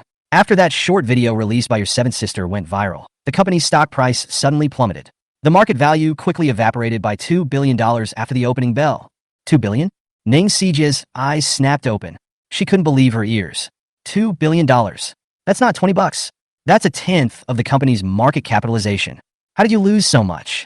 Without waiting for Ning Sijia to accept this cruel fact, the news that continued to come from the other side of the cell phone made Ning Sijia's heart sink to the bottom. "Mr. Ning, your third sister is also caught in a scandal because of this incident. Now many reporters are rushing to the set to block her. They're saying they want to interview her about your brother being stomped on, Mr. Ning. Mr. Ning, you should come back to the company quickly. This matter is too big. We can't handle it. Mr. Ning, are you listening? Mr. Ning?" Ning Sijia hung up the phone trembling, looked at Ning Sangmu incredulously, and said, "Dad, something happened to the company. The stock price suddenly plummeted. The company's market value evaporated by $2 billion after the opening bell." "What?" Ning Sangmu felt his heart stop and froze for a moment, staring at Ning Sijia with wide eyes. "Say that again? How much has the company evaporated?" "Dad, it's true. Ning's evaporated $2 billion because of this short video of the seventh sister. And the third sister's place is still in the middle of a scandal over this incident too." A lot of reporters rushed to third sister's set, said they wanted to interview third sister about Jibbo's loss of fertility. "Dad, what are we going to do?" Ning Sangmu only felt his brain buzzing, his eyes plunged into darkness, his ears suddenly couldn't hear anything, and he stood still and shook. "Dad! Dad!" The Ning sisters present all panicked. Ning Ranran was even more flustered to the point where her hands and feet went numb. $2 billion. How many short videos would Self have to make to earn $2 billion? Ning Ranran realized that Self had made a big mistake. But Ning Ranran also felt self-committed in her heart. She felt in her heart of hearts that she had done nothing wrong. She was just posting the wrongdoings done by that bitch Ning Muyun. The one who did something wrong was clearly Ning Muyun. But why would she be the one to be chastised? And a hard slap from Dad? God is so unfair. If it wasn't for that bitch Ning Muyun, Self wouldn't have suffered all these grievances. The Ning family members nervously looked at the faltering Ning Sangmu, fearing that something would happen to him again. Ning Ranran, on the other hand, was staring at Ning Muyun with a death glare, itching to set him back on his feet. Silence fell for a moment in the garden, with only the pattering of the rain resonating. A sudden vocalization broke the silence of the garden. "That Mr. Ning Kangi, we noticed this short video circulating on the internet yesterday and would like to understand the truth of it with you. Is it true that Ning Muyun beat your other son to the point of serious injury? If the matter is true, he constitutes a willful injury. Crime. We'll have to take him back to the police station for investigation." Please cooperate with us. Hearing the police officer's voice, Ning Sangmu instantly came back to his senses. Evaporated 2 billion is heartache, but in the heartache is not as important as self-life. Ning Sangmu hurriedly denied it. No, no, absolutely not. Everything on that video is fake. None of those things happened in our Ning family. Ning Sangmu tried his best to cover it up, but it was just hard for the few people in the garden who were falling over, bruised and swollen, to convince the police that nothing had happened. Mr. Ning Sangmu, is it true that Mr. Ning Mian didn't step on Mr. Ning Jibo's one? No, absolutely not. Jibo, he just accidentally got into a car accident. He didn't get stomped on that one. Ning Sangmu hurriedly denied it. But Ning Ran was directly anxious when she saw this. There's police uncle. That bitch just stomped on brother Jibo's egg at the wedding site. Shut the fuck up. Ning Sangmu viciously kicked Ning Ran in the mouth, knocking her to the ground. Mr. Ning Kangi, please don't hit your daughter. We need more testimonies. Ning Sangmu hastily put on a fake smile. Comrade policeman, I'm not fighting. My daughter is talking nonsense there. I'm just reminding her not to talk nonsense. Faced with Ning Sangmu's words, the two policemen looked odd. Reminder? A reminder with your feet? Ning Ran had blood flowing from her mouth, and although Ning Yanjun was heartbroken, she didn't testify against Ning Muyun at this time. She could still tell the difference between the lesser and the greater. The market value of Ning's group has evaporated by a full $2 billion. The company has suffered so much that it is imperative that the scandal be put to rest. As for the matter of sending Ning Muyun to prison, it could be planned later. Mei Yuanyuan gave Ning Ran a heartbroken look and couldn't say anything else. She did get in trouble this time. It's good to learn a lesson. The two policemen looked at the skinned Ning Sijia lying in Mei Yuanyuan's arms. Another glance at Ning Ran, who was lying on the ground with a swollen nose. Always felt that this matter was not as simple as Ning Sangmu said. If Ning Muyun really didn't make a move, would this one have to be so bruised and swollen? Upon seeing Ning Muyun's blood-red hands, the police were even more convinced. How hard did it have to be to hit both hands so hard that they were skinned and bloodied? Just as the two policemen wanted to cross-examine Ning Muyun slowly raised her hands and placed them in front of the police. Two police comrades, what happened in the video is true. I stomped on Ning Jibo's egg. The ones lying on the ground were also beaten by me. So take me away. Chapter 29 Ning Ran. Quickly apologize to your brother. What? You admit it? Ning Muyun had gotten the two policemen to give no more than that. It was the first time they had seen such a cooperative suspect. How come he admitted it before he even started asking? That painful? See Ning Muyun surrender at light speed. Ning Sangmu only felt a blackness in front of his eyes. How could he have never imagined that Ning Muyun would take the initiative to admit these things? Thinking of the words Ning Muyun said at the wedding scene yesterday, Ning Sangmu was furious. This rebellious son, he's still trying to get self-killed.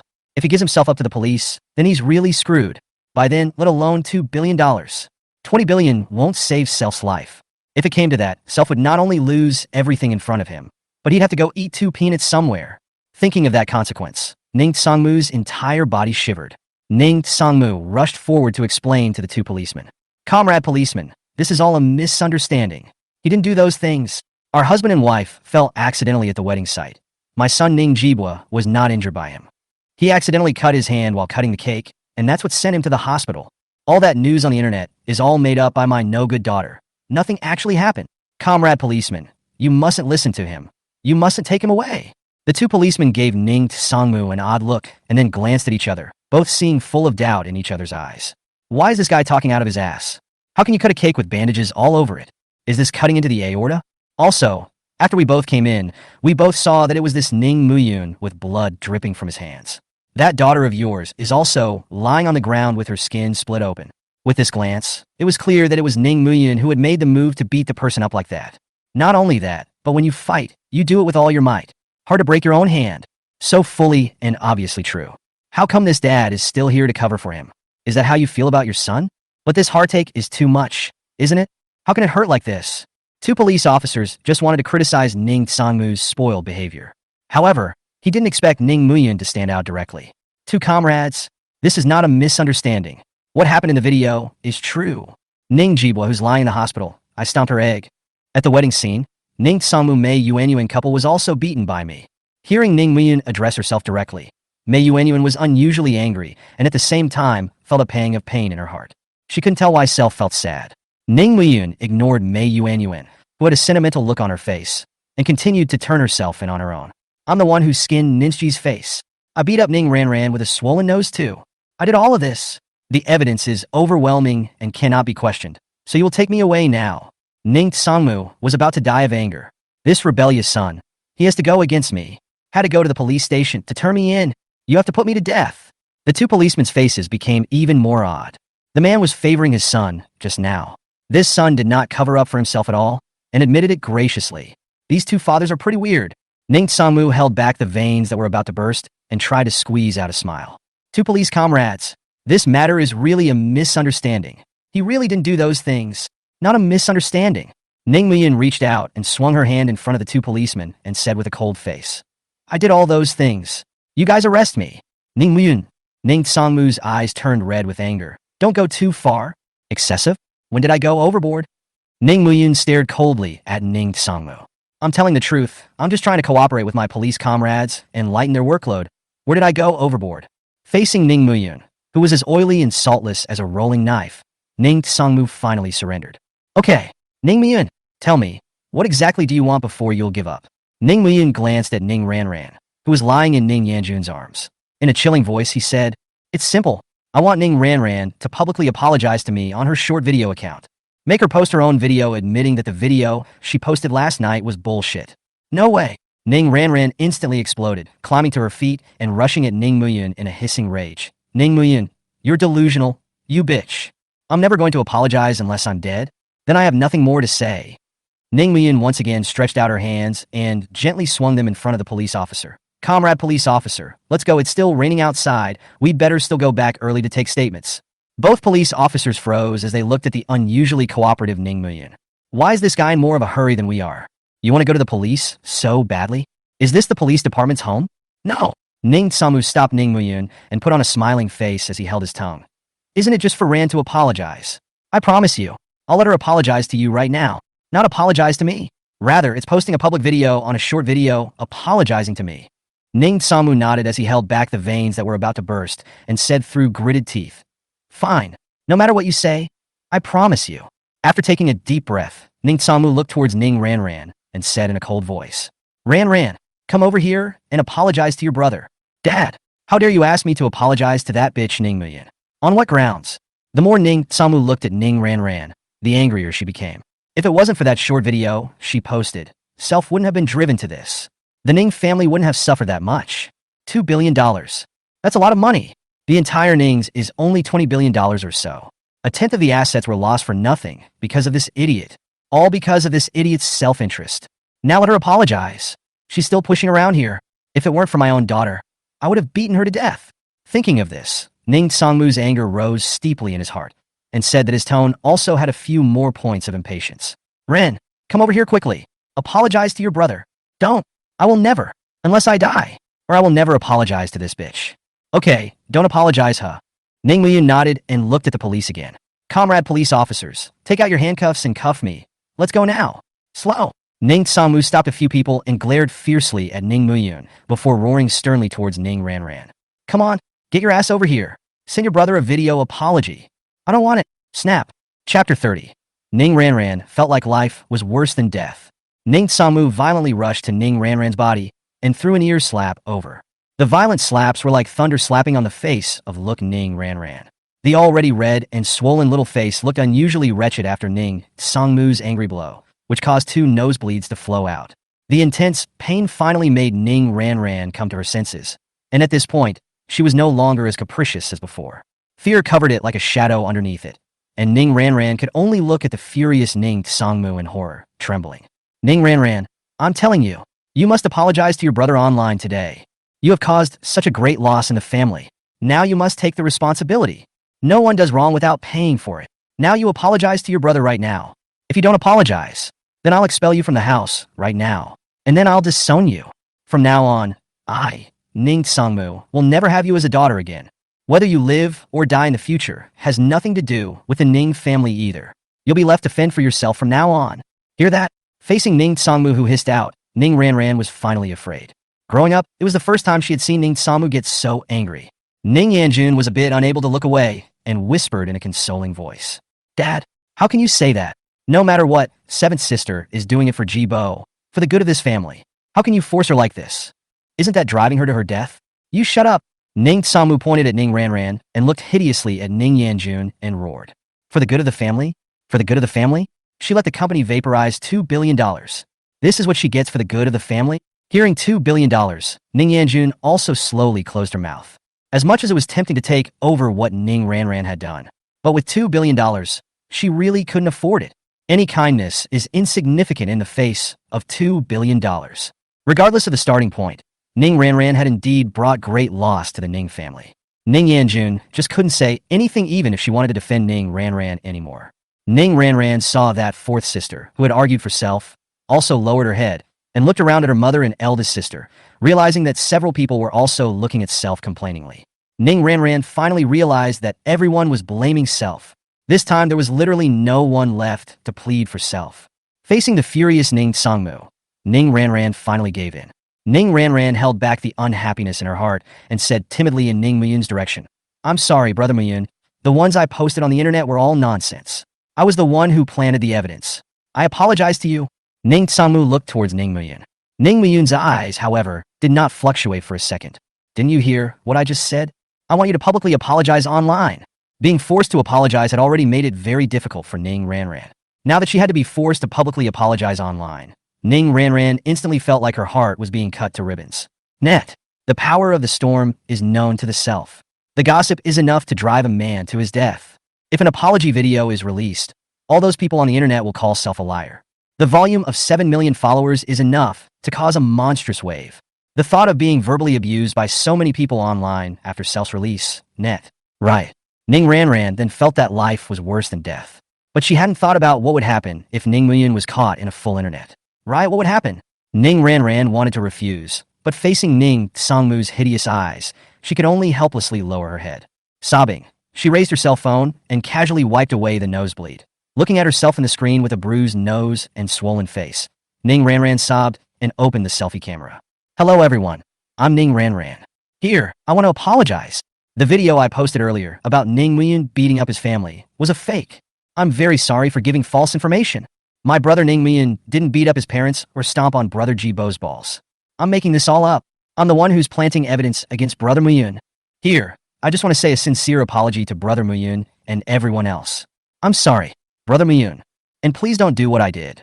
Let's work together to maintain good morals in the internet. Thank you all." After Ning Ranran recorded it, she looked at Ning Muyun pitifully. Ning Muyun didn't falter in any way, only continuing to command in an icy voice. "Shot." Ning Ranran nodded carefully. "Shot. Great. Now post it. Now I'm going to see this video on your short video account." Ning Ranran looked at the video on her cell phone and struggled immensely. She knew that if this video was posted, it could never be retracted, just by virtue of self's 7 million followers. As soon as it's posted, someone will make a save. Even if self deleted this video afterward, it wouldn't help.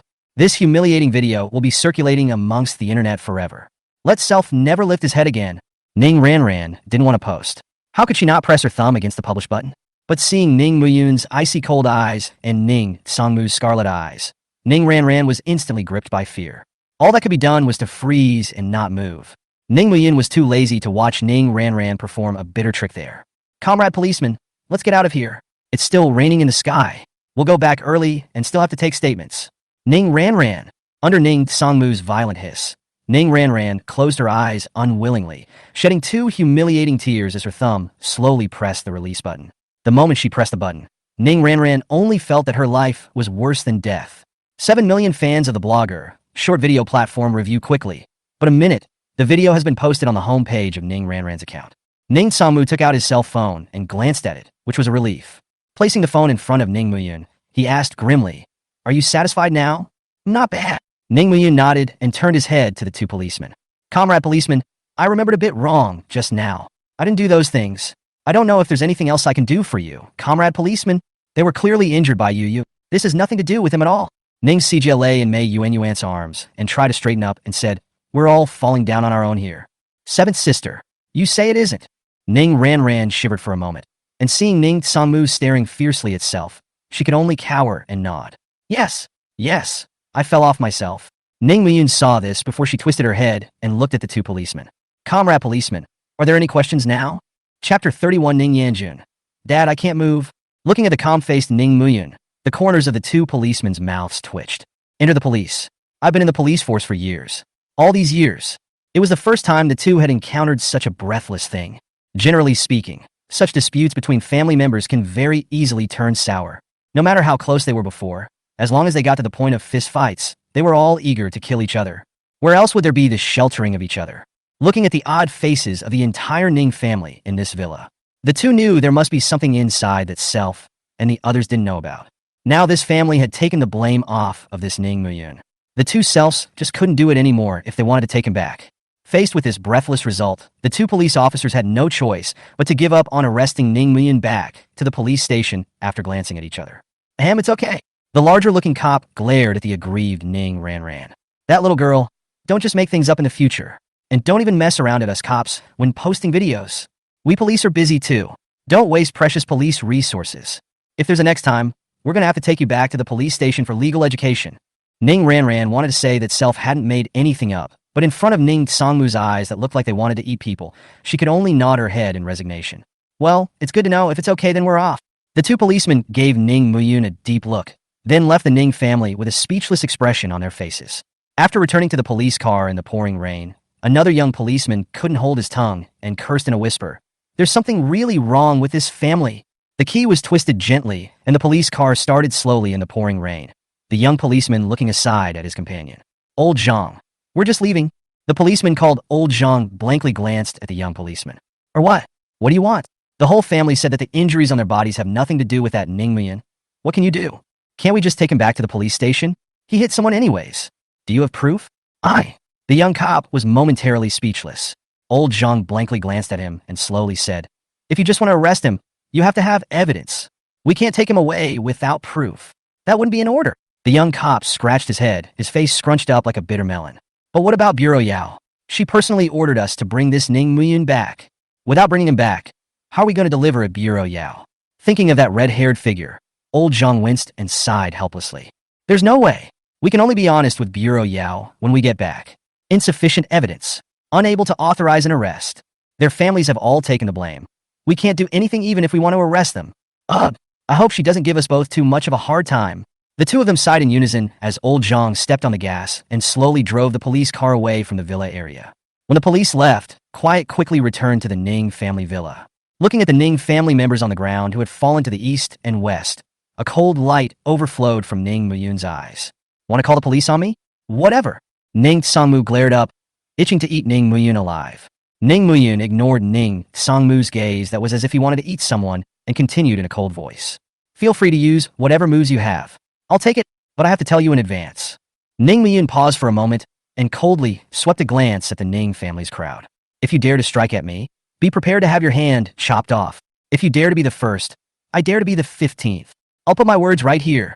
Whoever doesn't believe me can try. As soon as the words left his mouth, Ning Muyun turned around and left, leaving the Ning family with a cold back. Ning Songmu's heart was pounding with anger, and Mei Yuanyuan clenched her fists with a desire to tear Ning Muyun into pieces. The Ning sisters also looked at Ning Muyun in anger, itching to eat him alive. Ning Ranran was even more furious as her face twisted in anger, pointing at Ning Muyun and crying loudly to Ning Songmu. Dad, it was obviously this bitch who hurt us. Why are you making me apologize to this bitch? Why don't you let the police take this bitch away? Look how arrogant he is. You shut the fuck up. Ning Songmu glared at Ning Ranran, his hands shaking in anger. You still have the face to say that. If it wasn't for you taking matters into your own hands, could the company have lost $2 billion? That's $2 billion. A tenth of the entire company's market capitalization evaporated because of that short little video of yours. Can you afford to lose $2 billion? Hearing $2 billion, Ning Ranran's voice obviously became smaller, but when she thought of the things Ning Muyun had done to her, her heart was so aggrieved that she cried and complained. It's not like those things were my fault. Obviously, that bitch Ning Muyun did the wrong thing. Why should I be responsible? How much damage I would have gotten after I posted that video? Do you know? Shut up. Ning Songmu really didn't want to see this dumbass Ning Ranran anymore. Pointing the intact one at Ning Ranran, he said angrily, I'm telling you, you're not allowed to mess with him from now on. And no, you're not allowed to keep posting those nonsense videos on the internet. In the future, if you ever make a fool of yourself and talk nonsense, I'll kick you out of the house. The Ning family's future family fortune also has nothing to do with you at all. It's up to you if you want to listen. Hearing Ning Songmu so derogatory to the cause that he was so proud of, endless grievances and indignation instantly filled Ning Ranran's fragile heart. She, who was already aggrieved to the extreme, finally exploded when she heard such cruel words from Ning Songmu. Just leave. I'm never coming back to this house. I hate you guys. I shall never forgive you again. Ning ran out of the house crying and howling, rushing into the rain. Seventh sister, Ren, get back here. Mei Yuan, Ning Yanjun, and the others rushed to call out, but they didn't stop them. Don't call her. Let her go. Ning Songmu pressed his brows together and said angrily. She's caused trouble not once or twice over the years. It's about time she learned her lesson. None of you will go to her. I'd like to see how long she can live out there. Ning Songmu's cold and heartless words caused Ning Yanjun's heart to ache, and just as she wanted to persuade her, she found that her entire body suddenly tingled. Her back especially hurt so much that she couldn't straighten up. All that could be done was to lie limply on the ground and cry out for help as hard as he could. Dad, I can't move. Now. Chapter 32. Xiao Yun quickly let Sister Yun take a look. Ning Songmu's eyes shrank as he hurriedly stepped forward and asked, Yanjun, daughter, what's wrong with you? Mei Yuan was also startled. Ning Yanjun looked like she was about to die with this appearance. Ning Sijia's whole body was sore, but she still made an effort to straighten up and said in a hurry, Dad, fourth sister's spine is acting up. Quickly take the fourth sister to the hospital. Ning Yanjun's face was so white with pain that her sanity was no longer clear, and her forehead was sweating. Dad, I can't move. I can't get up. Ning Songmu also came to his senses when he heard this from Mei Yuan and Ning Sijia, and turned around and shouted towards Lu Ma. Lu Ma, quickly go and ask the driver to drive. Go. Yes, master. Lu Ma's face turned white as she hurriedly ran towards the villa. This is bad. Miss Four's spine is acting up again. In the past, when fourth Miss was sick, it was young Master Muyin who cured her with acupuncture. But now young Master Muyin has left. What should the fourth Miss do? Why did a good family turn into what it is now? Lu Ma sighed deeply and rushed into the villa to call the driver up, telling him to hurry up and get the car. Mei Yuan helped Ning Sijia stagger over to Ning Yanjun. Despite the fact that her own pain was on the verge of falling apart, Ning Sijia still tightly grasped Ning Yanjun's hand. Fourth sister, just hold on for a little while longer. The driver will bring the car here soon. Duh, sister, my back. It hurts. Ning Yanjun couldn't open her eyes in pain and could only struggle to nod her head. The chauffeur quickly drove the Rolls-Royce to the garden entrance. But a neat white oak fence stopped the car, and the Rolls-Royce was kept out of the garden. Ning Songmu's heart was burning with anxiety. You hurry up and drive in. Mr. Ning, there's a fence in the way here. The driver got out of the car in a hurry and tried to pull out the wooden fence that was in the way. Ning Songmu gnashed his teeth in anxiety and rushed forward to kick the fence. Losing the block, the driver immediately drove the Rolls-Royce to Ning Yanjun. The driver got out of the car, and together with the people of the Ning family, lifted the immobile Ning Yanjun into the car. After closing the door, the engine quickly started, and the car made a sharp 180-degree turn toward the mouth of the ragged fence. In the woefully littered garden, only Ning Luoling stood there lost in thought, her mouth still muttering something. Walking out of the Ning family villa, Ning Mian could no longer suppress the sadness in her heart and hung her head. Before dying in his previous life, Self's greatest regret was that he had not been able to protect those most valuable things from Shen Wenshan. But I didn't expect that, having been reborn once since, I still couldn't save them. Those things are things that were given to Self by his peers in the orphanage. Those companions had grown up with Ning Muyun, and in Ning Muyun's heart, they were already Self-same. Even some of the companions have passed away, and all they have left to Self are those gifts. But now, all those gifts were burned by Ning Sijia. Thinking of the deceased Dean, Ning Muyun's heart was like a knife. Pulling out the half of the diary from his arms, Ning Muyun's bright red fingers trembled as they caressed the remnants of the diary. 2 lines of tears slowly flowed from the corners of his eyes. Scorched black covers splattered with dots of water. I don't know if it's teardrops or raindrops. Dean, I'm sorry. I couldn't protect them. You gave me, finally, left behind. The things is still being, they destroyed. Dean, I'm sorry. Ning Mian stood in the rain and hugged her diary as she cried silently, the tears mixed with the raindrops flowing into her mouth, unusually bitter.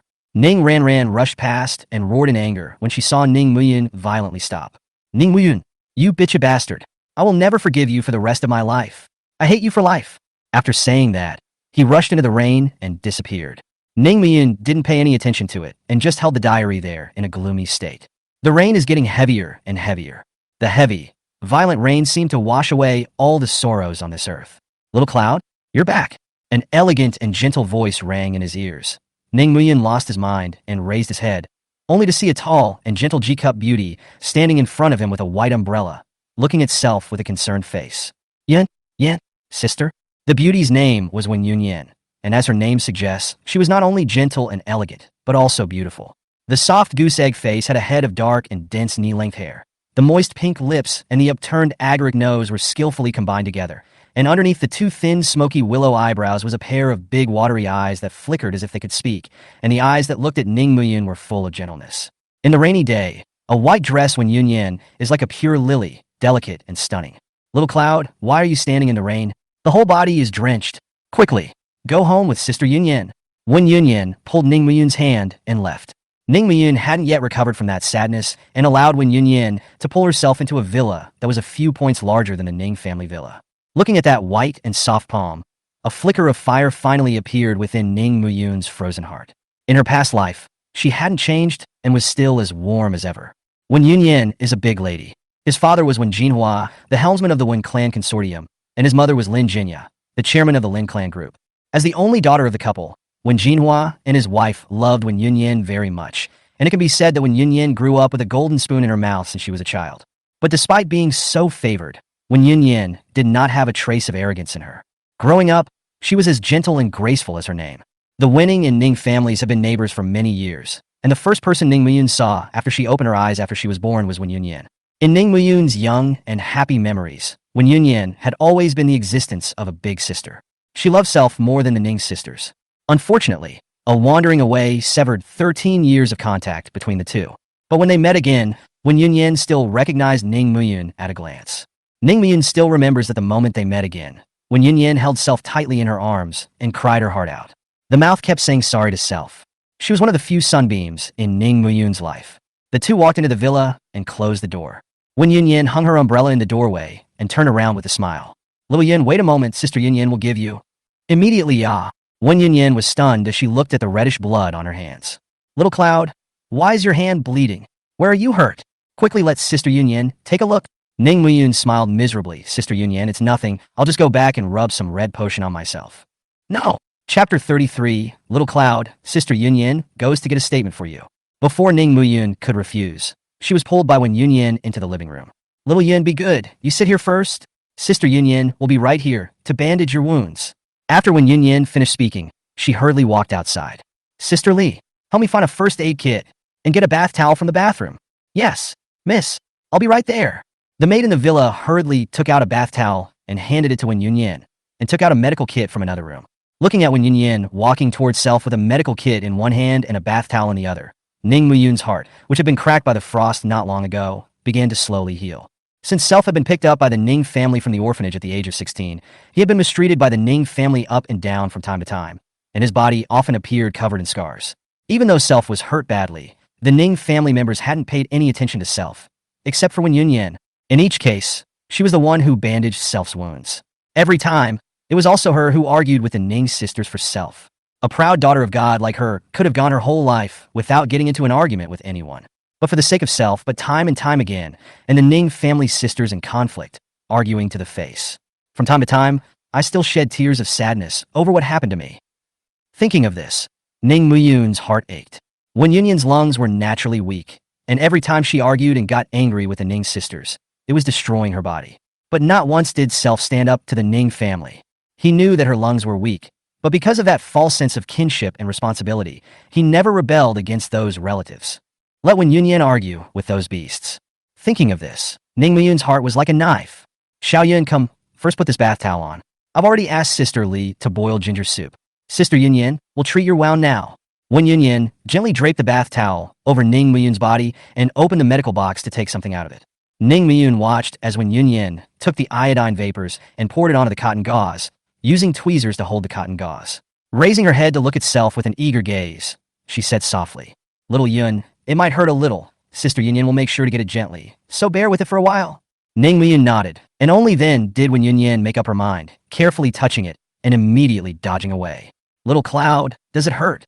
Ning Muyun shook her head. Sister Yunyan, it's all right, I'm already used to it.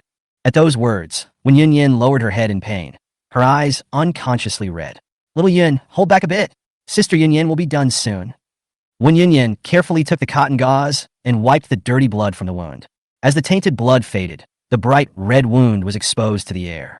The iodine vapors produced a strong sting on the wound. But Ning Muyun didn't react at all. This kind of pain had been felt too much in the 8 years since Ning Muyun had rejoined the Ning family. To this day, Ning Muyun has become numb. This level of pain no longer allowed him to react. But why? Why does it still hurt so much inside? Ning Muyun bowed his head in silence, and the entire living room fell into an atmosphere of silence. Wen Yunyan carefully cleaned it while her heart ached and tears fell straight from her eyes. How nice Yen's hands were before, but now it was covered in wounds, and you could even see the burnt veins. Wen Yunyan had never had a moment where she hated the Ning family congregation so much as she did now. Carefully placing Ning Muyun's hands in front of her own eyes, Wen Yunyan tried to suppress her sobs and said, "Little Yun, good boy, it doesn't hurt, bear with it. Sister Yunyan will soon bandage your wound." Hearing these familiar and warm words, Ning Muyun's eyes warmed up and she could no longer hold back the 2 lines of tears. "I'm sorry, Sister Yunyan." When Yunyan tearfully raised her head and asked in a panic, "Little Yun, is it possible that Sister Yunyan touched you somewhere? Where does your hand still hurt?" Ning Muyun shook his head, his heart incomparably blaming himself. Why she wasn't taken care of in her previous life? Why had she been made to suffer so much unjust anger at the Ning sisters? Why didn't you wake up earlier? Ning Muyun fell into endless remorse, so sad that he could not help himself. Wen Yunyan's heart stung as she looked at Ning Muyun, who had suddenly lowered his voice. Xiaoyan should have been bullied by Ning Sijie and the others again. Why? Why do they always have to bully Yun? Isn't Xiaoyan their relative? Why did you act like that? Despite being extremely angry in her heart, Wen Yunyan didn't say anything more. She knew that the most important thing in Ning Muyun's heart was his loved ones. If you accuse them, Xiaoyan will definitely be sad. And how could she make Yun sad? Wen Yunyan's heart sank and gasped at the thought that Ning Muyun would be sad. Despite the unwillingness in her heart, Wen Yunyan could only press down that anger. Forcing out a smile, he gently wiped away Ning Muyun's tears with a pair of warm little hands. "Yun, don't cry. In the future, if you are unhappy about anything, you must talk to Sister Yunyan. Don't ever hold it in your heart and bear it all by yourself." "Okay." Ning Muyun felt as if something was blocking her self's throat, wanting to speak but choking so much that she couldn't, and could only nod silently. Seeing this scene, Wen Yunyan bit her lips in heartache. Lifting up a 12% concentration, he slowly and gently administered medicine to Ning Muyun. The injury was so serious, but under Wen Yunyan's gentle care, Ning Muyun froze without feeling any pain. Looking at the gentle and elegant beauty in front of him, Ning Muyun secretly made up his mind. In this life, she must be protected. All those trials and tribulations that happened to her in her previous life, Self is going to break them all for her. Can't let her suffer in any way, and she can't be harmed in any way. Wen Yunyan gently picked up the bandage to wrap the wound, but Ning Muyun drifted back into the depths of his memory. Shortly after Self got married in his previous life, Wen's consortium was in a crisis. That crisis was nothing to begin with, but later on, it gradually brought Mother Wen's business into the picture, until finally, the entire Wen family was in a life and death situation. Self, at that time, wanted to help her. But since I can't say anything at all in Ningxin's family, I can only watch Wen Yunyan face those storms alone. When her parents fell ill, she was left alone and struggled to support the whole family, even fainting from exhaustion at the office. After the Wen family got through this crisis, Wen Yunyan was directly sick with a big illness. Almost died in that robbery. To live again, one must never let Wen Yunyan face those storms alone again. This time it's Self's turn to cover for her. Ning Muyun recalled that crisis carefully, his brows furrowing slightly. It's going to take a whole lot of money to deal with that crisis. Although I have a few $1,000,000 in savings, it's just a drop in the bucket in the face of that crisis, so it's hard to take on a big job. It would have been nice to patch that hole earlier. But if it comes to the worst, a hint of helplessness flashed in Ning Muyun's eyes. Although he was unwilling, he could only go and beg her for the sake of Sister Yunyan. I hope she doesn't get too upset. LOL. The handy Wen Yunyan handled it quickly. In no time at all, Ning Muyun's scarred hands were wrapped up in layers of bandages. There was also a tiny bow tied above the back of each hand. There! Wen Yunyan smiled and lowered her head, blowing gently twice at Ning Muyun's hands. Hurt, fly away. Our little cloud will soon be pain-free. Ning Muyun let out a soft laugh. Sister Yunyan, I'm not a child anymore. Wen Yunyan smiled gently and gently stroked Ning Muyun's hair. Little Yun, in Sister Yunyan's eyes, you'll always be a child. A warm current surged from the bottom of his heart, making Ning Muyun feel really warm, and the smile on his face gained a few more degrees of warmth. Wen Yunyan finally let go of her heart when she saw Ning Muyun return to normal. Shallow smile, seems to think of something, and then silently lowered his head and whispered, Yun, I'm sorry. Ning Muyun froze for a moment. Sister Yunyan, what's wrong? Sister Yunyan had something to do yesterday and didn't bother to attend your wedding. How was your wedding? Ning Muyun froze for a moment. Uncle Wen and Annie Lin didn't talk to Sister Yunyan about what happened yesterday. No good, huh? Wen Yunyan jerked her head up, looking very dumbfounded. Ning Muyun's voice became icy cold once again. Shin Yunyan fled the marriage on the spot. What? When Yunyan stood up violently, her watery eyes filled with hostility. Outrageous! Shin Yunyan, how dare she do this to you? It was the first time Ning Muyan had seen when Yunyan so angry, and he was caught off guard. Yun, Sister Yunyan, I'm fine, No way. This can't just be left alone. Wen Yunyan said that she was about to pull Ning Muyan up and out the door. Little Yun, go with Sister Yunyan. Sister Yunyan will go to Shin Yunyan's place right now to get a statement for you. Chapter 34. Sister Yunyan, I will protect you well. Ning Muyan looked at the excited Wen Yunyan and was moved in his heart. Sister Yunyan, no need, Wen Yunyan angrily stopped Ning Muyan's words. Little Yun, Sister Yunyan knows that you're kind-hearted, but that's no reason for her, Shin Yunyan, to run away from the wedding. Sister Yunyan, no, Little Yun, don't say any more. Even if you take Shin Yunyan's side again this time, Sister Yunyan will still give you a statement. Little Cloud can't just be bullied by her. Looking at the angry Wen Yunyan, Ning Muyan was touched and helpless at the same time. Sister Yunyan, I've broken off the engagement with her. Wen Yunyan froze for a moment, turning her head dully and asking softly. Yin, what did you just say? Sister Yunyan, I said I broke off the engagement with her. Wen Yunyan was dangling in place. Ning Muyan sighed and gently pulled the sluggish Wen Yunyan back to the sofa, letting her slowly take a seat on the couch before she began to explain in detail what had happened yesterday. Sister Yunyan, that's it. After Shin Yunyan skipped the wedding, I announced in front of all the guests that I had broken off my engagement with Shin Yunyan. I'll go to the civil court with her in the next 2 days to get a divorce. The words were already finished, but when Yunyan was still immersed in Ning Muyun's phrase breaking off the marriage contract and did not come back to her senses. After waiting for a while, when Yunyan reacted, Xiao Yun and Shin Yunyan broke off their engagement. Yun broke off his engagement with that nasty woman. Yun is single again. Unstoppable ecstasy instantly filled Wen Yunyan's entire body, and she blurted out with a joyful heart. Great! Huh? Ning Muyun froze for a moment. Why did Sister Yunyan say that? No! When Yunyan noticed that she had just misspoken and quickly changed her words. I mean, it's great that you've made this decision, Yun. Oh, so that's what this is about? Ning Muyun's face returned to normal. Wen Yunyan secretly sighed in relief in the bottom of her heart. Fortunately, she was not misunderstood by Xiao Yun. Although her heart was elated, Wen Yunyan did not forget Shin Yunyan's escape from the wedding. Xiao Yun, Shin Yunyan, why did she run away from the marriage? Ning Muyan lowered his head and said in a low voice, she skipped the wedding in order to go to the airport to say goodbye to her childhood friend Wu Mingwei. Wen Yunyan's face once again grimaced as she listened. This bad woman. How dare she ruin Xiao Yun's wedding for things that don't matter? How dare she treat Yun like that? Never forgive her. Mentioning the things that Shin Yunyan had done, Ning Muyan felt endless negative emotions suddenly welling up in her heart. Those negative emotions were like a huge mountain pressing down on her chest, making Ning Muyan gasp for air. At this moment, he just wanted to go to the rainy field and walk slowly, so that the rain soothes the self-satisfied sadness. Sister Yunyan, thank you for bandaging my wounds. I have something else to do, so I'll leave first. Ning Muyan got up to leave, and when Yunyan scrambled to get up and stay. Little Cloud, it's still raining heavily outside. Take a break before you go. Sister Yunyan. Huh? Ning Muyan turned around and gently embraced the broad-chested Wen Yunyan. When Yunyan felt Ning Muyan's warm embrace suddenly froze in place. Xiao Yun, he's actually hugging self? In a daze, when Yunyan only felt that the deer in her heart was constantly banging. Xiao Yun, he hugged me. That's great. Ning Muyan came to Wen Yunyan's ear and said gently yet firmly, I will protect you well. Huh? Yuna, I. When Yunyan realized that her own head had simply turned into a mass of mush, unable to say anything, Ning Muyan raised her head and said gently, Sister Yunyan, I'll leave first. When Yunyan stayed in place, slow to react.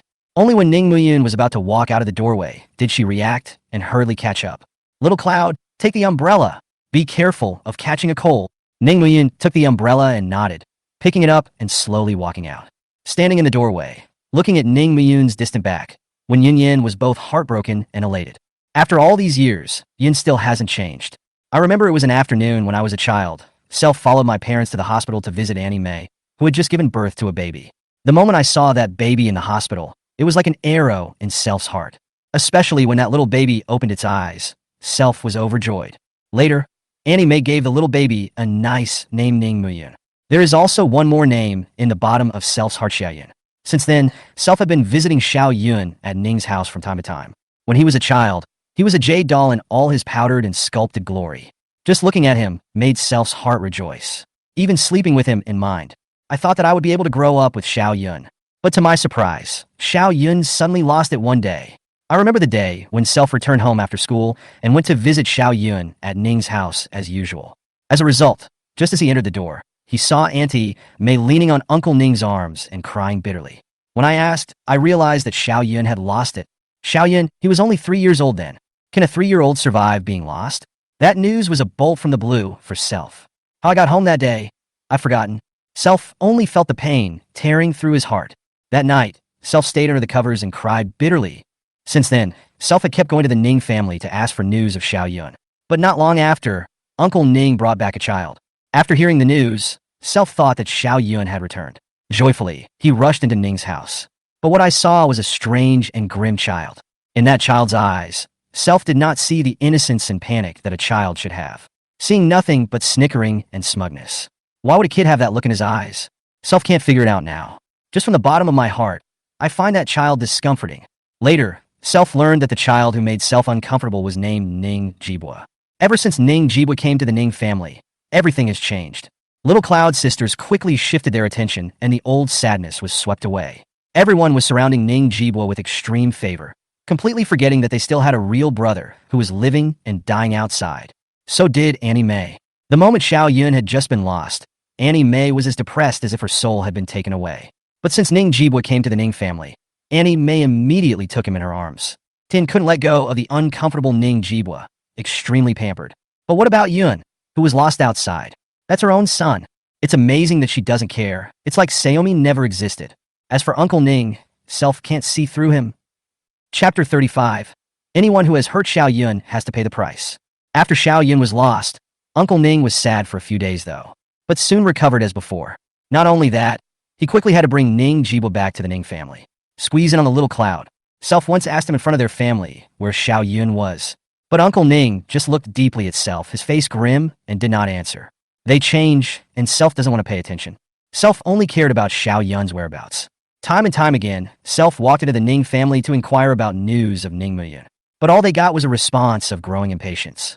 Until one day, Aunt Mei coldly and angrily rebuked Self, saying not to mention Xiao Yun's name in front of her. The others at the table didn't retort. At that moment, Self realized that the family had completely given up on Xiao Yun. Since then, Self had never been to the Ning family, because those people don't go looking for Saomi anymore. Those people don't think of Yun as their family anymore. Thinking about this, Self felt pain for Xiao Yun. The Ning family has given up. They won't look for Xiao Yun anymore. It doesn't matter. If they don't find it, they'll find it themselves. Publish newspapers, put up notices, ask at various police stations. I've exhausted all the methods I can use since. How Self wanted to find Xiao Yun, but I was so young that I couldn't do much about it. Xiao Yun ended up not being found. Self has been muddling along like this for 13 years. Instead of disappearing from his heart, Xiao Yun's appearance was engraved deeper and deeper in his heart. Whenever Self thought that Xiao Yun might not be alive, Self's heart ached so much that he couldn't breathe. Finally, Xiao Yun was retrieved. The moment he was seen again, Self recognized him at once. Self couldn't hold back any longer as he hugged him and cried uncontrollably, also apologizing to him over and over again. It's Self's fault for not finding him. He was left to wander around miserably for 13 whole years. How many 13 years are there in life? But Xiao Yun was still as gentle and comforting to Self as when she was a child. At that time, I was overjoyed because I knew that Xiao Yun was still the same gentle and kind Xiao Yun. At that moment, Self buried in the bottom of the heart, 13 years of feelings finally broke out. How Self wanted to hold Little Cloud in his arms forever and love him. I want to continue the 13-year relationship with Yun. How Self wants to spend the rest of my life with Yun. But Self never expected that Xiao Yun would be fixed in marriage by her family on the day she returned to the Ning family. The woman is Shen Yunyan, the daughter of the Shen family, a longtime friend of the Ning family. Learning this news from Self, his heart ached like death. Why did it turn out this way? Obviously, it was Self who recognized Xiao Yun first. Obviously, it was Self who first fell in love with Xiao Yun. Why would it be this Shen Yunyan who had never seen Xiao Yun before who was betrothed to him? Why did this Shen Yunyan want to snatch Xiao Yun from Self? Why? Self tore at my heart that day. But seeing Xiao Yun's joyful appearance, Self could only secretly hide this pain and silently bless him from afar. Originally, Self had decided to keep this feeling in his heart for the sake of Xiao Yun. But 1,000 times over, this woman, Shen Yunyan, shouldn't have treated Xiao Yun that way. Xiao Yun, he is so gentle and kind. But Shen Yunyan, this woman will only have a cold face in the face of Xiao Yun's gentleness. The breakfast that Xiao Yun had carefully made for her. She had thrown it directly into the trash without even looking at it. Seeing Xiao Yun's gloomy look by the dumpster, Self couldn't wait to give Shin Yunyan 2 slaps. But Self can't. Self can't hurt what Saomi likes, even if the thing disgusts itself to no end.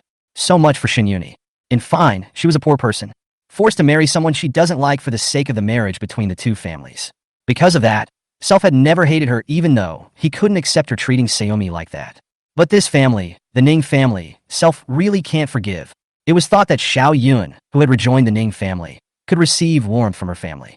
But I didn't expect that rejoining the Ning family would bring Xiao Yun endless hurt. Xiao Yun was lost out there for 13 years. After returning to the Ning family, they were supposed to make it up to Xiao Yun. But what did they do? All of them in the Ning family have been abusing Xiao Yun nonstop.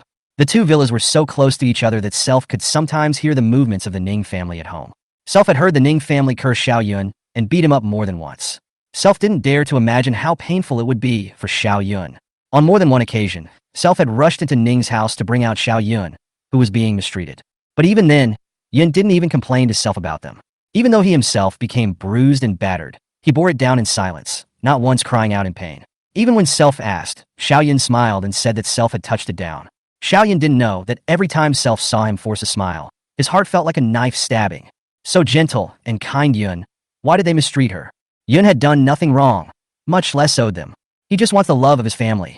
Every time he heard Xiao Yun being cursed and abused by them, Self hated to immediately make Xiao Yun sever ties with the Ning family. But Self can't do that, because Self knows that Xiao Yun cherishes this affection the most. Even if this kinship has left him bruised and battered, Self could not make decisions on behalf of Xiao Yun, but could only heal him every time he was injured. How Self expects Xiao Yun to get rid of those beastly relatives? But just now, Xiao Yun told Self himself. Not only did he cut ties with the Ning family, but he also divorced that woman Shin Yunyan. Self had never been so proud and honored by him as he was now, looking at Ning Muyun's distant back. The feelings that when Yunyan had suppressed for 20 years could no longer be suppressed. She couldn't wait to go and protect Ning Muyun in her own arms forever now. Let him live happily ever after. But reason told Wen Yunyan that she couldn't do that. She knew that Ning Muyun hadn't liked herself yet. She didn't want Ning Muyun to do anything he didn't want to do. She had to use everything she had to make Ning Muyun truly love her. She was confident that her love for Ning Muyun was no less than anyone else's. She secretly resolved in her heart that she would make Ning Muyun truly belong to herself. This time she would never let Ning Muyun go. After pressing down this elation in her heart, Wen Yunyan coldly lowered her face. Although Self wouldn't hate Shin Yunyan, the things she did to Xiao Yun were too much. This can't just go away. And then there's the Ning family crowd, who are also all the people who had hurt Xiao Yun's self would never forgive. Make sure they pay for it. Just as the cold air flowed in Wen Yunyan's eyes, a Maybach S480 crossed over Ning Muyun and slowly stopped at the entrance of the Wen family villa. The door of the car opened and a greasy young man stepped out of the car, smiling at Wen Yunyan in front of the door. Yunyan, what are you looking at? Chapter 36. Ning Yunyan. Has your brother Ning Jibwa really become a eunuch? Wen Yunyan's eyes went completely cold. Song Zhanhao, please show some respect. I forbid you to call me that. Yunyan, I just wanted to come and see you for a moment. Shut up. Wen Yunyan said in a chilling voice. Song Zhanhao, if it's alright, please leave. You are not welcome in my home. Yunyan, you are also too desperate. Boom. Wen Yunyan directly closed the villa door, shutting Song Zhanhao out. Yunyan, open the door. Song Zhanhao rang the doorbell twice, but the door didn't respond in the slightest. Song Zhanhao coldly glanced at the gate of the villa and sat back in the car with a gloomy face. This woman is really not approachable. It's always been so cold. But, hey, Song Zhanhao smiled grimly and cut open a cigar, lighting it and placing it on his mouth. It's this iceberg beauty that tastes the best. Wen Yunyan, don't even think about escaping my 5 fingers mountain. Song Zhanhao laughed twice grimly and cast his eyes into the rearview mirror. Ning Muyun's slimmed-down figure was incomparably conspicuous in the rearview mirror. Glancing at Ning Muyun's back in the rearview mirror fell into deep thought.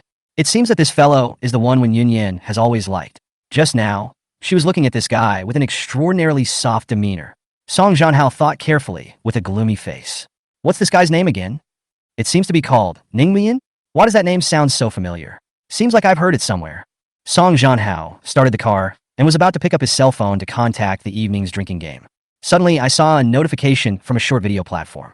Big netizen plants evidence to frame his own brother, causing a public outcry. Song Zhanhao clicked on his cell phone to take a closer look and was suddenly startled by the bruised and swollen Ning Ranran. Shit, What the fuck? Scared me. It was only when the phone was held a little farther away that I saw exactly what the video was about. The bruised and swollen Ning Ranran apologized to Ning Muyun in the video, saying that Self had planted evidence to frame Ning Muyun and formally apologized to Ning Muyun. Oh, so it's this guy. This is going to be fun. Song Jianhao looked at the rearview mirror of the skinny back's sinister smile, a flash of cold light in the eyes, driving the car away from the villa area. Magic City by Huangfu Beach. This is a well-known attraction in Magic City, which is a city card of the old Magic City. Even on a rainy day, the beach is packed with tourists. And in the midst of this attraction, a movie is opening. Numerous tourists had crowded around to watch the various types of filming equipment on the set, as well as the many beautiful stars present. The movie is funded by the emerging giant of the domestic culture industry, Soft Cloud Culture. The whole movie has invested more than $100 million and has attracted numerous people's attention just after the project was set up. This, coupled with Soft Cloud Culture, an up-and-coming cultural giant in the country, raises the movie to an unbelievable level. Too many circles are glued to the program. Many stars in the circle are also proud of joining this crew, including the recently famous Jade star in the entertainment circle, Ning Yuyin, the third oldest member of the Ning family. The original crew was able to film normally with the tourists milling around. But when a large group of journalists hung up their long guns and blocked the scene, the tumultuous interviews made it impossible to continue the movie at all. Ning Yuyin, may I ask if you're the daughter of the Ning group? Ning Yuyin, may I ask if the $2 billion evaporated from Ning's group, is it a big loss for your family? Ning Yuyin, I heard that your brother was stomped on and burst his testicles, pills and turned into a eunuch. May I ask if this is true? Ning Yuyin looked at the excited reporters outside the set, and her face turned white with anger. This movie is a film she had a hard time fighting her way out of a crowd of stars to get. She has given so much for this movie, to leave a colorful mark on your own acting career. She forced herself to throw her whole being into the play. She managed to get into the scene with great difficulty, and was about to show off her own superb acting skills. I had never thought that suddenly came such a bunch of reporters, not only interrupted her easily into the state, but also disturbed the entire set, so that the crowd cannot rest in peace. Looking at the director and the many crew members' helpless eyes, Ning Yuyin felt as ashamed as if she was on the back of her head.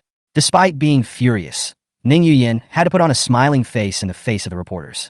It's a big deal to wind up with an interview, and if something blows up on the set, that's a big deal and throws a tantrum. That whole career as an actor would be jeopardized. Taking a deep breath, Ning Yuyin put on a fake smile and walked over to the reporter. My fellow journalists, don't be in a hurry. I'll answer all your questions. But before I answer, I have one more thing to say. Fellow journalists, in the face of those rumors on the internet, we must keep a pair of bright eyes to distinguish those gossips so that we won't hurt others. As soon as the words fell, the reporters disliked Ning Yuyin with their long guns raised. Ning Yuyin, then can you answer our question? Ning Yuyin didn't move and stepped back a bit, gritting her teeth and smiling. Yes, please ask your reporter friends to ask their own questions, and as long as they don't involve my privacy, I'll answer them all. That's good. Ning Yuyin, may I ask if you're the daughter of the Ning group? Ning Yuyin looked around at the reporters and nodded with a smile. Yes, my father is indeed the chairman of the Ning group. Hoo-hoo! The journalists present all exclaimed in surprise, leaving the tourists on the sidelines looking confused. So Ning Yuyin really is a rich family's daughter. Ning's group, a $10 billion level big business. I didn't realize that Ning Yuyin is not only a big star, but also a big lady. When the tourists heard the word tens of billions, they also looked at Ning Yuyin in amazement at the same time. They didn't realize that such a big star's family was still so rich. Ning Yuyin felt great seeing the envious gazes of the crowd. The feeling made her really obsessed. Then, Ning Yuyin, will it affect you in any way if your family's company vaporizes $2 billion? Ning Yuyin's brilliant smile directly lost half of its luster. Without a trace of glaring at that reporter, Ning Yuyin opened her mouth with a light smile. It's very normal to go up and down in the financial markets, and we should keep a sensible head about it. The reporters looked at Ning Yuyin's smiling face, and their hearts burst with slander. How dare you? $2 billion down in one fell swoop. Still normal? Toughest mouth in the whole body. The reporters didn't want to see Ning Yuyin looking so cloudy. A reporter disliked the microphone to Ning Yuyin's mouth and asked sorrowfully, Ning Yuyin, your brother Ning Jibo really had his testicles stomped on. Pills? Wouldn't he become a eunuch then? Chapter 37. Ning Yuyin throwing dirty water. Ning Yuyin, premarital female, ticket female Chong. Hearing the word testicles, pills, 2 words, Ning Yuyin almost broke her defenses, and the smile on her face could barely be maintained. Trying to take a few deep breaths before calming down that pent-up energy in his heart. The corners of her mouth twitched slightly as she once again displayed a false smile. Rumor. This is definitely a rumor. My brother Ning Jibua has always been in good health. There is absolutely no such thing as turning into a eunuch. But your seventh sister has videoed him being wheeled out of the operating room. Look, the Mediterranean reporter held up her cell phone in front of Ning Yuyin's eyes. We've seen it all over the internet. Your brother Ning Jibe is wrapped up like a bowling ball down there. Doesn't this indicate that his lower body has suffered a heavy blow? What explanation do you have for this, Ning Yuyin? Ning Yuyin felt like her heart was about to explode with anger. While taking a deep breath to maintain a false smile, he cursed Ning Ranran in his heart for not knowing anything. Without a trace of a glance at the Mediterranean journalist, he replied with a smile. My brother did have a surgery, but he didn't go into surgery because of an injury there. He went into surgery because his limbs were broken. Limbs broken? Jeez. So fierce. Who is it? Why is it so vicious? Ning Yuyin finally heard a smooth question. The fire that had been bottled up in my heart for the past 2 days, finally, had a place to vent. Thinking of Ning Jibwa being stomped on by Ning Muyun to burst his balls, Ning Yuyin hated him to death in her heart.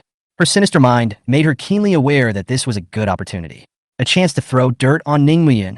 Being a public figure myself, I can't easily do many things myself. But there's another perk to being a public figure. That's when a public figure says something that will be listened to by a lot of people. Ning Yuyin looked at the large and small cameras around her and revealed a sinister smile. Ning Muyun, you bitch. Aren't you arrogant? I'm going to throw this pot of dirty water on you today. I'd like to see if you scum can ever see anyone again. As she thought about this, Ning Yuyin immediately performed a face-changing move. She, who had been smiling just a moment ago, immediately became pitiful and struggled to force out 2 tears from the corners of her eyes in a saddened manner. I would like to sincerely apologize to my fellow journalists here. The reporters immediately focused all their attention on Ning Yuyin. I don't know what kind of trick she's playing. There's a scum in the family who is not the least bit useful to society. Greeting the puzzled gazes of the reporters, Ning Yuyin splashed dirty water. Yes, the one who broke my brother Ning Jibwa's limbs was my other brother Ning Muyun. Ning Muyun? Numerous reporters paused when they heard the name. Isn't this the brother of that big internet star Ning Ranran? So he's Ning Yuyin's brother too? A female reporter seized this opening and placed the microphone in front of Ning Yuyin. Ms. Ning Yuyin, may I ask if Ning Muyun is your brother? A trace of disgust flashed under Ning Yuyin's eyes, but she pretended to nod pitifully. Yes, he's my brother too. There was a gasp from the reporters in the room. This video of Ning Ranran caused a big storm last night. Numerous self-media outlets saw that video and commented that Ning Muyun had corrupted society and was a scum worse than a beast. But this morning, an apology video from Ning Ranran smacked those accusations back into the faces of those self-publishers. It made a big scandal for those self-publishers, and now they are still being questioned by the netizens for playing dead. It could be said that since last night, the name Ning Muyun had become very famous on the internet. Numerous self-published media outlets are just waiting for some kind of black material on Ning Muyun to corroborate their point of view, to punch the netizens in the face. And the tone of Ning Yuyin's voice just now made the reporters feel that things were unusual. It's likely that the black stuff about Ning Muyun will pop up here. At the thought of this, the reporters stared at Ning Yuyin in unison, itching to peel open her mouth to pull out those black materials. Ning Yuyin, why did Ning Muyun break his own brother's limbs? Do they have a deep hatred? Yeah. What on earth happened to make it so serious as to break the limbs of a blood brother? Ning Yuyin glanced at the reporter, and the resentment in her heart completely erupted. Ning Muyun, you made Jibo lose face on the internet, and today I'm going to make you lose face as well. I'd like to see if you can handle this pot of dirty water. Fellow journalists, here's the thing. Ning Yuyin pretended to sip away 2 tears and explained in a sad manner. Yesterday was Ning Muyun's wedding. Our family was planning wedding things for him. But he was in. But the night before the wedding, gambling female Chong was arrested into the police station. We went to the police station to redeem him.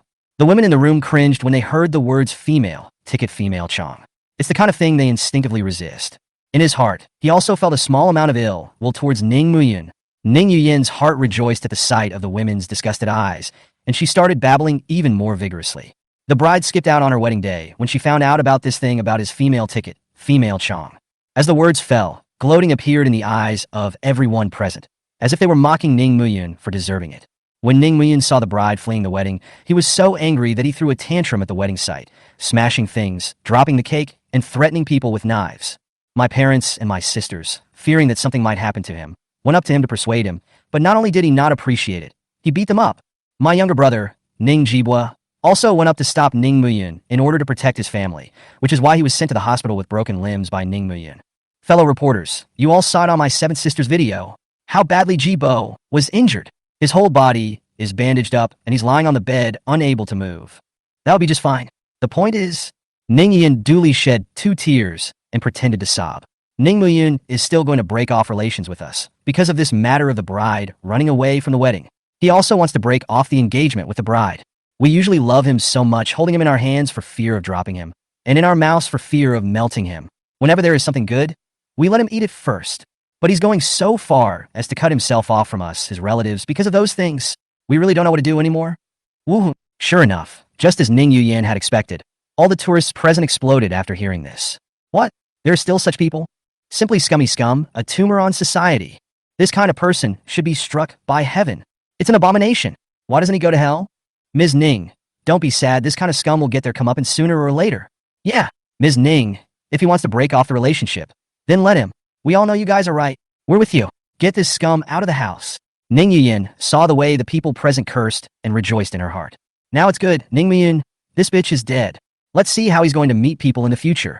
The tourists were filled with righteous indignation, but the reporters didn't move too much, only looking at Ning Yuyan suspiciously. This is the kind of thing that a mouth alone cannot be used as evidence as proof. Journalists have seen a lot of dirty laundry being thrown around. Who knows if this Ning Yuyan has that kind of heart? Seeing that the reporters were full of suspicion, Ning Yuyan was upset and was ready to add another flavor of fierce material. Chapter 38, Ning Yuyan, targeted by the Dog King. Ning Yuyan bent down and bowed toward the crowd. My fellow journalists, I'm very sorry for taking up media resources. We have this rambunctious, uneducated brother in our family, and he's causing trouble for everyone. I'm here to apologize, but as a sister, I would also like to ask for one thing.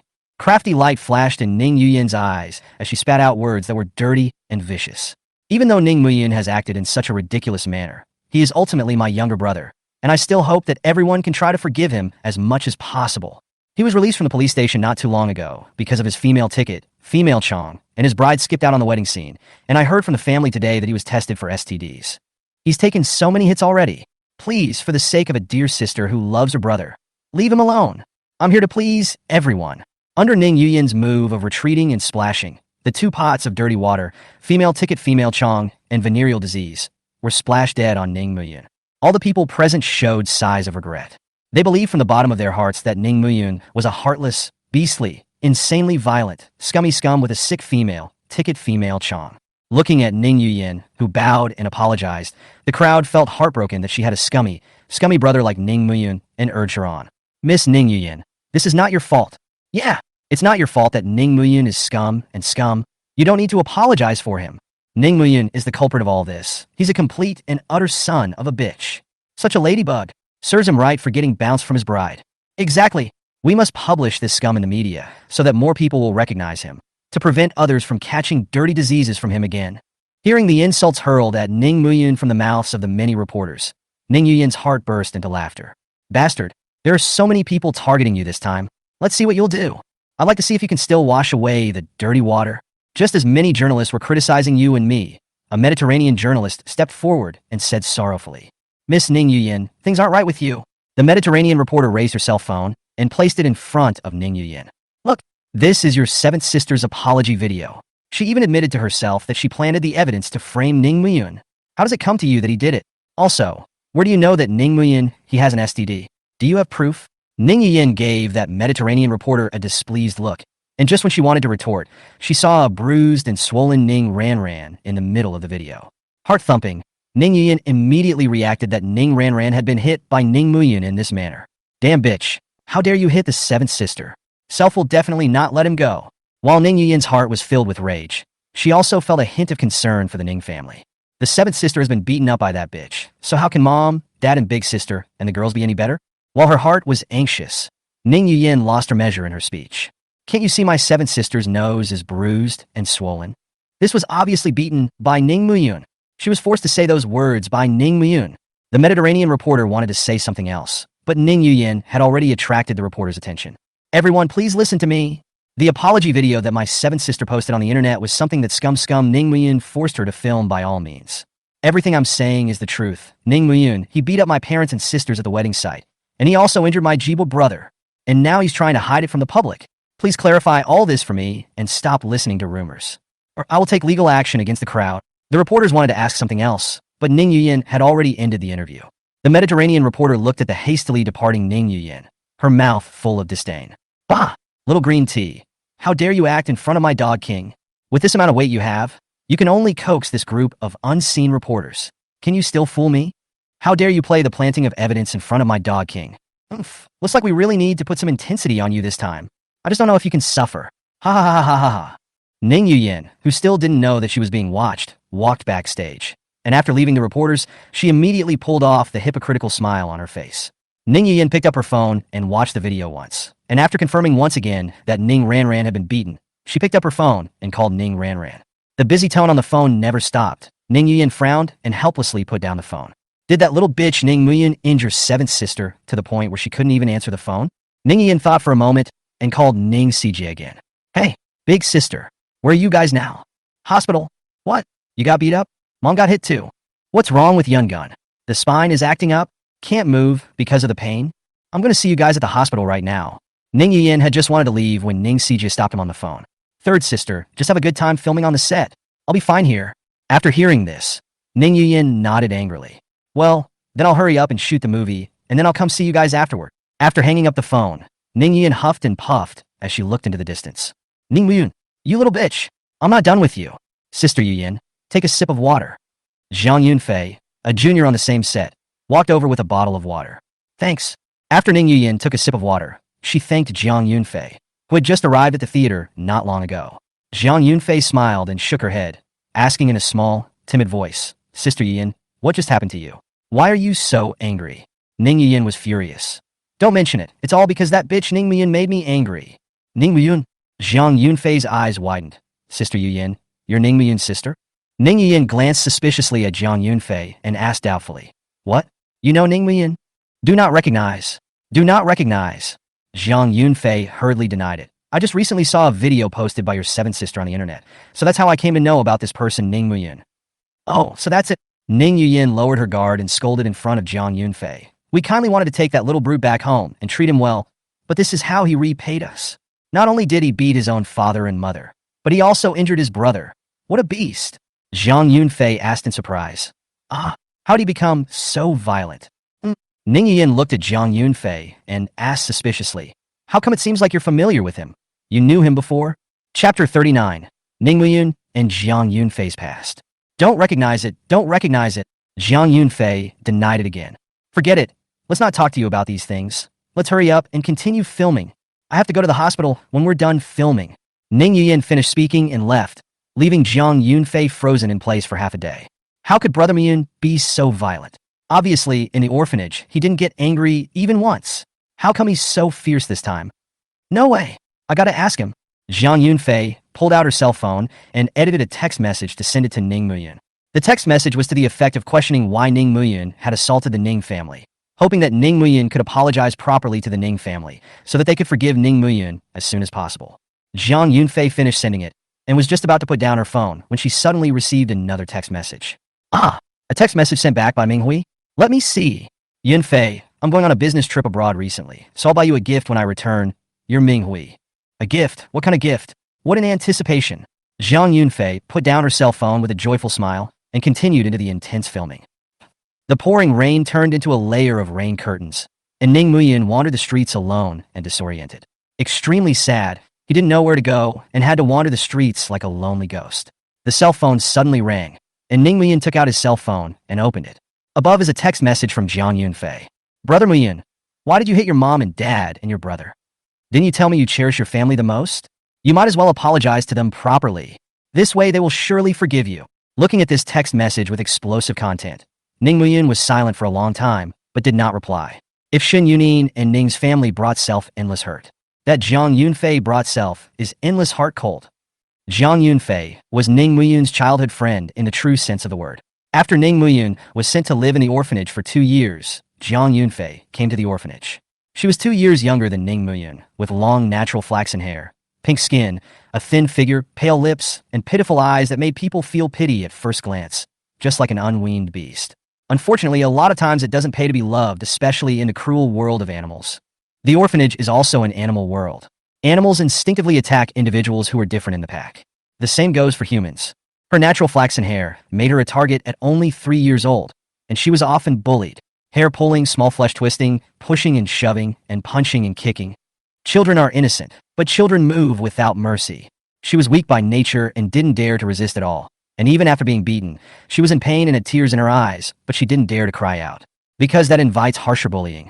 There are always times when the orphanage director is negligent. A single denunciation brings days of peace and a more violent retaliation afterward. Not to mention the fact that the poor thing didn't even dare to sue. Only dare to crouch silently when being bullied, because then the beatings will be less. All the grievances can only be contained in the heart, at night in the quilt, in a small voice crying. Ning Muyin didn't have a good time then either. Ever since he was a child, he has been handsome and prone to attracting bullying from his peers. I didn't want to make any more enemies out of thin air, but that time Ning Muyin just couldn't stand to watch. The other party directly grabbed Jiang Yunfei's hair and slapped her back and forth. Jiang Yunfei just cowered and cried, not daring to move. At the age of 5, he fought with the orphanage bully for Jiang Yunfei. The difference in developmental cycles gives the other side a definite advantage. Ning Muyin lost, and Little Buster beat him all over the place. But even though she was trembling in pain, Ning Muyin still kept Jiang Yunfei dead center behind her, staring straight at the other party. Perhaps Little Bully was tired of fighting and viciously gouged out Jiang Yunfei and left the scene. With a sigh of relief, Ning Muyin collapsed to the ground in exhaustion, no longer able to move. Jiang Yunfei looked at Ning Muyin, her heart aching with tears. On that day, Ning Muyin, who had lost all his relatives, had one more relative. The two have been together ever since. But the trouble didn't abate. Zay was just nicknamed Zay. She wasn't a reckless person who only used force. On the contrary, she was the smartest person Ning Muyin had ever met. Under her light operation, Ning Muyin and Jiang Yunfei's siblings became targets. All sorts of trouble ensued. Verbal abuse, posting notes, ripping books, intentional tripping, assault. The tactics are endless, and it really is a total destruction from the physical to the spiritual. Jiang Yunfei was even more scared. Tian Tian cowered behind Ning Muyin and shivered. Ning Muyin didn't flinch. Whoever did something, Ning Muyin would retaliate back in the same way. For the sake of Jiang Yunfei, Ning Muyin didn't know how many more scars he had on his body. Even so, Ning Muyin didn't flinch once. Because that's his sister. With Ning Muyin's efforts, the number of bullying children gradually decreased. More and more children became friends with the Ning Muyin siblings. Until one day, Ning Muyin was finally able to beat up the first bully who bullied Jiang Yunfei. All the bullying, Ling only disappeared completely. But 8 whole years had passed since that day when Ning Muyin had first come forward. Over the course of 8 years, Jiang Yunfei had turned into Ning Muyin's most loyal little fangirl. Every day, he followed Ning Muyin's ass, calling out brother, brother. Ning Muyin was also heartbroken for this sister. Keep anything good for her. The two were closer to each other than brother and sister. Jiang Yunfei had told Ning Muyin more than once that she wanted to marry him when she grew up. When Ning Muyin heard her words, he just smiled and gently stroked her hair without responding. All the bullying had disappeared, and it was the little bully who wouldn't make a move even if he encountered Jiang Yunfei again. At most, he would just glare twice. Life is slowly getting better, and Jiang Yunfei has more smiles on her face. Smiling like a flower, beautiful and charming. Ning Muyin smiled back, thinking that the two could continue to live so happily. But fate always seems to like to play jokes on people. One day, a couple came to the orphanage and said they wanted to adopt a child. The director of the orphanage recommended Ning Muyin. This was not surprising. Ning Muyin was gentle, modest, intelligent, and more crucially handsome. Dean usually liked Ning Muyin. That couple also loved Ning Muyin. But Ning Muyin was unwilling to do so, and in his fuzzy memories, there were still shadows of his loved ones. He still has to wait for his loved ones at the orphanage. It was a rare opportunity, so Ning Muyin recommended Jiang Yunfei to that couple. Jiang Yunfei cowered behind Ning Muyin and observed the couple. The couple took an instant liking to her. The two did not dislike Jiang Yunfei's natural flaxen hair color. Quite the contrary, the two couples also liked it very much. The matter is settled. On the day of separation, Jiang Yunfei cried with pear blossoms and rain, and flung herself into Ning Muyin's arms and pleaded with him not to forget herself. Said she would definitely marry Ning Muyin after meeting again. Ning Muyin, also sad, carefully cared for 8 years of sister. Today this parting, heart like a knife. But for Jiang Yunfei to have better living conditions, Ning Muyin could only do so. The two parted ways. It was 4 years before we met again. Ning Muyin meets the grown-up Jiang Yunfei at school. She was walking around the campus with her classmates. Having not seen her for many years, Ning Muyin could not contain the surprise in his heart and went forward to greet her cordially. But the words she heard that day, Ning Muyin could remember for the rest of her life. I'm sorry, I don't know you, please don't talk to me. Chapter 40. Treat yourself as if you never had this sister. Ning Muyin was sut. The sister he'd pined for 4 years had said she didn't recognize him. Could it be that in just 4 years, Jiang Yunfei had completely forgotten about self? Is the memory of 8 years together so fragile? But it was only afterward that Ning Muyun realized. She hadn't forgotten Self. She just didn't want to identify with Self. She didn't want anyone to know she had a brother from an orphanage. Good. Since it was Jiang Yunfei's request, no matter how hard it was for Ning Muyun, she would try to fulfill her. The two became complete strangers to each other on campus, even though Ning Muyun had made all sorts of excuses for her in his heart. But Ning Muyun was still sad. Obviously, Dean misses her terribly too. Her friends at the orphanage, too, have been missing her. Even little Buster would ask Self if Jiang Yunfei was doing well. So many people are thinking of her. How could she so easily cast away from her world those who had thought of her since? Was Self and everyone at the orphanage so repulsive to her? Is she so afraid of people knowing she grew up in an orphanage? Ning Muyun couldn't figure it out. It was thought that the two would never cross paths again. But after school that day, Jiang Yunfei found Self again. She looked at Self with tears in her eyes and a red slap mark on her face.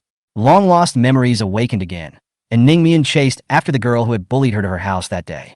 She was forced to apologize to Jiang Yunfei in front of her parents, and he promised that he would never bully Jiang Yunfei again in the future.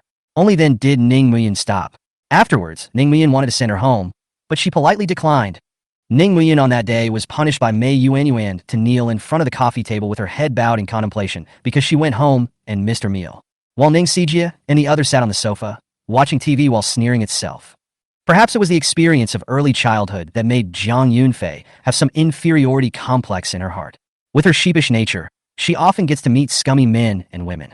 Whenever she was bullied by those scumbags, she would come to Self. Every time, Self would go and settle accounts with those scumbags because of her, too. The two seem to go back in time. Jiang Yunfei is bullied, and Ning Muyun protects her. But Ning Muyun was clear that Jiang Yunfei was no longer the affectionate and cute little sister from the past.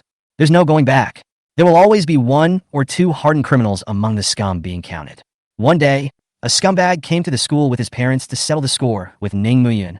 Said Ning Muyun hit her son with his hands and wanted Ning Muyun to pay for the medical expenses. Ning Muyun didn't panic at all and directly pointed out the fact that her son was a bully. Scum are not ashamed at all. When the director of instruction called Jiang Yunfei over, the scum opened his mouth to ask, "Jiang Yunfei, have I bullied you?" Jiang Yunfei glanced at Self and timidly shook her head. Self hated her and looked at her just about to speak. The scum pointed at Self and asked her again, "And do you recognize this man?" Jiang Yunfei looked deeply at Self and shook her head again. At that moment, Ning Muyun's heart tore with pain. Why? Why can't she even admit she knows herself? Is that how you've embarrassed her? Due to Jiang Yunfei's testimony, Ning Muyun went from seeing justice to provoking trouble. The school gave Self a demerit, plus $20,000 in compensation for the scumbag's medical bills. That's $20,000 I saved myself. After Ning Songmu knew what happened, he ruthlessly shook his Self 2 big slaps, cursing Self for disgracing the Ning family. But even more pain on his face that day, it didn't hurt as much as Ning Muyun's heart. Afterwards, Jiang Yunfei found Self and apologized. Said she said that because she didn't want to get into all that trouble, so she was afraid to admit it. I hope Self can forgive her. At that moment, Ning Muyun was incomparably desolate, and he could feel that an unhealable wound had opened up in his heart. Then after that, Ning Muyun went to college, and the two were completely separated. It was thought that the two would never see each other again. But it's good to die and meet again. What made Ning Muyun's mood even more unpleasant was that the connecting point of their encounter was that scum Wu Minghui. She was like a fool who was tricked by Wu Minghui. Self couldn't bear to see him being so deceived by Wu Minghui, so he pulled Wu Minghui to warn him once. Tell him to stay away from Jiang Yunfei. But Wu Minghui backhandedly told Jiang Yunfei about these things in an added way.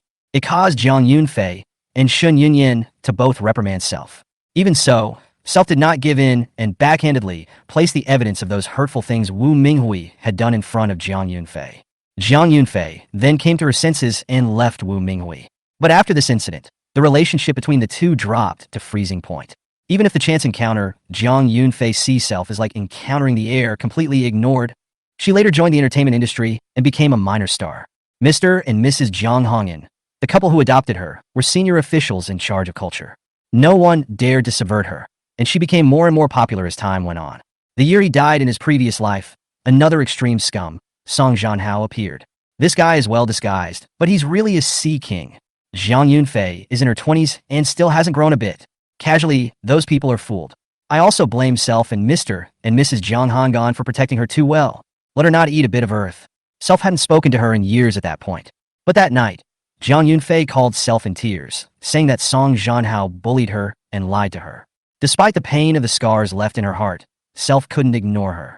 In order for Jiang Yunfei to make a complete break with that scum Song Jianhao, Self used his connections and pulled the guy's rap sheet. When Self laid them out in front of Yunfei Jiang, she didn't appreciate them. Instead, it collapsed. Say, why does Self always have to interfere in her affairs? Why does she always have to be prevented from making her own friends? She hated Self and never wanted to see Self again. I remember that day, looking at Jiang Yunfei, who grabbed the door and walked out. Ning Muyun's heart really hurt. She has grown up by Self's side since she was a child, and can be considered Self's own sister. But then she said something hurtful like that. And that day was the day before Self was murdered and killed by Wu Minghui and Ning Jibua. Seeing Jiang Yunfei's text message again, Ning Muyun only felt a sea change. In this life, Self would never interfere with any of her decisions again. She could do whatever she likes. Even if, in the end, she's scarred and in pain. Self won't care anymore. Give her endless freedom if she wants it. Self pretends he never had this sister. Deleting Jiang Yunfei's text message, Ning Muyun was about to put his phone back when the ringtone suddenly rang. Ning Muyun lifted it up to take a look, a cold light in his eyes. It's Shun Yunyan's phone. Ning Muyun waited for a moment and placed it on his ear to connect the call. Hello. Chapter 41 Shun Yunyan. I believe in Minghui. Ning Muyun, you asshole. Sudden curses rang out from the receiver, and Ning Muyun's face sank as he rebuked in a chilling voice into the phone. Shun Yunyan, if you're crazy, get the hell out of here and go to a mental hospital. Don't be crazy here with me. Ning Muyun, you dare to call me a psychopath. You gone too far. You.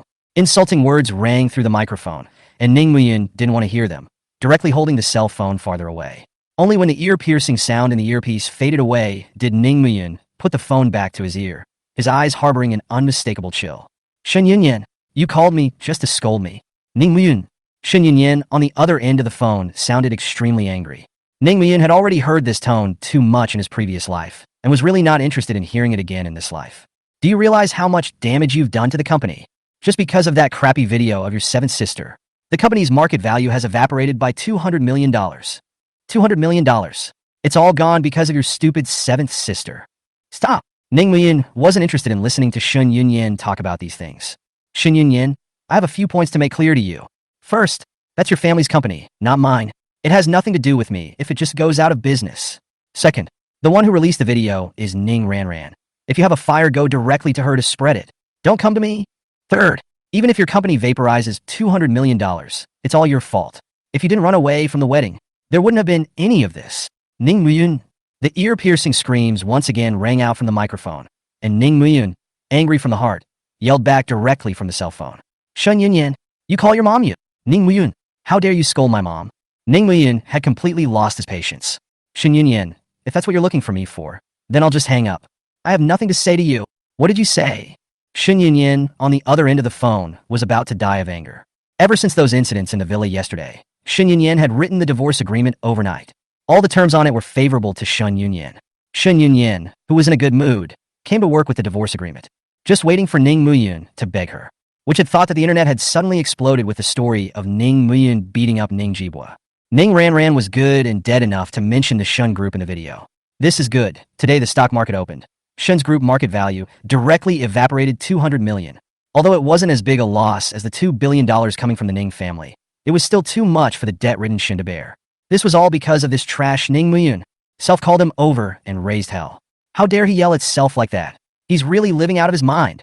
Remembering the words of Liu Xiaowei and Bai Yin yesterday, Shun Yunyan's anger rose from her heart, and she immediately roared into the microphone. Ning Muyun, don't you want to divorce me? You can. You get your ass over to the office right now, and I'm going to divorce you right now. If she had heard Shun Yunyan say this before going to the Ning family, Ning Muyun would have been very happy. But after coming out of the Ning family, the pent-up depression in his heart simply couldn't radiate out. Ning Muyun had lost interest in everything in the world, not to mention Shun Yunyan, who had spoken ill of him. He really didn't want to see any more of those scumbags today. Ning Muyun raised his cell phone and said in a low voice, Shun Yunyan, I don't want to see you today. I'll wait for tomorrow to find you for a divorce. That's it. Ning Muyun directly hung up the phone just after saying that, and then pulled Shun Yunyan into the blacklist. Looking at the blurred city in the rain and fog, Ning Muyun once again fell into a low. Shun Yunyan on the other end of the phone was suddenly hung up and immediately became furious. Ning Muyun, how dare you hang up on me? I'm not done with you. Shun Yunyan once again struck towards Ning Muyun. Sorry, the number you have dialed is in the middle of a call. Please dial again later. After Shun Yunyan hung up, she dialed twice more. But it turns out that all you get is the same response. Shin Yunyan immediately realized one thing. She was blackballed by Ning Muyun. Ning Muyun, you asshole. Shin Yunyan angrily slammed her cell phone on the table, smashing it to pieces. Cell phone parts were scattered all over the place, and Shin Yunyan was furious. Ning Muyun, I knew you punks were making excuses to not want to divorce me. How dare you play that with me? Shin Yunyan leaned against the table with a gloomy face. Ning Muyun, it's not over between us. I'll make sure you kneel down and apologize to my whole family. Otherwise, I will never forgive you. Bulbul. There was a knock on the office door, and a professional lil lady in a gray professional outfit walked in. Shin Yunyan took a look, suppressed the impatience in her heart, and said helplessly, Rong Rong, you're here. The visitor was Sun Rong Rong, Shin Yunyan's longtime best friend. Looking at the cell phone parts scattered all over the floor, Sun Rong Rong asked with concern, Cloudy, what's wrong? It's still not that bastard Ning Muyun. He caused the company's market value to evaporate by $200 million. And when I asked him to come back, he dared to scold me. In a fit of pique, I said I was going to divorce him. But I didn't expect that son of a bitch Ning Muyun said he wanted to divorce me yesterday. But he's not coming today. I knew he wouldn't want to divorce me. This bitch. I have to give him a good beating afterward. I'm not even mad yet. What gives him the right to be so angry? Sun Rong Rong's face sank as she stared straight at Shun Yunyan and asked, Yunyan, why did you suddenly leave yesterday at the wedding site? Don't you know that's called running away from the wedding? Shun Yunyan lightly waved her hand. What running away from marriage? It's not as serious as you make it out to be. So, what the hell did you do? Sun Rong Rong stared at Shun Yunyan, unwilling to let go. Shun Yunyan sighed and said helplessly, Rong Rong, Minghui suddenly told me yesterday that he was going to go abroad to settle down, and he also said that he would never come back after he left the country. That's why I wanted to go see him off. Who would have thought that Ning Muyun would be so petty? Sun Rong Rong felt that Self's blood pressure was coming up. It's that scum Wu Minghui again. Yunyan is obviously quite a smart person. How come she has not been able to see through this scum's disguise? Yunyan, Wu Minghui isn't leaving the country at all. He drove a girl to her death a while back, and his family sent him overseas to get him out of the way. Yunyan, you've been tricked by him. Rong Rong, don't you say another word. Shin Yunyan looked at Sun Rong Rong seriously. I know that you've always looked down on Minghui, but that's no reason for you to slander others. Sun Rong Rong felt like her blood pressure was about to explode. Yunyan, what I said is true. Okay, stop talking. Shin Yunyan glanced at Sun Rong Rong and said coldly, I believe in Minghui. Chapter 42, Ning Muyun, saving the young girl is saving herself back then. A conversation like this had happened more than once between the two. Shin Yunyan was always unable to listen, and Sun Rong Rong was too lazy to say anything else. Exhaling a mouthful of turbid air, Sun Rong Rong tried to calm down and looked at Shin Yunyan and asked, Then what are you going to do now? Divorce Ning Muyun. Shin Yunyan froze for a moment, remembered Shun Winshan's instructions last night, and slowly shook her head. I can't divorce Ning Muyun. Seeing that Shin Yunyi was not hopeless, Sun Rong Rong was finally relieved. Just when he wanted to persuade Shin Yunyan to apologize like Ning Muyun, he ended up hearing the incomparably explosive content. Although I'm not ready to divorce, this time Ning Muyun has really gone too far. I must teach him a lesson, otherwise he won't be lawless in the future. The corner of Sun Rong Rong's eyes raised, and she patiently asked, Then what lesson are you going to teach him? Shin Yunyan smiled confidently. I'm going to make him kneel down and beg me, and I'm going to make him slap himself and admit he's wrong. Oh yeah, and I'm going to make him kneel down and apologize to my parents, and... Sun Rong Rong only felt like her self-blood pressure was going to explode. Yunyan, you're adding fuel to the fire. Ning Muyun, he won't agree. No. Rong Rong, it's you who thought wrong. Ning Muyun, he will definitely do as he's told. He won't be able to divorce me. If he doesn't do what I say, I'll force him to divorce me. The phone call just now had convinced Shin Yunyan that Ning Muyun didn't want to divorce her, and she acted more and more recklessly. Sun Rong Rong felt that she couldn't stay with Shun Yunyan anymore. If she stayed any longer, her veins would literally burst. Before she left, Sun Rong Rong glanced at Shin Yunyan, feeling worried for her in her heart. But Sun Rong Rong also understands that there are many words that Shin Yunyan will not listen to. However, for the sake of years of bosom friendship, Sun Rong Rong still mentioned to Shun Yunyan, Yunyan, I don't care what you plan to do to Ning Muyun. I only have 2 suggestions for you. What's the suggestion? Sun Rong Rong looked at Shun Yunyan seriously and extended a finger. Number 1. You don't sign the divorce papers with Ning Muyun. Second, if you have to sign divorce papers with Ning Muyun, then you should stop going to the Civil Affairs Bureau. Those are my 2 suggestions. Shin Yunyan looked at Sun Rong Rong in puzzlement. Rong Rong, why don't you let me go to the Civil Affairs Bureau? How can I force Ning Muyun to kneel and apologize to me if I don't go to the Civil Affairs Bureau? Sun Rong Rong only felt a vague pain on her own brow. She was about to be exasperated by Shun Yunyan. I told you what to do. It's up to you whether you listen or not. Sun Rongrong left after she finished speaking. She was afraid that if she didn't leave, she would die of anger in Shun Yunyin's office. Rongrong? Rong! Shun Yunyin's temper also came up. Just go. What's the big deal? Shun Yunyin looked out the window in anger, her eyes filled with rage. Ning Wuyun, you bitch! I will make you pay. The time went by in the evening. It rained for a whole day, and when Ning Muyin returned to Fengxian Street with an umbrella, her hands were already cold. After a day of wandering around outside, he was like a lonely ghost. The sky is the limit, but there is no place for him. When walking back to the same dumping station she had passed by in the morning, Ning Muyin stopped in her tracks. He remembers a mud-covered Wawa thrown here. Wah! Looking down Wah was lying in the sludge, mixed in with the garbage. Poor baby. Eva is buried in the sludge as soon as the garbage truck arrives tomorrow. This baby, Wah, will be sent to the incinerator together with many other garbage, and then turned into a wisp of smoke. Ning Muyun sighed and prepared to go home to rest. As he was about to leave, he suddenly felt a movement at his feet. Ning Muyun looked down and realized that the doll was shaking violently. Ning Muyun suspiciously squatted down and scrutinized this Wah. Wah wanted to take a look at where her batteries were mounted. But after looking closely for a while, Ning Muyun's eyes widened in surprise. This is a baby. It's not silicone, gum, but a real person. Her entire body was soaked in sludge, and her hair was even covered in sludge to hide her small face, making it impossible for her to breathe. Parts of the limbs were twisted, indicating that the young girl had suffered a massive fracture. The shivering of her whole body was a further sign of the poor physical condition of the young girl. Ning Muyun reached out and touched it, and was also startled by the young girl's condition. The young girl's skin was very cold. Ning Muyun's hand was cold after hanging out all day. And this young girl's body temperature was even lower than Ning Muyun's.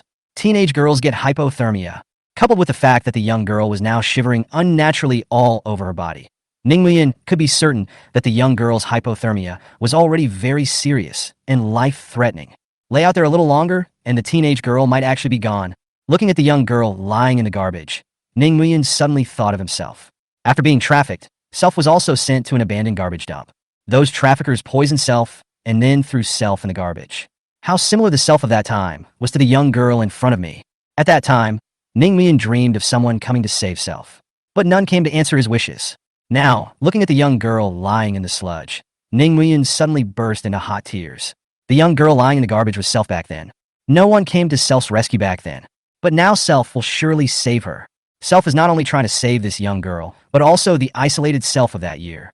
Ning Muyun put away his umbrella, completely ignoring the foul-smelling sludge on the young girl's body, and reached out to take the young girl in his arms. The girl in her arms was light and small, but Ning Muyun could feel the intensity of her trembling gradually diminishing. The girl can't hold out much longer. Ning Muyun used every ounce of his strength and climbed several flights of stairs before carrying the young girl back to the rental house. After closing the door behind him, Ning Muyun carried the young girl and immediately went to the bathroom. The stench emanating from the young girl's sludge-covered body caused Ning Muyun to unconsciously frown. But the situation was urgent, and Ning Muyun simply disregarded that much. After gently placing the young girl into the bathtub, Ning Muyun immediately turned on the faucet and adjusted the water temperature. People suffering from hypothermia should not use hot water for direct rinsing. That would make it worse for people with hypothermia. Ning Muyun could only adjust the faucet to 37 degrees, using water of average body temperature to first dissolve the young girl's symptoms of hypothermia. The warm water kept running, taking a lot of the sludge off the young girl. Ning Muyun frowned as he looked at the young girl's small feet that had been washed of sludge. The young girl was hurt too badly. The feet were covered in all sorts of bloody marks. Looks like it was scratched by garbage from the dump. The sight moved upward. The dress on the young girl was a tattered nightgown. Even though the material looked premium, it was covered with hole after hole. Obviously no longer wearable either. Just as Ning Muyun nervously searched the young girl's body for wounds, a splash of radiant white attracted Ning Muyun's attention. Chapter 43. Ning Shirwei, Dad. Why don't you let the police take him away? It was long white hair. The warm water overflowing from the tub took away the sludge from the young girl's body, revealing long, crystal white hair. The hair is light and translucent after the sludge has been removed, and the roots are white and spotless. The young girl's petite body floated in the warm water like a pure spirit. It's just a shame that the shaking all over the young girl's body ruins that beautiful mood. Ning Muyun didn't expect the young girl to have white hair. This hair color is rare. I just don't know if young girls are born this way, or if they dye it white later in life. Carefully ruffling the strands of hair blocking the young girl's face, Ning Muyun instantly had an answer. The young girl was born with gray hair. For all the hair on the young girl's face was white, except for her eyelashes, which were black. White hair, white eyebrows, the young girl is an albino. Ning Muyun's delighted heart sank to the bottom the moment he saw the young girl's true face. The young girl's condition was worse than he had imagined. Sores, large and small, appeared on the young girl as the flowing water carried away the sludge. Ning Muyun thought at the time that Self had misread it. Just thought it was dirt left on the body. But after ruffling her hair, the abscesses on the young girl's face were even worse. Not only spread all over her five senses, but also flowing out yellowish white pus, which looked very disgusting. The whole body was also covered with pustules, living like a dying toad. And this toad is even worse than expected. The limbs are thin, and there are some abnormal bends. Dull yellow skin and covered with pustules, fading ribs hidden in the torn holes of a nightgown, and traumas all over the body everywhere. All of these tragic situations show that the young girl has been wandering around for quite some time. Add to that the large holes and rips in the silk nightgown. Ning Muyun can already confirm the young girl's condition. She was also abandoned, still by a rich family. Thinking of the young girl lying in the sludge for a day, Ning Muyun was incomparably self-conscious. Why wasn't the young girl properly checked out at the time? Why did you rush off then? If she had seen it earlier, the young girl might not have had to suffer that. When Self unintentionally stepped on her body in the morning, she hadn't even moved a bit. Perhaps, by that time, she might be dying? It's a miracle the young girl is still alive. Ning Muyun couldn't believe how a malnourished, scarred albino girl had managed to spend a day in the middle of sludge. Not to mention the fact that it rained heavily for the entire day. The young girl's situation is really like that of Self, who was abducted and sold at that time. Facing a young girl in the same situation, Ning Muyun's heart ached like a pinprick. Why are these rich people so cruel? Why are these rich people so mean-spirited? The tiger's poison doesn't even eat the child. Why are these rich people worse than animals? The young girl's body was still shivering constantly in the warm water. The drop in core temperature had brought the girl almost to the point of severe hypothermia. Lives are at stake. Ning Muyun couldn't intervene too much, and could only let the warm water gradually increase its temperature, allowing the young girl to get rid of the hypothermia. Looking at the violently shaking young girl in the bathtub, Ning Muyun secretly hardened his heart and said in a low but firm voice, "Don't worry, you'll be fine. I would never leave you behind. You and I are their outcasts. We don't need their heartless relatives. No matter what, I'm going to get you back. All the more reason for us outcasts to live well. I'll be taking care of you from now on." Ning Muyun tore open the tattered nightgown and allowed the entirety of the young girl's body to be immersed in the warm water, gradually raising her body temperature. The water keeps flowing, and Ning Muyun doesn't dare to slack off at all on guard. While cleaning the dirt from the young girl's body, she was also constantly feeling her body temperature, fearing that she wouldn't make it through and die of hypothermia. Just as Ning Muyun was giving the young girl first aid, the First People's Hospital of Magic City, in another VLP ward, Ning Songmu, Mei Yuanyuan husband and wife gathered in front of the hospital bed and looked at the Ning Yanjun, who was in unbearable pain with heartache. "Dad! Mom! I'm hurting! I'm hurting!" Ning Yanjun was lying on the bed moaning constantly, her little face white with pain, and a bean-sized sweat was breaking out on her forehead. Ning Songmu was anxious in front of the bed, but could not do anything at all, and could only look at the serious-faced Ning family's oldest five, Ning Shirwei, the doctor of the First People's Hospital, and ask, "Shirwei, how is your fourth sister doing now?" Ning Shirwei furrowed her cold brows and said in a cold voice, "Fourth sister's spine has been bad since she was a child. When she came to the hospital today, her whole body wouldn't move. We resuscitated her for a while, but we only managed to release her paralysis. But fourth sister is still in pain. There's nothing we can do about her pain." Mei Yuan's heart was breaking as she listened, her eyes tearing up. "How come? Shirwei, isn't there anything you can do to relieve your fourth sister of her pain?" Ning Shirwei looked deeply at the two and coldly spat out a sentence. In the past, when fourth sister had an attack of pain all over her body, it was that bitch Ning Muyun who helped cure her. The atmosphere in the hospital room was quiet for a moment. "Don't mention him to me," Mei Yuan said angrily. "If that bitch hadn't come to the door to make a scene, young gun, she wouldn't have gotten sick. What a bereavement. Not only did it also cause the company to vaporize a whole $2 billion, he also caused Yun Jun to become like this. I really can't wait to kill him by 1,000 cuts." At the mention of 2 billion, Ning Songmu's face darkened as well. After the family sent Ning Yanjun to the hospital in the morning, Ning Sijia simply treated the wound and went to the office. Go deal with the hassle that comes with that $2 billion. Up to now, there has been no good news from the company. The entire company was still in the midst of the negative effects of that one video of Ning Ranran. There was not the slightest uptick. Thinking of Ning Ranran causing all this crap, Ning Songmu's heart became even more irritated, and at the same time, he became even more resentful towards Ning Muyun. Ning Shirwei looked at Ning Songmu, her eyes flowing with coldness. "Dad, I want to ask you something." Ning Sangmu frowned in annoyance. What is it? Dad, that bitch Ning Muyin came to the door today to spread her wildness. Not only did he beat up Mom, but fourth sister had a spinal problem because of him and is still in bed in pain and can't move. And he hit his big sister in the face like that? What he did constitutes willful injury. When Ning Sangmu heard the word sin, his heart was unusually irritated. Shirei, what are you trying to say? Ning Shirwei, dressed in a white coat, looked at Ning Sangmu rather coldly. Dad, you didn't let us call the police before even though we listened to you and didn't call the police. But this time it's the police who are coming to the door of their own accord, and the evidence is overwhelming. Dad, I want to know why you didn't let the police take him away. Chapter 44. Fifth sister, quickly tell that bitch Ning Muyin to get her ass over here right now. Of course I'm doing it for the company.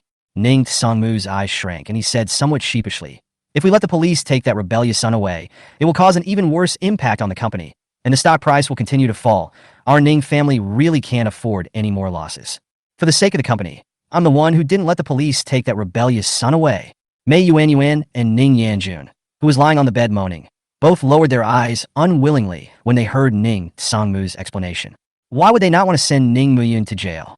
It's just that the company just can't afford to fold. It all comes down to the big picture. Even if he was no longer willing, he could only let that little brute Ning Muyin go for nothing. Ning Shirwei, however, was not fooled by Ning Sangmu's few words. Dad, this shouldn't have anything to do with the company's stock price, should it? Ning Sangmu stared at Ning Shirwei, her eyes dodging as she asked. What do you mean?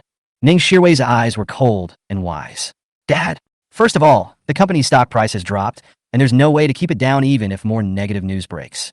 And secondly, the police didn't make any noise on this visit, so even if they take this bitch Ning Muyin to jail, it won't cause any waves. Last I heard, this time when the police came to the door, Ning Muyin said himself that he wanted the police to take him back to be investigated. But I heard Big Sister say that you were the one who wouldn't let the police take that beast away. Dad, I've never been able to figure that one out. Ning Shirwei quietly looked at Ning Sangmu. Why don't you want the police to take Ning Muyin away? Ning Sangmu felt that this daughter of self was really overly perceptive. But he couldn't tell the truth, so he could only deal with it casually. He's my son. How can I let the police just take him away? Wouldn't that be a disgrace to the entire Ning family? Ning Shirwei shook her head. Dad, this isn't like anything you've done before. I still remember that Ning Muyin, who had just returned home, ate a piece of leftover cake that we had put in the refrigerator, and you became so enraged over it that you sent him straight to the police station. That time, for something as small as stealing a cake, you sent him to the police station.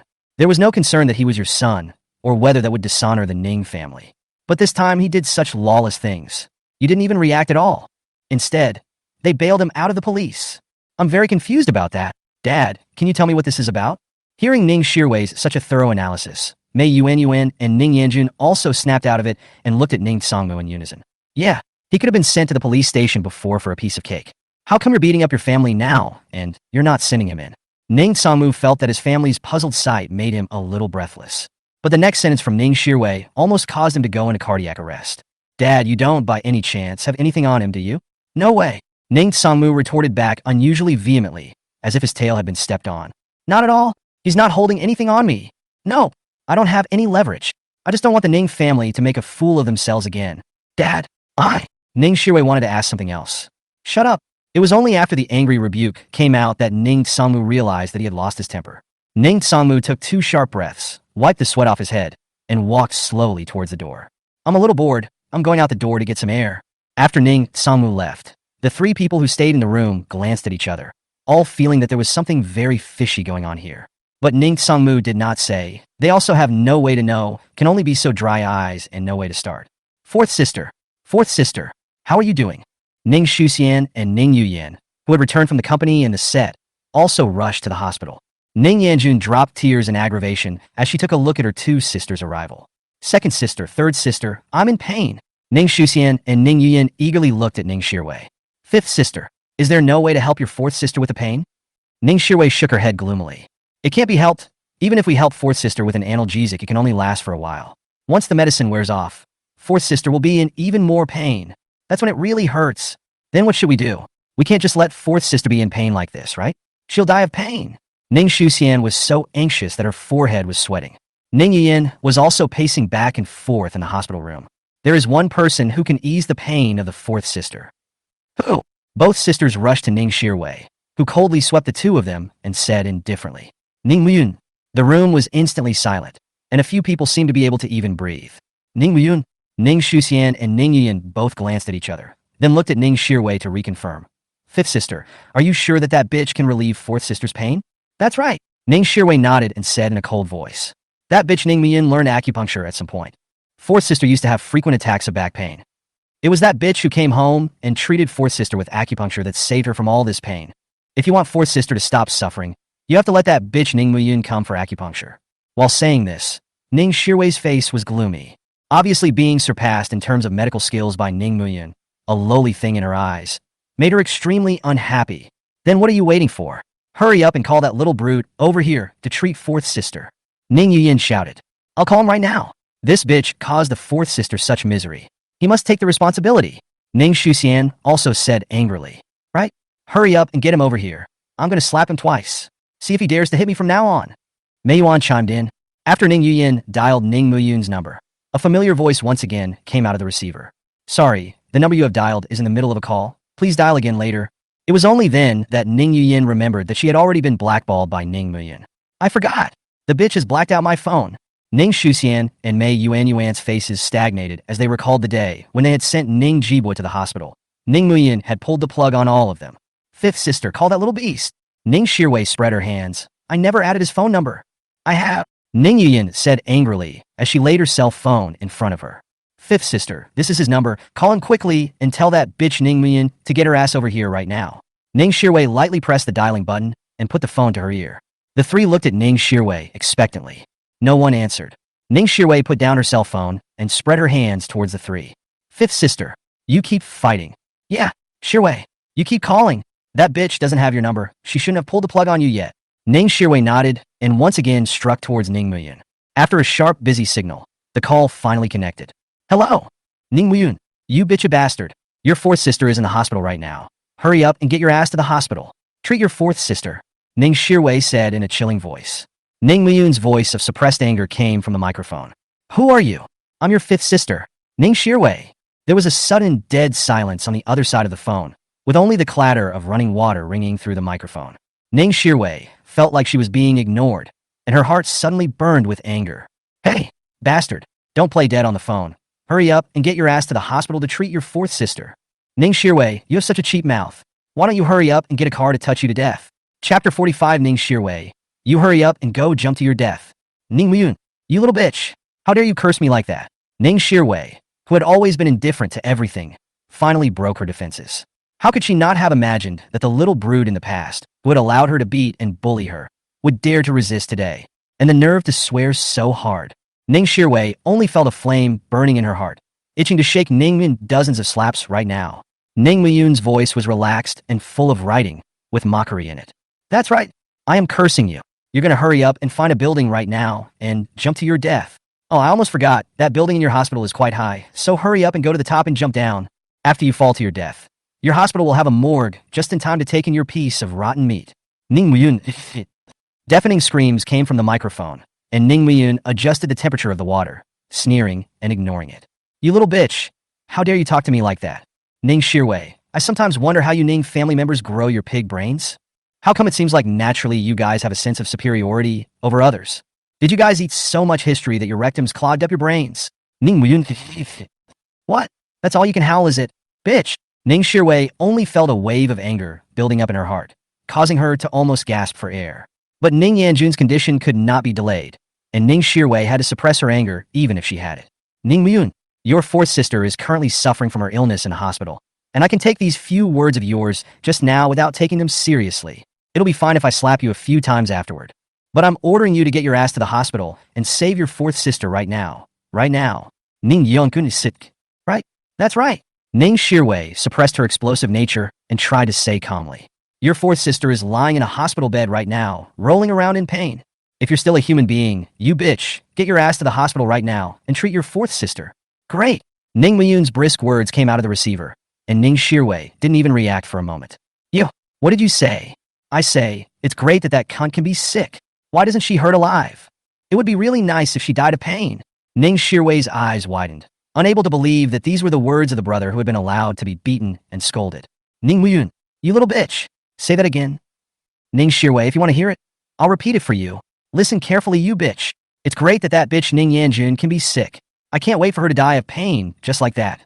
If she dies of pain, there'll be one less scourge in the world. Ning Shirwei was so infuriated that her heart was arrhythmic and her entire body was shaking violently with anger.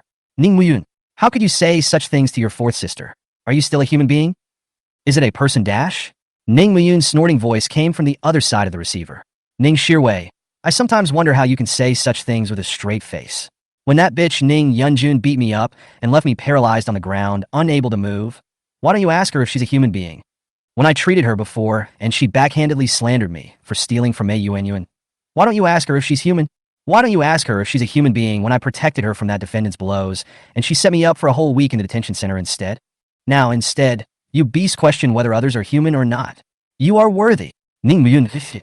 Ning Shirwei, if you're sick, get your ass to a mental hospital for it, and don't yell at me on the phone. It hurts. Ning Yanjun's cries of pain rang out in the hospital room. Meeting her sister's and mother's eager gazes, Ning Shirwei made an effort to take several deep breaths, suppressing her anger and trying to speak calmly. Ning Muyun, your fourth sister really can't hold on much longer, so hurry up and come to the hospital to treat her. Ning Shirwei, what are you to command me? And are you deaf? Can't hear what I'm saying. Ning Shirwei struggled to calm her breathing as she swore that she would absolutely beat Ning Muyun severely afterward. Definitely beat the hell out of him, bleeding from all 7 orifices. Ning Muyun, count on me to beg you to hurry up and come to the hospital for your fourth sister. No go. Ning Muyun, you bitch don't go too far. What exactly do you want? Huh? Ning Shirwei, are you a doctor? Don't you usually think of yourself as the #1 healer and despise all this acupuncture? Then why don't you treat that bitch Ning Yanjun? Why did you ask me if you're so good? Aren't you usually the most dignified? Why are you so down and dirty now? Ning Muyun, stop howling. You're in heat. Go to the pig farm and find a boar to breed with. Go to the pig farm and get a boar to breed with. Don't yell on the phone. Ning Shirwei, I tell you, I'm not going to the hospital to treat that bitch Ning Yanjun. And don't you ever call again. I get sick of hearing your voice. And don't come back to me.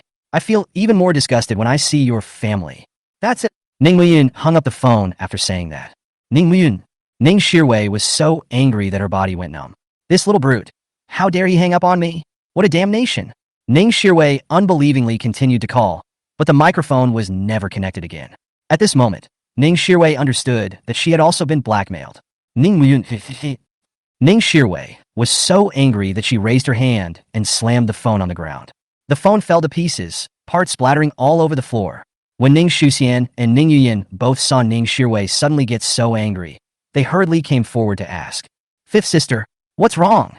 Fifth sister, where did that bitch go? How much longer before she comes to the hospital?" Ning Shirwei tried to press her forehead to calm down her anger. "I told him. He said not to come.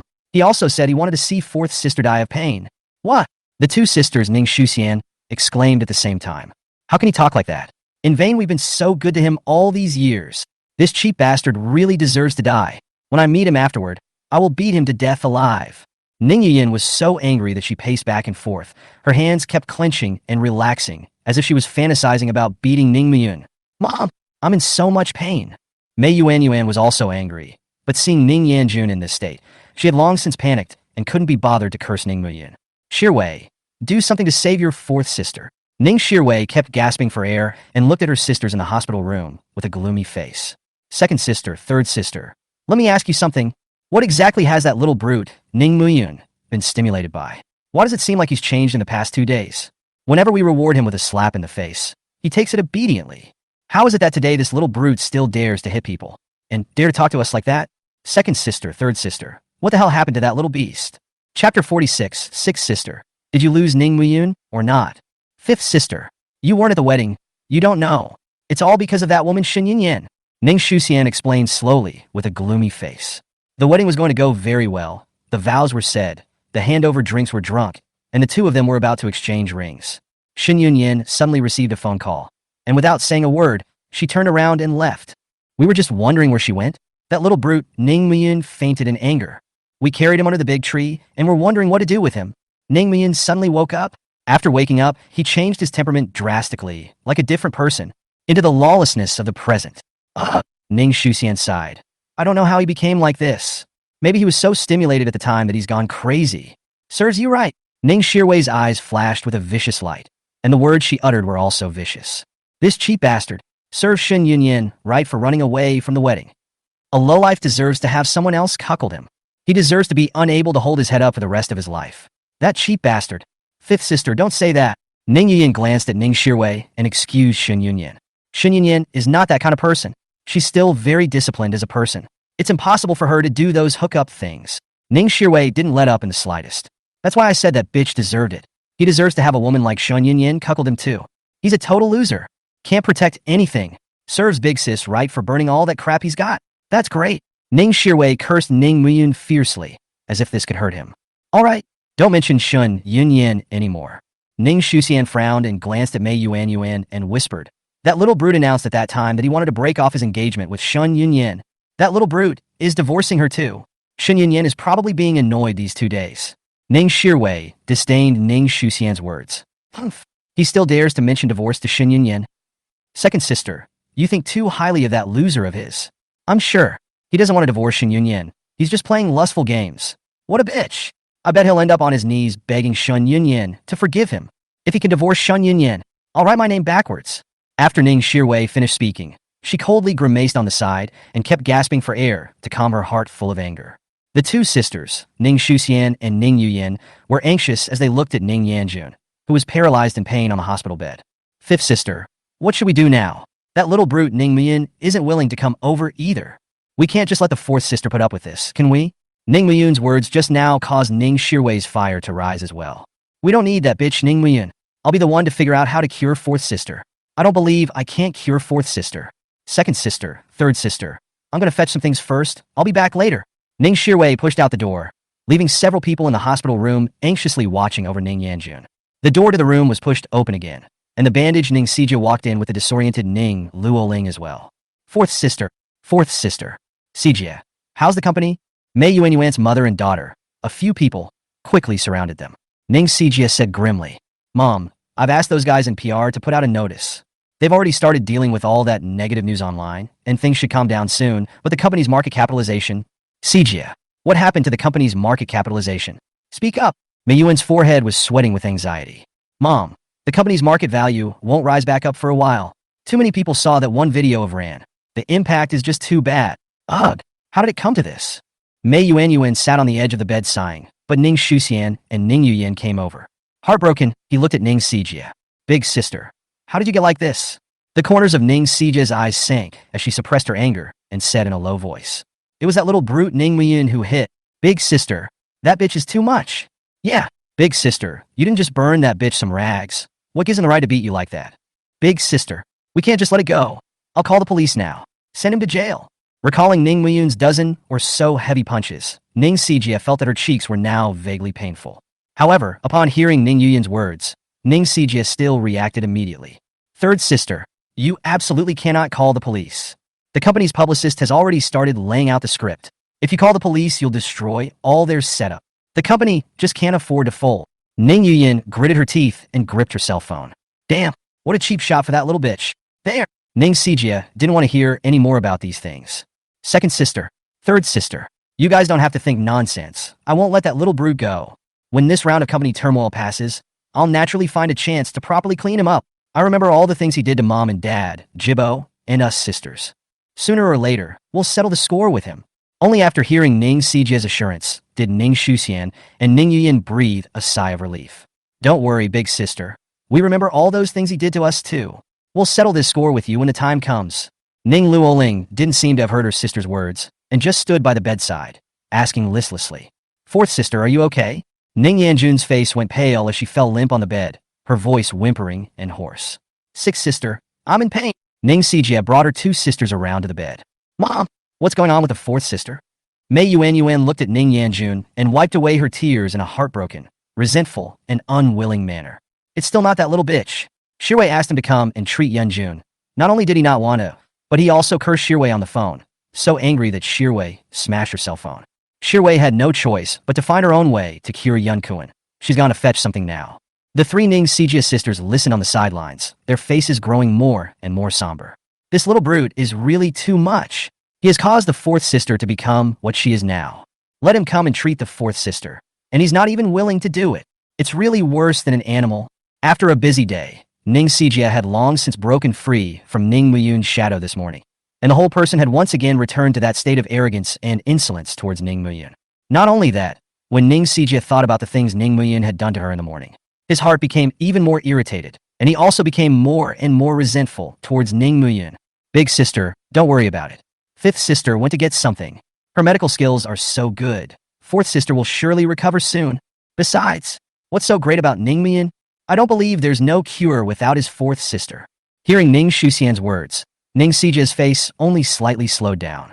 Good, we'll settle the score with that little bitch Ning Muyin after fourth sister is cured. The ward fell into silence for a moment, with only Ning Yanjun's agonizing moans resonating. Looking at Mei Yuan, who was silently wiping away her tears, Ning Sijia suddenly thought of something and looked at Ning Luoling. Sixth sister, I need to ask you something. Ning Luoling's body trembled a bit, and with a trembling voice, she asked, what is it?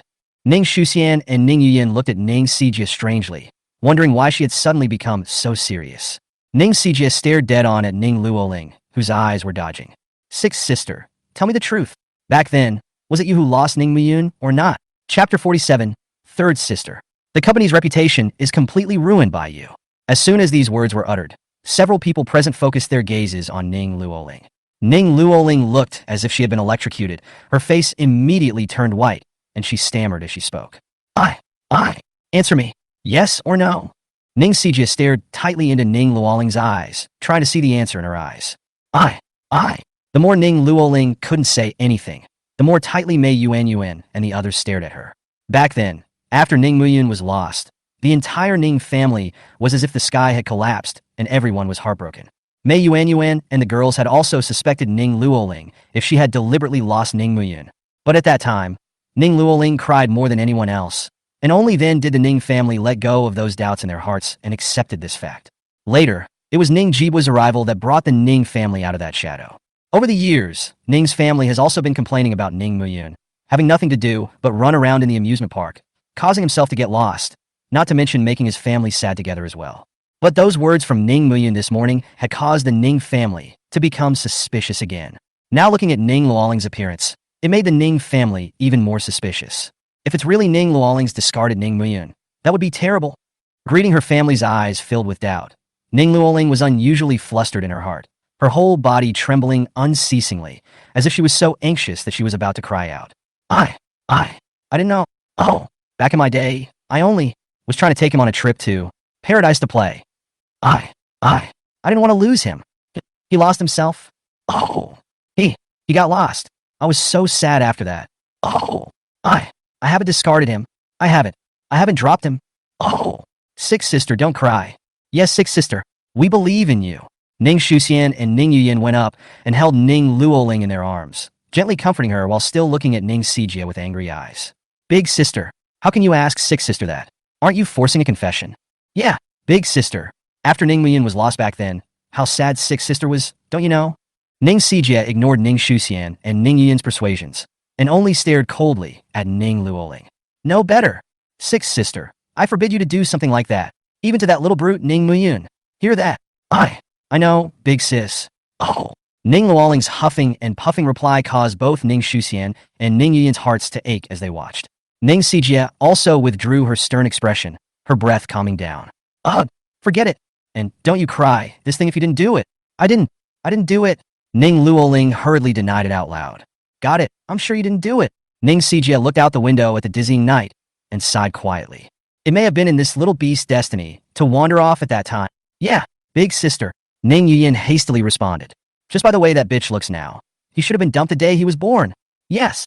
Ning Shuxian and Ning Yuyin responded to each other, and Mei Yuan and Ning Sijia's eyes were incredibly complicated before they sighed deeply. Only Ning Luoling lowered her head, her eyes filled with guilt, and her fingers pinched and rubbed the hem of her skirt endlessly. The door to the ward was pushed open again, and Ning Shirwei walked in with two earth guards pushing a large pile of equipment. Mom, big sister, second sister, third sister, sixth sister, you guys go out first, I'm going to treat fourth sister. Mei Yuan immediately discarded the complicated look and stood up hurriedly. Shirwei, you must cure your fourth sister. Mom, don't you worry, I'll do my best.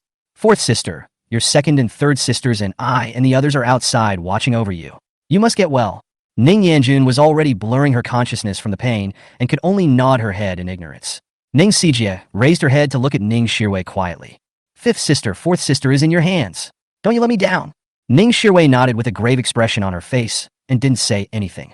After the Ning Sijia sisters helped Mei Yuan out of the hospital room, Ning Shirwei walked over to the hospital bed and looked at Ning Yanjun and said in an unusually serious manner, "Fourth sister, the next treatment may be a bit painful. You must bear it." Ning Yanjun nodded weakly. "Fifth sister, I got it. You, come on." Ning Shirwei nodded, put on her mask and rubber gloves, and looked indifferently at the two Earth guards. "Begin."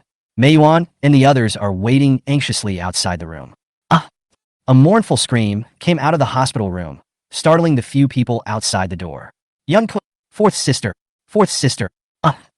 The screams in the hospital room rang out from time to time, and the few people outside the door listened to them with their hearts in their mouths. Ning Yuyan's hatred for Ning Muyun reached its peak at this moment. "Ning Muyun, you made the fourth sister suffer so much. I will absolutely not let you go. I'm going to get back all the money you owe us." Just as several people outside the hospital room waited anxiously, the phone rang. Ning Sijia glanced at the phone, and surprise erupted in her eyes.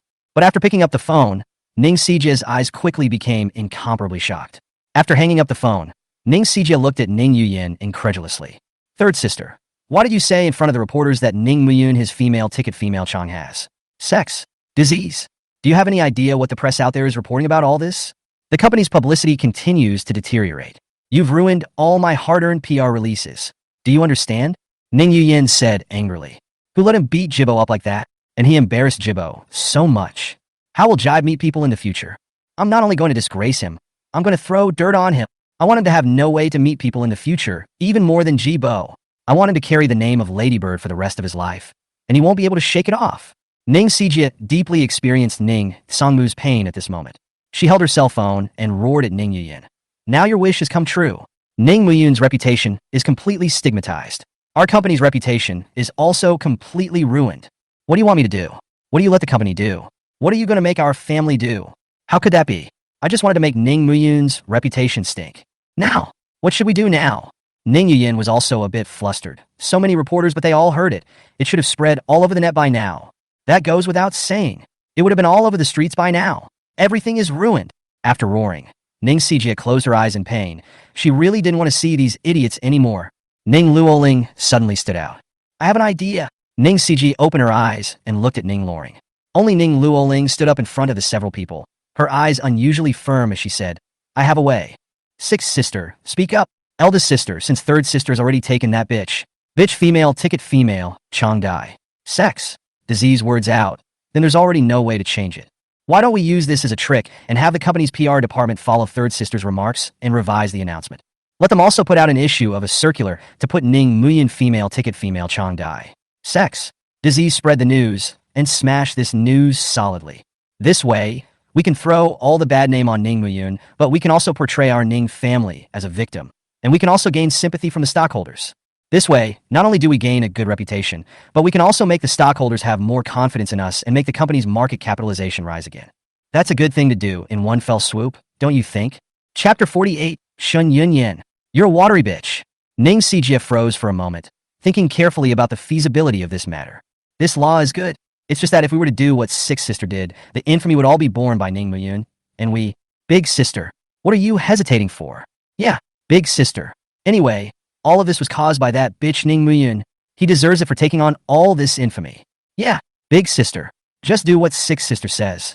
Ning Sijia glanced at Ning Shuxian and Ning Yuyan, who were frequently encouraging themselves. With another glance at the incomparably expectant Ning Luoling, he finally made a decision. "All right, just do what Sixth Sister said. I'll call the PR department right now. Tell them to release a circular according to Third Sister's words." The Ning sisters had started cheering from the sidelines. Ning Sijia, on the other hand, called the people in the public relations department along the lines of Ning Luoling. Mei Yuan smiled in relief as she saw this scene from the sidelines. Just as the Ning family were all delighted, a Mediterranean patient walked past behind them with a fluorescent lunchbox in his hand, a playful glint in his eye. What a wicked family. But that's all the evidence taken care of. There are videos and recordings. Let's see how you can renege on your debt afterward. Ning Yuyan, prepare to receive a great gift from my dog king. Hey! Late at night, Fengxian Street, Ning Muyun's rented rental house. After the prolonged warm water rinse earlier, the young girl's body temperature had returned to normal. Reach out and touch, and you won't feel the cold anymore. Ning Muyun carefully and gently carried the white-haired girl covered in wounds in his arms and sent her back to the bedroom. Ignoring the pus-covered sores she was covered in, he wrapped the white, dry quilt from his bedroom close to the young girl's body, allowing her to slowly warm up. Despite her body temperature returning to normal, the young girl's body was too weak, and she was still in a deep coma. The young girl in the coma was unable to drink any water at all, so Ning Muyin could only let her lie still and wait for her to wake up.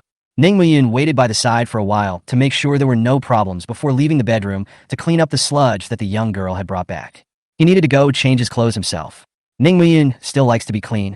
It's easy to get sick to your stomach holding a rag to clean up foul-smelling sludge. Ning Muyin could only try to divert her attention. When he was warming up the young girl in the bathroom just now, Ning Muyin carefully tallied the young girl's injuries. Hypothermia, fractured right calf, covered in pus, malnourished, large and small wounds all over. It can still be seen on the outside. The organs of the young girl, her spirit, and the functions of her body, which have not yet been examined. There may still be big problems. The current state of the young girl is even more pathetic than the self that was abducted and sold at an early age. The thought of a young girl lying in foul-smelling sludge all day. Ning Muyin then couldn't help but feel pity for the young girl, and his heart wasn't in the right place. Even though the teenage girl looks pretty disgusting. But Ning Muyin didn't have a distaste for it either, and willing to treat her in the gentlest way possible. Deep down, Ning Muyin was trying to use the way he treated the young girl to make some spiritual compensation to self when he was abducted and sold at a young age. After all, at that time, no one came to the rescue of the young and helpless self. After wiping it down 3 full times, the disgusting, fishy odor was finally gone from where the sludge had fallen on the floor. Ning Muyin replaced it with a jasmine scent. Returning to the bathroom, Ning Muyin changed out of the dirty and smelly clothes on his body and laid into the bathtub. After wandering around for a day, Ning Muyin was also a bit tired. Look up at the ceiling and let yourself go. Ning Muyin remembered the phone call Ning Shirwei had just made. Ning Yanjun has a spinal disorder. That disease is stubborn. Shortly after Ning Muyin returned to the Ning family, Ning Yanjun had a fit. Being sick hurts so much that you can't move. Ning's family sends her to the hospital, where the doctor examines Ning Yanjun's entire body and prescribes her a lot of medicine for the pain. But those didn't work. Ning Yanjun was still twitchy and couldn't live a normal life at all. Then I heard that acupuncture helps. Just went to a lot of places to get treatment from those herbalists. When people checked, they found out that not only did she have a problem with her spine, it was the meridians there that were the big problem. The first time the needle was administered, something went wrong with that meridian. The intense pain almost made Ning Yanjun bite her tongue off. Those doctors took one look and were no longer willing to administer the needle. I was afraid of getting into trouble and getting into a lawsuit for human life. Self could not bear to see her suffer from the disease. So he went to the master for help. Told the master about the pulse diagnosed by those doctors. The master's face was grave as he taught Self a strange set of stitches, and told Self not to perform the stitch if he didn't have to. In lesser cases, the whole body can be paralyzed, or in more serious cases, the body can be killed on the spot. Just because you get the stitches doesn't mean that all is well. Knowledge can be acquired quickly, but practice can only be done slowly, one step at a time. In order to let Ning Yanjun get rid of her sickness as soon as possible, Self could only use her own body to practice that needle technique first. There were several times when the breath almost came out off. The master cursed Self for not wanting to die. Almost lost my life trying to learn that stitch. Self could only smile helplessly as Ning Yanjun's illness waited for no one. The sooner she learns, the sooner she can be free of pain. But in just 1 month, Self had mastered that stitch. The master exclaimed that Self was a genius, and that it was a miracle that he had mastered that stitching within a month. Only Self knows that it wasn't a miracle. Those are pinholes all over the body. Since then, Self has been treating her whenever she has an attack. With this set of stitches, Ning Yanjun finally got rid of her sickness. It could fulfill her dream of being a lawyer. But I didn't expect to use everything and get a white wolf in return.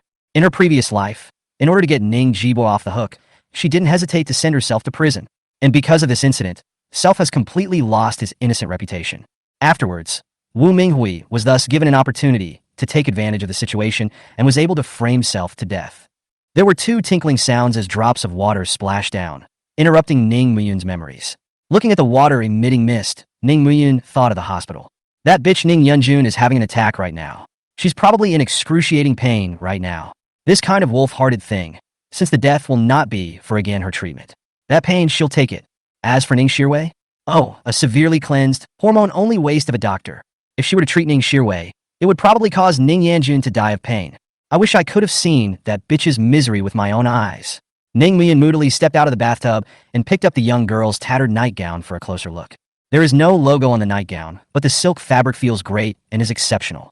Ning Muyun hesitated for a moment as she carried her nightgown and threw it into the washing machine along with her own dirty clothes.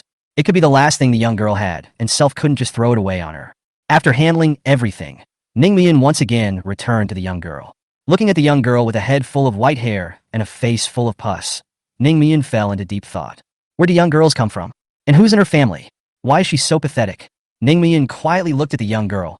The room was silent. Deafening music, colorful lights. This is a famous KT bar in Magic City. Ning Ranran sat at the bar and kept pouring vodka hard into her stomach. Only the burning sensation from this highly potent liquor could ease the pain in her heart. Ning Muyun, you bitcha bastard. You caused me to become so miserable. I will never let you go. Ning Ranran glanced down at her cell phone. The 99+ messages on it were incomparably eye-catching. Whoa, my reputation is now completely ruined. Why should I be held responsible for the mistakes made by that bitch Ning Muyun? Woohoo! Ning Ranran cried as she poured vodka into her stomach. A familiar voice not far behind her caught her attention. Yun, you mustn't listen to Rong, just listen to me. Tomorrow you'll force that lowly man to go to the Civil Affairs Bureau with you. There are some men that are really inappropriate. We women must protect ourselves, right? Make sure to get that greasy guy to sign the netting agreement first, then get him to get a divorce license with you. That way that stinky guy Ning Muyun can't take any advantage from you. We women just have children. Uterus, it's not like we don't have brains. We women must not suffer. In case he doesn't concede yet, you'll just grab a signature at the window when you sign the divorce. I'm not afraid that he won't admit defeat then. You must do as I say. Xiaowei, don't worry. I am not going to let myself suffer. I'll make him beg on his knees. Ning Ranran opened her drunken eyes to take a look and immediately became furious. Carrying a bottle of vodka, he stumbled over to a card table. Ning Ranran swung up the bottle and smashed it down hard. Boom! Wine bottles smashed to pieces on the table, and fruit plates mingled with glass crumbs in a mess. The two people sitting on the card table looked at Ning Ranran in surprise. Shen Yunyan, you bitchy woman, you're to blame for all of this. If you hadn't run away from the marriage, Ning Muyun, that bitch, wouldn't have gone crazy and mad and made our family like that. You're just a watery bitch. Shen Yunyan looked at the furious and insane Ning Ranran in dismay. Remembering the $200 million of the company's funds that had evaporated, her heart burst into a rage. Jerking to his feet to stare at Ning Ranran, he hissed furiously. Ning Ranran, you're the one who's a complete bitch. Chapter 49, Killing. Shen Yunyan felt aggrieved with herself. First, he was announced to have broken off the engagement by Ning Muyun at the wedding and lost face. Later on, he was casually thrown to the ground by Ning Muyun in the villa. And not only did his but hurt, he also suffered a belly full of anger. Come to the company, just open the company directly down. The market value has evaporated by 200 million. I was scolded by my parents, scorched to deal with those negative public opinions. Sun Rong came back to add to Self's problems. Let Self not force Ning Muyun to divorce. After having a bad time with Sun Rong, he finally got off work, got out from inside that pile of mess, and came to the bar with Lu Xiaowei to have a break. It was hard to hear some smooth suggestions, but Ning Ranran came back to make a fuss, smashing things, cursing angrily, and making a mess of the scene. The grievances that Shen Yunyan had accumulated over the past few days were all ignited under Ning Ranran's unpleasant curses. Shen Yunyan glared at Ning Ranran and couldn't wait to eat her alive. Ning Ranran, you still have the nerve to scold me? If it weren't for you, our family wouldn't have lost $200 million. Just be your own big internet star and make your shitty videos. Why mention me? Would it kill you not to mention me? Ning Ranran, you're the one who's a little bitch. Ning Ranran originally had a fire in her heart, and when she heard Shen Yunyan's strong words of scolding, she exploded on the spot. Shen Yunyan, you bitchy woman. If it wasn't for you, how would I have gotten beat up by Dad and that bitch Ning Muyun? How dare you scold me now? I'll beat you to death. You shameless, stinking woman. Snap. Ning Ranran swung her arm up and viciously smacked Shen Yunyan with a big mouth. Drunks don't do it lightly. A bright red palm print quickly surfaced on Shen Yunyan's face. The pain of pins and needles, coupled with the aggression in her heart, made Shen Yunyan's anger that she had been holding back for the past few days all explode out in her head. Ning Ranran, how dare you hit me? I'm not done with you. Shen Yunyan rushed up and was about to give Ning Ranran a good beating. You're not done with me? I'm not done with you yet. Shen Yunyan, I'll fight you today. Shen Yunyan hugged Ning Ranran's head and knocked it hard on her knees. Under the back and forth impact, Ning Ranran's nose was sore, her eyes were sore, and within 2 strokes, she was hit with a nosebleed. Ning Ranran broke free with all her strength and hissed frantically, while grabbing Shen Yunyan's hair and pulling it around. While swinging his arm from side to side, he swiped back and forth hard. Snapped. The loud mouth's resounding voice drowned out the deafening music in the bar. It attracted countless spectators. All around, the dancing stopped, the song stopped. They all gathered around and watched the two men tear each other apart in a frenzy. Woohoo! Well played. Beauty seized the opportunity to kick her in the stomach. Little girl, use some force. Give her a good smack. Hey, you two stinking bitches haven't eaten. Hit me hard. Fight well. Whoever wins the fight. Our buddies buy her a drink. Quickly film this and call them again. Get them to the KT bar. There's a women's fight here. Ouch. It's so exciting. Go for it, both beauties. Hey, just hit it. Hit it hard. Try to knock the other guy's teeth out too. I love watching women fight. Ha ha ha ha ha. The audience around us were all on the sidelines watching the fun. Shen Yunyan, on the other hand, was entangled with Ning Ranran. One is to use fists and knees and give the opponent a fatal elbow strike. One is using the slap and the wrist to give the other person a life-taking slap. Both sides fought with fire and struck fast and hard. The crowd around us was cheering their hearts out. Lu Xiaowei looked dumbfounded at the back. She had just gotten off work today when she received a call from Shen Yunyan. Shen Yunyan said that she was not happy with herself and wanted to go out for a drink. Lu Xiaowei originally thought she was divorced and was coming to the bar to see Shen Yunyan's joke. As a result, when he came, he learned that Shen Yunyan had not yet been divorced and immediately broke out in a cold sweat. Not a moment later, she heard Sun Rongrong's advice to her from Shen Yunyan's mouth again. Lu Xiaowei is very glad that she came. Otherwise, Shen Yunyan listened to Sun Rongrong's advice, and she really cannot get divorced. After deliberately abetting Shen Yunyan to sign tomorrow on her own initiative, she also agreed. Lu Xiaowei was also relieved. With her purpose accomplished, she didn't want to accompany Shen Yunyan, this idiot, anymore. As he was thinking about how to leave, Ning Ranran suddenly rushed out. For Ning Muyun, the seventh sister, Lu Xiaowei also knew her. 7 million followers of a big netizen, lively, cute, pretty, the little princess of the internet, but unfortunately did not grow much brain. A short video caused two companies to vaporize over $2 billion. It has become the joke and antithesis of the Magic City's upper-class circles. This kind of stupidity, Lu Xiaowei also do not want to get close to for fear of infecting that refreshing stupidity. I was thinking about how to get out of it when these two suddenly got into a fight. And so many people around. Lu Xiaowei, who already didn't have much goodwill towards Shen Yunyan, hated her even more now. Lu Xiaowei was about to leave quietly when her heart suddenly struck with an idea. What would happen if Ning Ranran died at the hands of Shen Yunyan? After receiving dozens of slaps from Ning Ranran, Shen Yunyan was filled with anger and kicked Ning Ranran away. The beautiful little face had been beaten like a pig's head. The cheeks were hot and painful. Ning Ranran was kicked onto the table by Shen Yunyan. The glass shards on the wine table pierced Ning Ranran's hands. Scarlet blood accompanied by sharp pain burned away what was left of Ning Ranran's sanity. Ning Ranran clutched the sharp shards of glass in her hands, her eyes flashing madly. Shen Yunyan, I'm going to kill you. Getting up, he rushed towards Shen Yunyan. There were screams from the crowd. Shen Yunyan couldn't dodge in time, and her face was scratched by Ning Ranran. Liquid was running down the stinging cheeks. Shen Yunyan gently wiped it, and scarlet blood flowers bloomed in her hand. Ouch! Such a long cut on the face. This beauty is disfigured. It's a pity. How can such a beautiful, big beauty be disfigured? So much blood was spilled. It's over. This is going to ruin my face. The word disfigurement reached Shen Yunyan's ears. Think of the scar that has since been added to the self-same beautiful and unrivaled pretty face. Shen Yunyan was also mad. Ning Ranran, I'm going to beat you to death today. Shen Yunyan lunged towards Ning Ranran, who had fallen to the east. Lu Xiaowei seized this opportunity to take advantage of the crowd's inattention and pushed towards Shen Yunyan's hand. Ning Ranran, who should have fallen on the sofa, fell towards the table with this quiet boost from Lu Xiaowei. The back of his head hit the sharp corner of the table hard.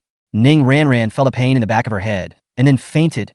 Shen Yunyan was about to continue tearing into the fight when Ning Ranran's sudden fainting startled her. Ning Ranran, what's wrong with you? Ning Ranran? Ning Ranran! Shen Yunyan wanted to help Ning Ranran up when she suddenly felt a wetness in her hands. Heart-thumping, trembling, he put his hand in front of his eyes. The scarlet blood looked unusually demonic under the colorful lights. Murder! Chapter 50. A miserable scream. The surrounding crowd suddenly exploded. Killed someone? This pretty girl pushed someone's little girl on the table and crashed. I'll go. Dead man. Call the police. Shen Yunyan's feet went soft and she directly sat down. Murdered. You killed Pupa? I can't believe I killed someone. Shen Yunyan's mind kept repeating this sentence.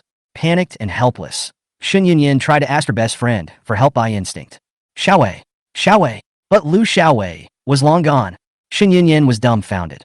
Why is Xiaowei missing? Shen Yunyan circled around, only saw the shocked eyes of the surrounding crowd, never saw the figure of Lu Xiaowei. Shen Yunyan sat paralyzed on the ground in bewilderment. looking at the unconscious Ning Ranran, her eyes widening in horror. Xiaowei is gone. Ning Ranran is dead. What should I do? What to do? What to do? What to do? Shen Yunyan tore her hair painfully and kept asking herself rhetorically. The Ningshan families have been friends for many years, and reasonably speaking, Ning Ranran is still Self's sister-in-law. Now Ning Ranran died at Self's hand. Shen Yunyan couldn't imagine how she should face the Ning family in the future. A bold one among the onlookers put his hand under Ning Ranran's nose, and his eyes changed in surprise. This little girl is still breathing. Shen Yunyan awoke with a jolt, stiffly reaching out and placing a trembling finger under Ning Ranran's nose. There was indeed a faint scent present. Ning Ranran is still alive. Beauty, what are you still standing there for?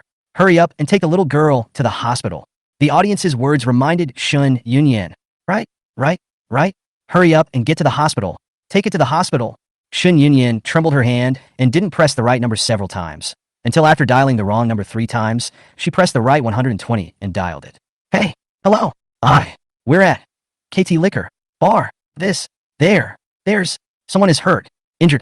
You, quickly, come to help. The ambulance arrived at the KT bar with its blue and red warning lights flashing. Shen Yunyan's hands were busy helping the paramedics help Ning Ranran onto the stretcher, and she followed the ambulance in a state of disorientation. The ambulance pulled its siren, and the shrill, piercing sound of the siren resounded in the late-night silence of the street, making people's hearts go straight to the heart. Early the next morning, warm sunlight poured through the window onto Ning Muyun's body. As the sun shone, Ning Muyun frowned and slowly opened his eyes. What came into view was the quilt rolled into a ball. Ning Muyun's mind went blank, and after freezing for a moment, she suddenly reacted. How's the maiden? Hastily looking to the bed, the young girl had woken up and was looking at Self with wide eyes. What beautiful eyes! Ning Muyun was mesmerized at first glance. The iris and pupil were blood-red through and through in the crystal-clear eyes, like 2 brilliant rubies. Stunningly beautiful. But the thought that these 2 rubies were byproducts of albinism made Ning Muyun lose her mood to appreciate the treasures again. The young girl's face was covered in pus, and she looked at Ning Muyun stonily, not reacting for a long time. This sign, Ning Muyun couldn't say whether it was good or bad. Try to say hello. Hello! A-H! A-H! A-H! The young girl wrapped in a quilt woke up as if suddenly. Incredibly frightened, she shrank backward, but the quilt wrapped around her entire body constricted her movements, leaving her to squirm in place. Ning Muyun was afraid that the young girl would cause secondary injuries on her way to struggling, and said in a hurry, Don't be afraid. Don't be afraid. I won't hurt you. A-H. A-H. The young girl was still struggling hoarsely, but the young girl was just too weak. Without struggling for a while, his body gradually lost its strength, and his screams became hoarse and feeble. Seeing this, Ning Muyun hurriedly went to the kitchen and mixed a cup of salt and sugar water. 1 part salt, 3 parts sugar, and warm water to wash it down. This is the simplest stamina restorer.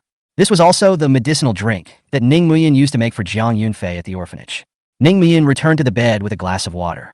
He tried to feed the young girl water, but the young girl hid as soon as she saw Ning Muyun. While hiding, he also looked at the water cup in Ning Muyun's hand in horror. Ning Muyun froze for a moment, then reacted. Was the young girl afraid that the water was poisonous? In order to dispel the young girl's doubts, Ning Muyun drank a large mouthful of his own in front of the young girl. The young girl saw Ning Muyun drink the salt and sugar water before she stopped dodging, and her body went completely soft as soon as she was relieved of her strength. Ning Muyun took this opportunity to support the young girl in his arms. Here, drink water. Even though the young girl still wanted to struggle, her powerless body could only make the young girl moan weakly. There was no way to make her move. Ning Muyun gently placed the cup of water on the young girl's parched lips. The young girl's confused eyes glanced at Ning Muyun, seeing that there was no malice in his eyes, before she took a gentle sip with her lips. The young girl just took little sips like a poor kitten. The lips were moisturized by the water and gradually regained their luster. After sipping down most of the cup of water, the young girl lifted her head to look at Ning Muyun stonily. Ning Muyun understood that the young girl didn't want to drink and put the water cup aside. Even though she had already made a guess just now, Ning Muyun still wanted to verify it. Ning Muyun looked down straight into the young girl's dull, confused eyes and asked gently, What's your name? The young girl's confused eyes didn't have a gleam in them, and her moist lips moved. Where are you from? How old are you? Do you have family? In the face of Ning Muyun's question, the girl's only answer is 2 words. The young girl's situation was worse than Ning Muyun had expected. She's not just a mute. The dull, blank eyes, and slurred enunciation again proved that the young girl had intellectual problems.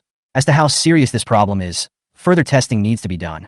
Ningmuyan looked at the bewildered young girl and suddenly remembered something. Removing the washed white silk nightgown from the washing machine, she turned and went back into the bedroom. Look! Ningmuyan took the nightgown and slowly unfolded it in front of the young girl. Ah! The young girl's confused eyes suddenly became horrified the moment she saw the nightgown. A mournful scream escaped from his mouth as well. Chapter 51. Dad, you quickly let Ningmuyan cure me. The young girl's sudden, mournful scream startled Ningmuyan. Ningmuyan hurriedly threw out the silk nightgown. It's okay. It's all right. I've thrown it away. Ah, ah, ah. The young girl was still in a state of shock and kept screaming while struggling violently under the covers. Ningmuyan was afraid that the young girl would be hurt twice if she struggled, so he went straight forward and held the young girl tightly in his arms, pressing down on her with all his might to prevent her from moving. Ah, ah, ah. The weak and powerless young girl struggled in Ningmuyun's arms for a while before she finally stopped moving. After howling for a while, the young girl, as if she had remembered something sad, leaned into Ningmuyun's arms and wept bitterly. Whoa, it's okay. It's okay. Ningmuyan gently stroked the young girl's white hair, gently soothing her. Whoa. The young girl leaned tightly into Ningmuyun's arms, tearing her heart out and letting out a loud cry. Hearing the young girl's mournful cries, Ningmuyan could imagine how much pain the young girl had suffered, especially since the teenage girl is not only mute, but also mentally challenged. No matter how much one suffers, one cannot tell others about it. Such a miserable young girl was just abandoned by her relatives and nearly died out there. For the first time, Ningmuyan had developed a hatred for someone she had never met. If they can't afford her, so be it. But you can tell by the young girl's nightgown that her relatives are particularly wealthy. So rich, yet they do these unethical things. This kind of heartless thing shouldn't have survived. Pity. The world often doesn't give people what they want. Ningmuyan can only convert the indignation in his heart into attentive care for the young girl to let her live well. After crying for some time, the young girl lost her strength again. One could only lean into Ningmuyun's arms and choke on a sob. Ningmuyan held back the bouts of soreness in his heart and prepared to take the young girl to the hospital to have her body checked. Just as she was about to get up and leave, the young girl immediately let out a piercing scream. Ah! Ningmuyan looked down. The young girl's blood-red eyes looked at Ningmuyan with a straight throw, as if she didn't want him to leave. Ningmuyan tried to squeeze out a smile and gently stroked the young girl's white hair. Don't be afraid. I'm not leaving. I'm just going to get some clothes. We'll go to the hospital to check you out as soon as we change, okay? As if the young girl had understood Ningmuyun's words, her screams gradually subsided. Only a pair of bloodshot, confused eyes still looked straight at Ningmuyan, fearful that he would leave from his self-same sight. Ningmuyan tenderly touched the young girl's white hair and turned around to go out to find clothes for the young girl. The young girl lay on the bed, staring at Ningmuyun's back with a pair of confused eyes, not moving. After walking out of the room, Ningmuyan remembered that Self didn't have any girl's clothes here. There was no other way. Ningmuyan could only take out his own half-sleeves, long pants, and outerwear for the young girl to change into. Returning to the bedside, the young girl's eyes moved back and forth with Ningmuyan. Ningmuyan said softly. Let's change clothes first, and then go to the hospital afterward. Ningmuyan gently unfolded the quilt, and after a night of wrapping, the inside of the quilt was already stained beyond recognition by the pus from the young girl's body. The young girl's body covered in abscesses and wounds. The body was once again displayed in front of Ningmuyan. Ningmuyun's face was heavy as he looked at the pustules on the young girl's body. Those abscesses on her body looked like a skin disease and a poisoning. It's better to go to the hospital and get checked out first. Let's hope it's not poisoning. After Ningmuyan wiped away the pus, he gently and slowly changed the young girl's clothes. Within moments, the young girl was a different person. If you don't look at his face, he's just a cool teenager. The young girl looked at Ningmuyan in confusion, looking down at the clothes on herself, not knowing what she was thinking. Ningmuyan found another baseball cap for the young girl and put it on her. Albinos are not allowed to look directly into the sun. Just as he was about to go out, Ningmuyan remembered the vow he had made to Yunyan yesterday. That crisis in the Winchesters is coming up soon. At first, that one was a good one. But just to try to fix it in the first place, it would take at least $500 million. I can't come up with that kind of money on my own for a while. There was only the option of contacting that friend. After opening WeChat and sending a message to that person, Ningmuyan then took the young girl and prepared to go out. Before she could take 2 steps, the young girl let out a cry of pain. Ningmuyan cursed himself for being a pig brain. How could he forget that the young girl's right calf was fractured? On the spur of the moment, Ning Muyun directly carried the young girl's princess in his arms. The young girl was light, her malnourished body as light as a ball of cotton in her arms. Ning Muyun sighed softly and carefully carried the young girl out the door. The young girl was also obedient, her hands grasping Ning Muyun tightly, her face shrinking into his chest, as good as a little meow. The two kept it that way and traveled to the first hospital of Mordor. Magic City First Hospital, the VLP ward where Ning Yanjun was. The hospital room was as quiet as a puddle of stagnant water, without any semblance of life. Ning Xijie and Ning Luoling went to the company yesterday and didn't come back. Ning Shuxian needed to participate in a very important design competition and also went home to get ready. Ning Yuyan and Ning Shirwei were changing Ning Jibua's medicine. In ancient times, eunuchs were required to keep medicating their eggs after cutting them off. The same goes for Ning Jibua. And Ning Ranran, who was sent to the hospital last night, is out of life-threatening danger, just still in a coma. His head is bandaged and covered with a seal. Duh, San. I don't know. That exotic style arranged on Ning Ranran's head looked very funny. Mei Yuan kept wiping her tears at Ning Ranran's hospital bed. Ning Tsamu sat hunched over in front of the hospital bed, his eyes bloodshot and his beard stretched under his mouth. In just a day or two, he seemed to have aged 1 or 2 dozen years. Look at a robo and a san in this ward, and think of the mummy with a bowling ball on top in the other ward. Ning Sangmu is deeply powerless. He even began to wonder if the house had been possessed by evil spirits for a while. How could it be so unlucky? In Ning Sangmu's mouth, Luo Pot Ning Yanjun was leaning painfully against the bed, her face as white as paper. After Ning Shirwei's careful treatment, Ning Yanjun temporarily got rid of the intense pain. But instead, there was a vague pain in the back, and every now and then a cramp.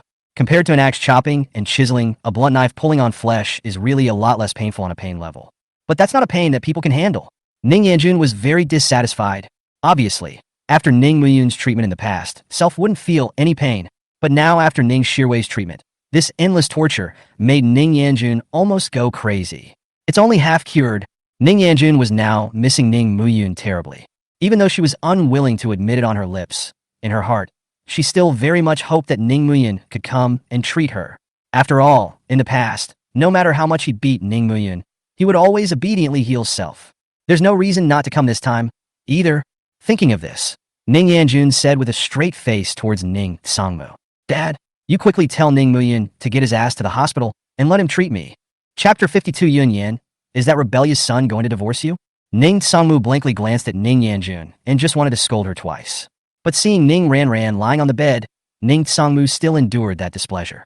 He didn't want anything to happen to another daughter. Yun Kun, didn't you let your 5th sister cure you? What's the point of still letting that rebellious son come over? Ning Yanjun's brows furrowed as she closed her eyes in pain. Dad, Shirwei only half cured me. My back is still throbbing. Yun Gun, that beast is out of your mind. Ning Sangmu sighed. Should we no longer have your 5th sister come over to give you a come look? But 5th sister is useless. Hearing her daughter moan in agony, Mei Yuan couldn't look away. Yun Gun, are you okay? Ning Yanjun squeezed out 2 tears in aggravation. Mom, my back hurts so much. You quickly tell Ning Muyun to roll over to the hospital and treat me. Fine. Mei Yuan hurriedly nodded her head, took out her cell phone, and found Ning Muyun's number and called it. Yun Gun, you just wait a little longer. Mom will let that bitch come to the hospital right now to treat you. Sorry, the number you have dialed is in the middle of a call. Please hold off before dialing again. Sorry. Mei Yuan froze for a moment, put down her cell phone, and looked at Ning Yanjun. Yanjun, that little brute is on the phone with someone else. Mom will call him again. Mei Yuan was about to press out the phone when Ning Sangmu said in a low voice. Don't call. That retrograde son won't pick up. He's already blackballed you. How is that possible? Mei Yuan glanced at Ning Sangmu in dissatisfaction. I'm his mom. How can he pull the plug on me? Ning Sangmu sighed helplessly. Then you fight. Humph. Mei Yuan glanced at Ning Sangmu and pressed the dialing button again. Sorry, the number you have dialed is in the middle of a call. Please hold off before dialing again. Sorry. Mei Yuan's eyes widened in surprise. Why was this little beast always on the phone? Who to talk to on the phone? How's it going? Did you get through? Mei Yuan huffed. Nope. That little beast is still on the phone with someone else. Ning Sangmu glanced helplessly at Mei Yuan. Told you he'd blackballed you, and you still don't believe me. No way. Mei Yuan was unusually certain. How dare that little beast do these unruly things to me? He must be on the phone with someone else. I'll call him back later. Ning Sangmu glanced at Mei Yuan and didn't say anything else. She likes to indulge in fantasies, let her. Self was tired enough in the past 2 days and really didn't want to care about them. Ning Sangmu's 2 families are subsiding, but Ning Yanjun is still in pain. Mom, You've got to get that little bitch to come to the hospital. I've got a pain in my back. Meiyuan glanced hard at her cell phone before speaking softly. Young gun, that little bastard is on the phone with someone else. Mom can't reach him either. Why don't you ask your fifth sister to show you? Mom! Ning Yanjun frowned painfully. Fifth sister can't be cured. This, Meiyuan was at her wit's end. Just when she didn't know what to do, the door to the hospital room was slowly pushed open. Shin Yunyan, whose face was bandaged, walked through the door with a guilty face. Uncle Ning, Annie May, how is Ran doing? Little bitch. Mei Yuanyuan stood up angrily, rushed to Shin Yunyan, and fiercely slapped her. Shin Yunyan, you almost killed Ran last night. Do you know that? Shin Yunyan covered her red and swollen cheeks and cried in aggravation. It's not true that Ning Ran almost died, but she was also disfigured. Such a long gash on the face. A full 12 stitches. How is she supposed to meet people from now on? In her heart, she was aggrieved like an aggravated daughter-in-law. But Shin Yunyan couldn't say anything yet. After all, Ning Ran really almost died. Mei Yuan was still not relieved and wanted to make another move when Ning Sangmu slowly stood up. Well, this matter can't all be blamed on Yunyan. Ran isn't exactly a lightweight either. Mei Yuan glared at Ning Sangmu, then viciously gouged out Shin Yunyan and panted back to Ning Ran's hospital bed. Shin Yunyan gratefully glanced at Ning Sangmu, but when she saw that Ning Sangmu's face was not right, she lowered her head again. Ning Sangmu was also very unhappy and slowly walked up to Shin Yunyan, his face grim as he asked, Yunyan, what the hell have you been up to these past 2 days? First you blatantly run away from the wedding and disgrace us and your parents. And then there was the bar fight with Ren that almost cost Ren her life. You say, what the hell have you been thinking about for the past 2 days? Shin Yunyan looked up at Ning Sangmu and lowered her head again in aggravation. I'm sorry, Uncle Ning. You. Ning Sangmu was about to continue pursuing something when a familiar voice suddenly came from behind him. Dad? Mom? Where am I? Ren, you're awake. When Ning Sangmu heard that Ning Ran had awakened, he couldn't care less about Shin Yunyan and rushed to the hospital bed. Ren, are you okay? Ning Ran didn't realize that since she had caused so much damage to her family, her parents were still so concerned about her. A wave of guilt and emotion arose in his heart, and his voice choked. Dad, Mom, I was wrong. It's okay. It's okay. Watching my sweet little daughter turn into India. San. Mei Yuan was heartbroken and shed tears. Mom and Dad never blamed you. It's best that you're okay. Dad, how's the company doing? Ning Ran looked at Ning Sangmu with apologetic eyes. Ning Sangmu hard as stem, forced a smile and said, nothing the company has. Ren, are you okay? Ning Ran froze for a moment.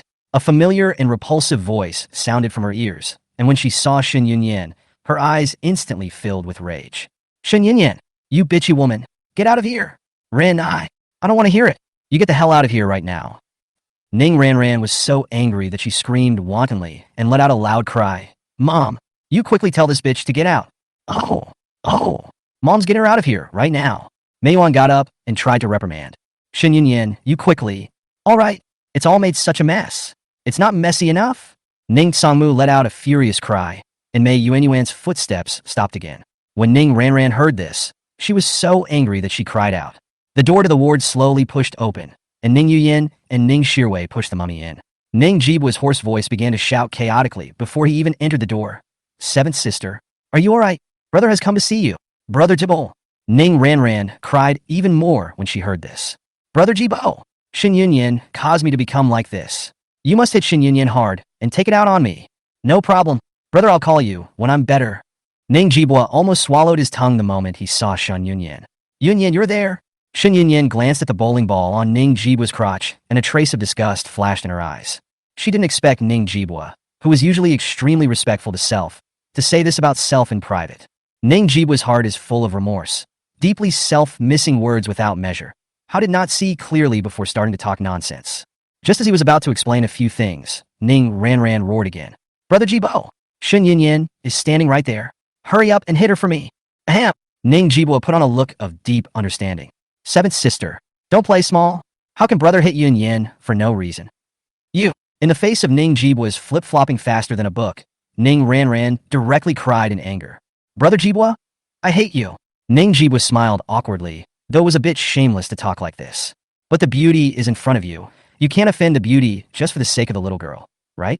Yunyan, is your face okay? Shin Yunyan plucked out Ning Jibua fiercely and didn't say anything. Ning Yuyan saw Shin Yunyan and angrily stood in front of her. Shin Yunyan, What's gotten into you? Look what you've ran into. Ah, all right.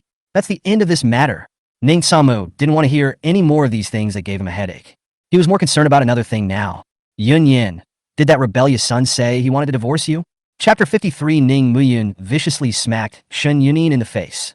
Shen Yunin froze for a moment, raised her head, and carefully glanced at Ning Sangmu and whispered, Uncle Ning.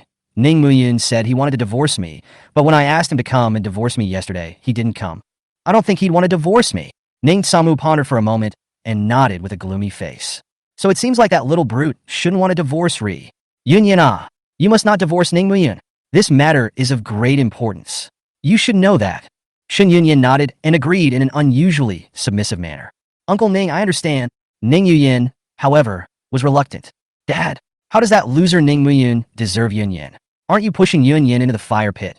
Shut up. Don't get involved in this matter. Dad, Ning Yuyin was still trying to persuade when her cell phone suddenly rang. Dad, I'll take a call first. Ning Sangmu nodded, and Ning Yuyin immediately walked to the corner. What's wrong? What? Something happened.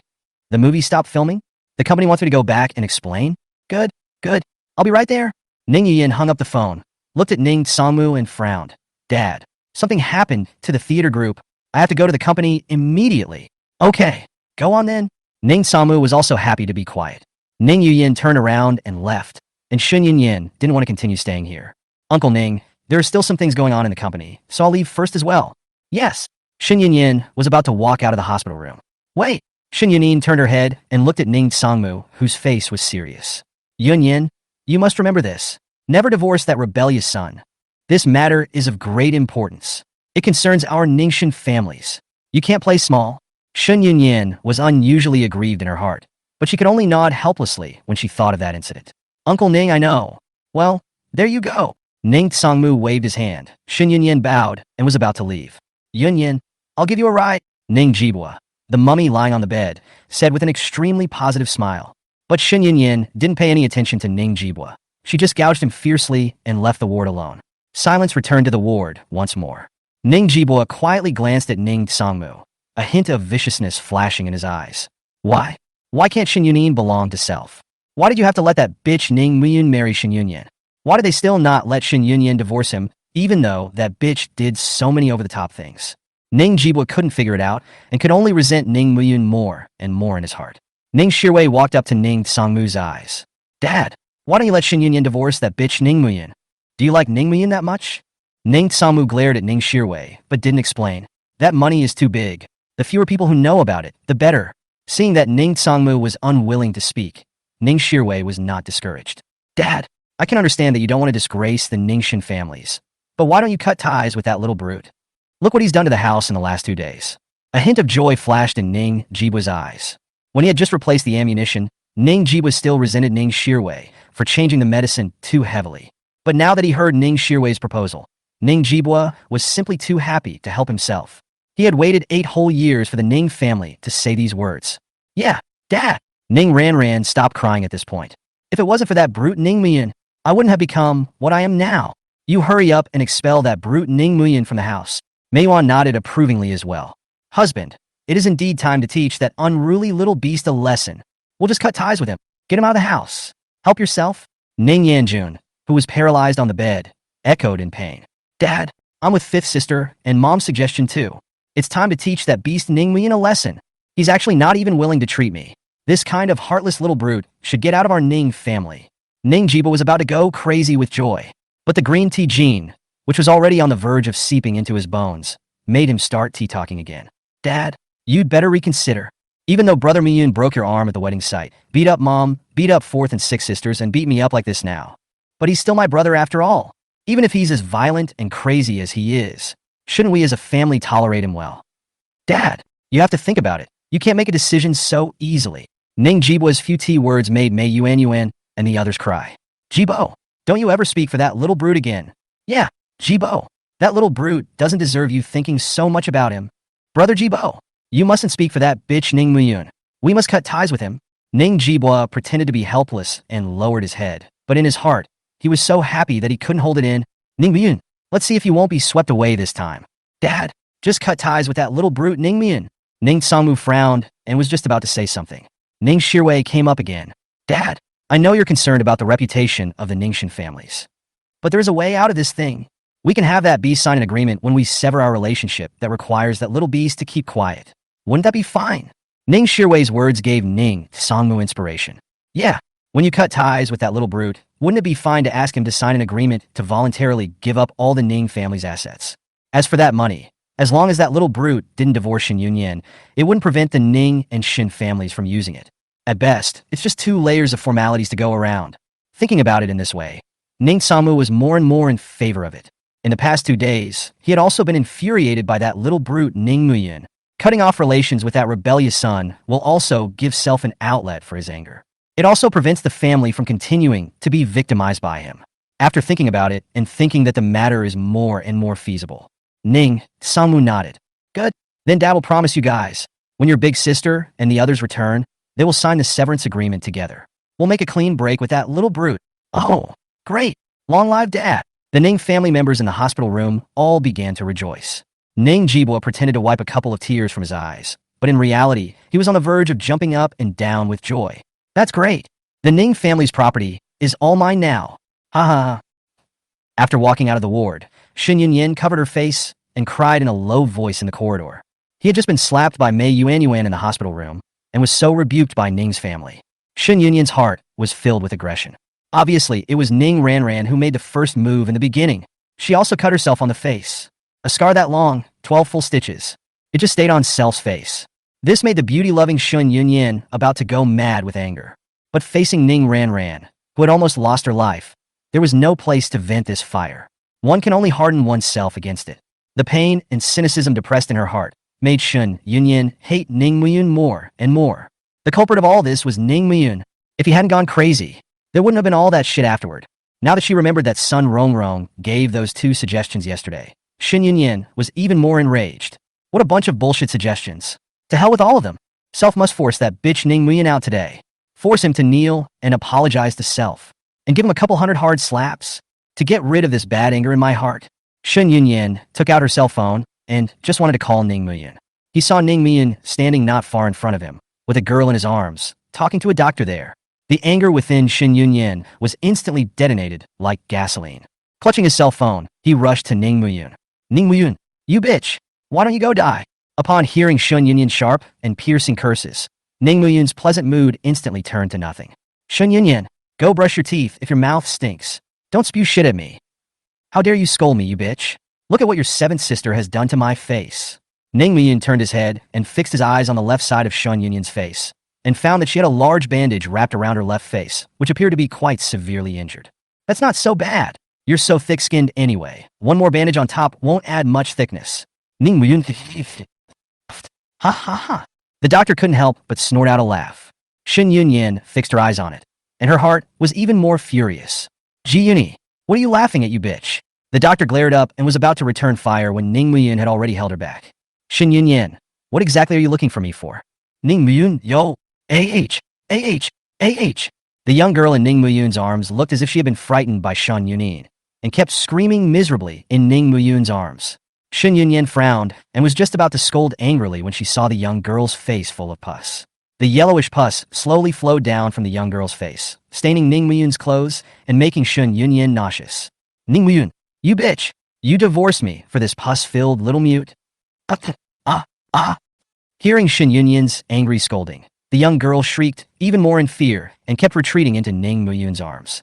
Ning Muyun's face immediately grimaced. Shin Yunyan, don't you yell and scream here? This girl was abandoned. Shin Yunyan directly interrupted Ning Muyun's words, and her mouth spewed out vicious, dirty water. Abandoned. No wonder. Ning Muyun, this pus-faced little mute is such a perfect match for you. The orphanage-raised bitch. You 2 lowly, filthy things deserve to be unwanted and abandoned. Shin Yunyan, you. The doctor couldn't look away and was about to rage. Snap. Thunderous applause instantly spread throughout the hospital corridors like lightning. Ning Muyun slapped Shin Yunyan hard on the right side of her face. Chapter 54. Ning Muyun, I'll go for a divorce. Shin Yunyan was slapped by Ning Muyun and fell hard to the ground. The sharp pain in the right side of her face made her head buzz, and she slumped to the ground for a long time. Ning Muyun looked at Shin Yunin, who was lying on the ground. The coldness in his eyes overflowed, and the anger in his heart rolled over. Time pushed back to 10 minutes ago, Ning Muyin brought the young girl to the hospital. It was morning when I arrived at the hospital. Along the way, the young girl shrunk tightly in Ning Muyun's arms, so quiet and well-behaved that it was heartbreaking. Ning Muyun sat on the bench in the corridor with the young girl in his arms, waiting for the doctor to arrive. Sitting in the cab on the way here, Ning Muyun had already made a doctor's appointment. An old friend of many years. Her father came to the orphanage for a free clinic, and she followed him to the orphanage to play. That's how Self became acquainted with her. Her father was a highly skilled medical doctor and was a very reputable Chinese medicine practitioner. The conditions in the orphanage were bad, and the children were sick at every turn. Self wanted to help ease the dean's burden and approached her father, saying she wanted to worship him. Her father did not agree to study medicine because he was afraid that he would not be able to endure the pain of studying medicine. Self stood in the pouring rain all day, pleading with her father to take Self. Her father was unmoved. She couldn't look away and ran from the house, pulling Self back from the pouring rain. Faced with her stubbornness, her father had no choice but to accept Self. After that day, there has been a master since. She's very nice, but she's a bit grumpy and likes to play tricks on herself. Master favors her, but she almost pissed him off. The master was a famous Chinese medicine practitioner, and she was supposed to take up the mantle. But in the end, she chose to become a Western doctor. When he returned to the Ning family, Self told her that he had found his family and that his grandfather had arranged a marriage for him. Her weather blew up. Almost didn't get mad. Got so mad at myself. Then ran home crying. After that, she never gave Self a good face. Always against Self. Speak with a stick. A voice from behind interrupted the memories. Hey, Ning Mian, you stinking bastard. Why do you have the time to come and find this lady? Aren't you on your honeymoon with that woman Xin Yunyan? The corners of Ning Miyun's mouth kept twitching as he stiffly turned his head to look at the twin ponytailed doctor behind him, squeezing out a smile. Yuni, you're here? Bah! Who gave you permission to call my lady that? Call me by my full name. Fine. Ji Yuni, you're here? Well, that's more like it. Ji Yuni nodded in satisfaction. Speak. What do you smelly bastard want with this lady? Ji Yuni, an old friend of Self, the daughter of Master Ji Tianming, the talented doctor from the first hospital in Magic City. Capable and beautiful, she was the master's nemesis and his pride. A head of dark, waist-length hair was parted into a double ponytail tied at the sides, and her chocolate-colored pupils made her slender eyelashes look darker and darker. The delicate nose and slightly pouting watery lips clearly indicated that the visitor was not in a good mood. The black and white Lolita dress hidden under her white coat and a pair of delicate patent leather black pointy-toe shoes on her feet speak volumes about her nonchalance and quirkiness. Looking at Ji Yuni in this outfit, Ning Muyan also had to admit that this guy was really good-looking. But the temper is also really weird. There are no major flaws except that he likes to bully himself. Ji Yuni, I want to ask you something today. You help me take this girl for a full-body checkup. It was only then that Ji Yuni realized that Ning Muyan was shrinking a young girl in his arms. And when she fixed her eyes on her, she immediately frowned. Ah! When the young girl saw someone observing herself, she screamed loudly in fear and hurriedly buried her face into Ning Muyun's arms. Piercing screams, confused eyes, plus the blood-red pupils and crystalline white hair of the young girl. Ji Yuni had an initial judgment of the young girl. A mute albino girl with intellectual problems. This girl. Stinking asshole. Where did you get that? Ji Yuni looked at Ning Muyun suspiciously. Picked it up. Ning Muyun replied calmly. Ji Yuni helplessly blanket Ning Muyun. I say, you really like picking up these things? Ever since you were a kid, you've loved picking up abandoned kittens and puppies and whatnot. And this time you picked up a human. What are you going to pick up next time? Ning Muyan laughed bitterly twice, but was unable to answer. Ji Yuni sighed helplessly and continued to ask, did you call the police? Ning Muyun's face clouded over. No. Ji Yuni's eyes widened in surprise. Then why don't you go to the police? Didn't get around to it. Besides, Ning Muyun paused for a moment, his face sank. Reporting it probably won't help. Why? Ji Yuni's eyes widened in confusion. Ning Muyun tenderly stroked the young girl's white hair, but the words he uttered did not carry a trace of warmth. When I picked her up, all she had was a tattered silk nightgown, and she was lying in nothing but garbage dump muck, soaking in the rain all day, and almost dying of hypothermia. Probably only abandoned by her family a short time ago. Ji Yuni's face sank as a hint of anger flashed in her eyes. The beasts! Ji Yuni looked at the young girl with eyes full of pity, sighing softly. Ugh, but you might as well call the police. Even if her parents don't want to take her back in the future, you'll at least know what she's really like. Yeah, I know, I'll be there. Ning Muyan nodded with a heavy face. Ji Yuni asked casually while observing the young girl. Stinking asshole. Did you check out what was wrong with her last night? Yes. Ning Muyan pointed at the young girl while introducing Ji Yuni to the young girl's condition. Fractured right calf, malnourished, covered with abscesses and numerous wounds all over his body. Ji Yuni's face grimaced as she listened. The illness in the young girl had exceeded her imagination. Why didn't you drop her off yesterday? Ning Mian gently stroked the young girl's white hair and explained in a small voice. When I saw her late last night, she was approaching severe hypothermia and had to have her body temperature raised immediately. Besides, she's too weak. If we insist on sending her to the hospital, she won't be able to hold out and die halfway through. Once Ji-Yuni heard this, she could only nod helplessly. And yeah, that situation really doesn't lend itself to hospitalization. Is that all that's wrong with her? Ning Mian sol khasayat. Yesterday her pulse was too weak for me to diagnose. So, today I ask you to help me accompany her to have her entire body checked, along with her bones, organs, blood, spirit, and mental problems. I'm afraid she still has dark wounds in her body. What? So many? Ji-Yuni immediately quit. Hey, stinking asshole. You asked me to accompany her for so many tests. Then what are you doing? I'm getting a divorce. Chapter 55, Whoever doesn't leave today. Whoever does not leave today. Divorce! Ji-Yuni exclaimed in shock, staring wide-eyed at Ning Mian for 3 seconds before returning to normal once again. Divorce? Ji-Yuni paused for a moment before cupping her hands over her chest, looking at Ning Mian with an amused expression. Ouch! How refreshing. Our big lover is willing to get a divorce? The sun has really come out of the west. Hey, Ning Mian, I seem to remember you telling this young lady that Shun Yunyan is the best fiancé, right? Such a great fiancé? No. How can you divorce such a good wife? Ning Mian's head was filled with black lines. Can you stop mentioning this? I was blind in the past, okay? Blind? Ji-Yuni glanced at Ning Mian in a delicate manner, then asked in a snarky manner. Didn't you just get married the day before yesterday? What happened? Why did you change so much all of a sudden? Ning Mian froze for a moment. You didn't go to my wedding? I'm not going. Who cares to see you get married? Ji-Yuni skimmed her lips and said. Ning Mian's face sank as he said in a low voice. You weren't there, so I'll tell you that Shin Yunyan ran away from the wedding in front of everyone when the rings were exchanged. Running away from marriage? Ji-Yuni rushed forward, startling Ning Mian and the young girl. It's okay. It's okay. Ning Mian hurriedly tried to pacify the young girl, and then whispered angrily towards Ji-Yuni. Ji-Yuni, what are you screaming about? Oh, sorry. Ji-Yuni scratched his head in embarrassment and retreated with a smile. And then he cupped his hands over his chest. 2. Water. Honey. Peaches, looking at Ning Mian with playful eyes. Ning Mian, I told you a long time ago that Shun Yunyan woman is no good. You didn't believe me before. Now you do. You say, was my lady right before? Ning Mian nodded helplessly. Right. You're right. Whatever Miss Ji says is right. Just so you know. Ji-Yuni's nose was about to turn up to the sky in triumph. Ning Mian didn't get angry either, but instead responded to her words and said, Then can our wise and unparalleled Miss Ji do me this favor? No help. Ning Mian froze for a moment, wondering what Ji-Yuni meant by pulling this stunt. Ji-Yuni glanced at Ning Mian, her twin ponytails swinging from side to side with her head, looking very pleased with herself. Stinking asshole. Your divorce is your business. Why should I help you accompany this girl for a full-body checkup? As soon as Ji-Yuni put on this look, Ning Mian knew what she wanted. Ning Mian sighed helplessly. Say it. What exactly do you want me to do before you're willing to do me this favor? Humbug! The corners of Ji-Yuni's mouth were so elated that it was harder to suppress than AK. Xiao Yunzi, this young lady's body has been in poor health recently. So I need you, Xiao Yunzi, to make a banquet of medicinal food for this young lady in order to nourish her body. What do you think? Ning Mian's head was filled with black lines. Master is idle at home, every day, waiting to cook for you. Why don't you let him do it for you? What? You don't want to? If you don't want to pull over, I won't serve you anymore. Ji-Yuni made a move to leave, and Ning Mian hurriedly pulled her back.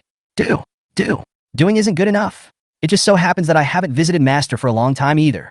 In a couple days I'll go to your house, visit Master, and make you those medicinal dishes on the way. What do you say? That's more like it. Ji-Yuni cheerfully turned around. Come on, hand this little girl over to me, and I'll take her to be examined. Ning Mian was about to hand the young girl over to Ji-Yuni when he suddenly remembered something.